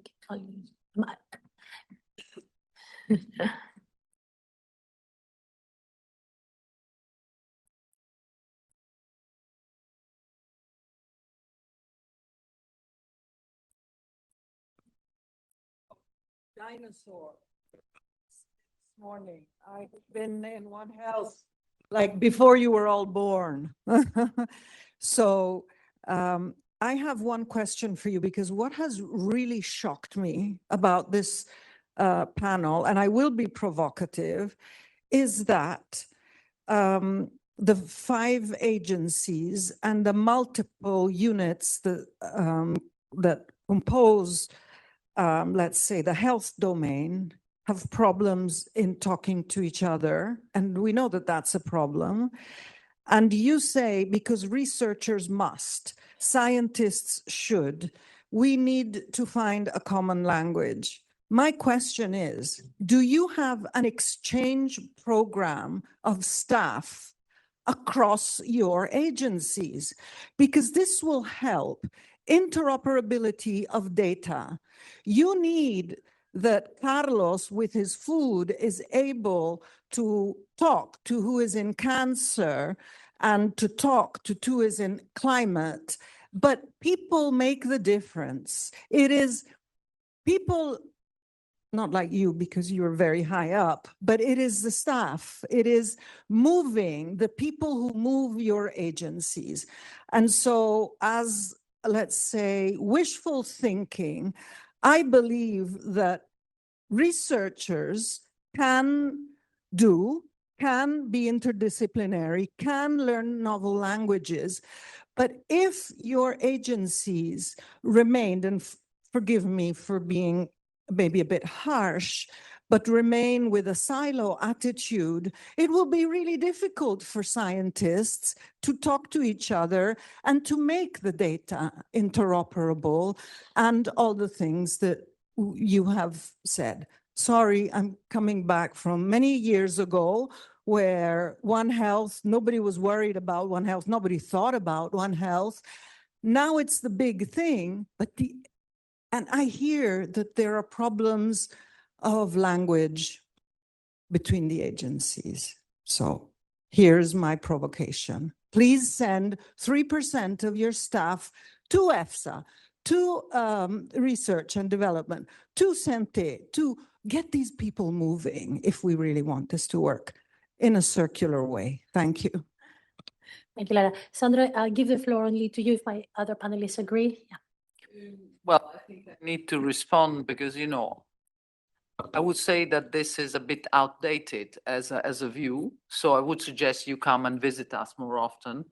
I would say that not only regulatory agencies come and go, and by the way, you cannot even mention EFSA, ECDC, ECHA. I would say the laboratory for the Observatory for Climate, and I would add for a good measure EMA, which are my 5 agencies, because we are seamlessly working together. This can be confirmed by everybody, but within the house, I did a full reorganization of the house. We have a matrix organigram where every unit depends on everybody else. So let me say it's a bit outdated as a view. I'm very specific in what I'm asking, and this is a real problem, and it's not just people talking to each other. It's fundamentally the formatting of data. It's not easy. And by the way, this requires quite a lot of investment, but unfortunately, as Carlos was saying, the interoperability part of things is not sexy. So we have put quite a lot of money, thanks also to Roberto Viola, in unlocking the huge potential, the vast potential of, I would say, human data. But let me say, I have huge, I would say, use of the animal and plant data in my house, back and forth agencies. So I wouldn't like to give the impression that we are sitting here as bureaucrats. We are far from a bureaucratic mind. I need to say this because I have seen descriptions in the Financial Times that, you know, we were laughing the other day about that. But let me say to you, the problem is not just being more inclusive, exchanging. This we're already doing. The real issue is this fantastic data lake that was horrible. I am trying to really attack that. When I am in a field of medical devices, I can tell you that data is all, but allow me to say, researchers cannot depend from the data filtered by a company. So what I'm trying to give also with the money of Johanna from time to time, because research is really, she is my most faithful way to finance the research. Research I want is to have the money to put together a way to do things in an independent way where the scientists can do independent, I would say, approaches. I want to go further. I was just this morning discussing how to, let me say, optimize the dosage of medicines. This is a very difficult topic.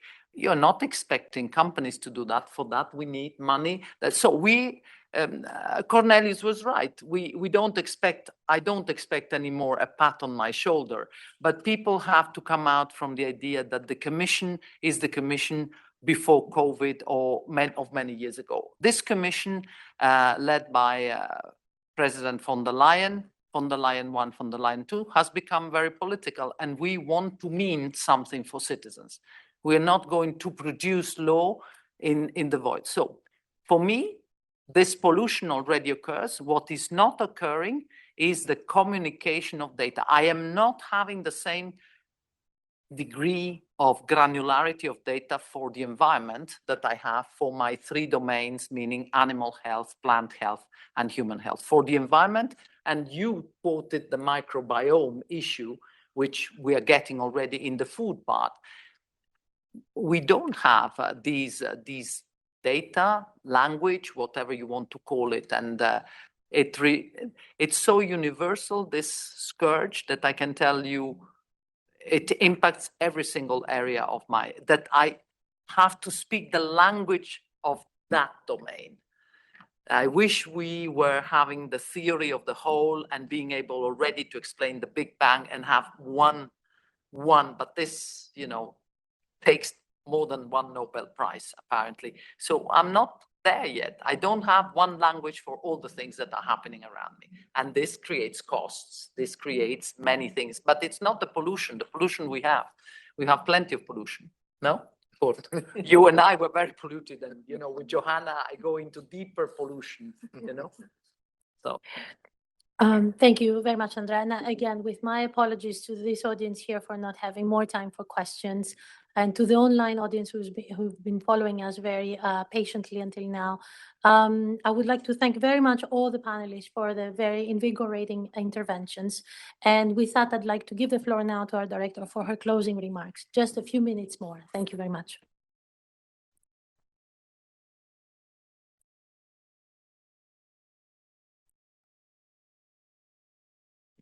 Difficult exercise. I promise it will be short. I will start with a series of big thank you. A warm thank to our speakers, our panelists, our scientific council member who are sharing some of the session, our moderators, and all contributors for the quality of the science and the openness and exchanges throughout the day. The discussion across all sessions have clearly demonstrated the breadth, depth, and ambition of ERC-funded research and its relevance to some of the most complex challenges we face today. I would like also to express our strong appreciation to Commission services and to the presentation and the representative we have here, the presence of very high-level officials from the Commission demonstrate that, yes, it's very important for you, for the Commission services, for the scientific community, to, from time to time, to be challenged. And I thank also Ilaya for the provocative tone, but I think that it was very important to show this commitment from the Commission high level in terms of discussion about One Health. A very special word of thanks also for the organizing team, within the ERC executive agency and beyond. The intellectual coherence of the program and the smooth delivery of this hybrid event are the result of your professionals, so Eleni, but also everybody who was involved. So a big thank you.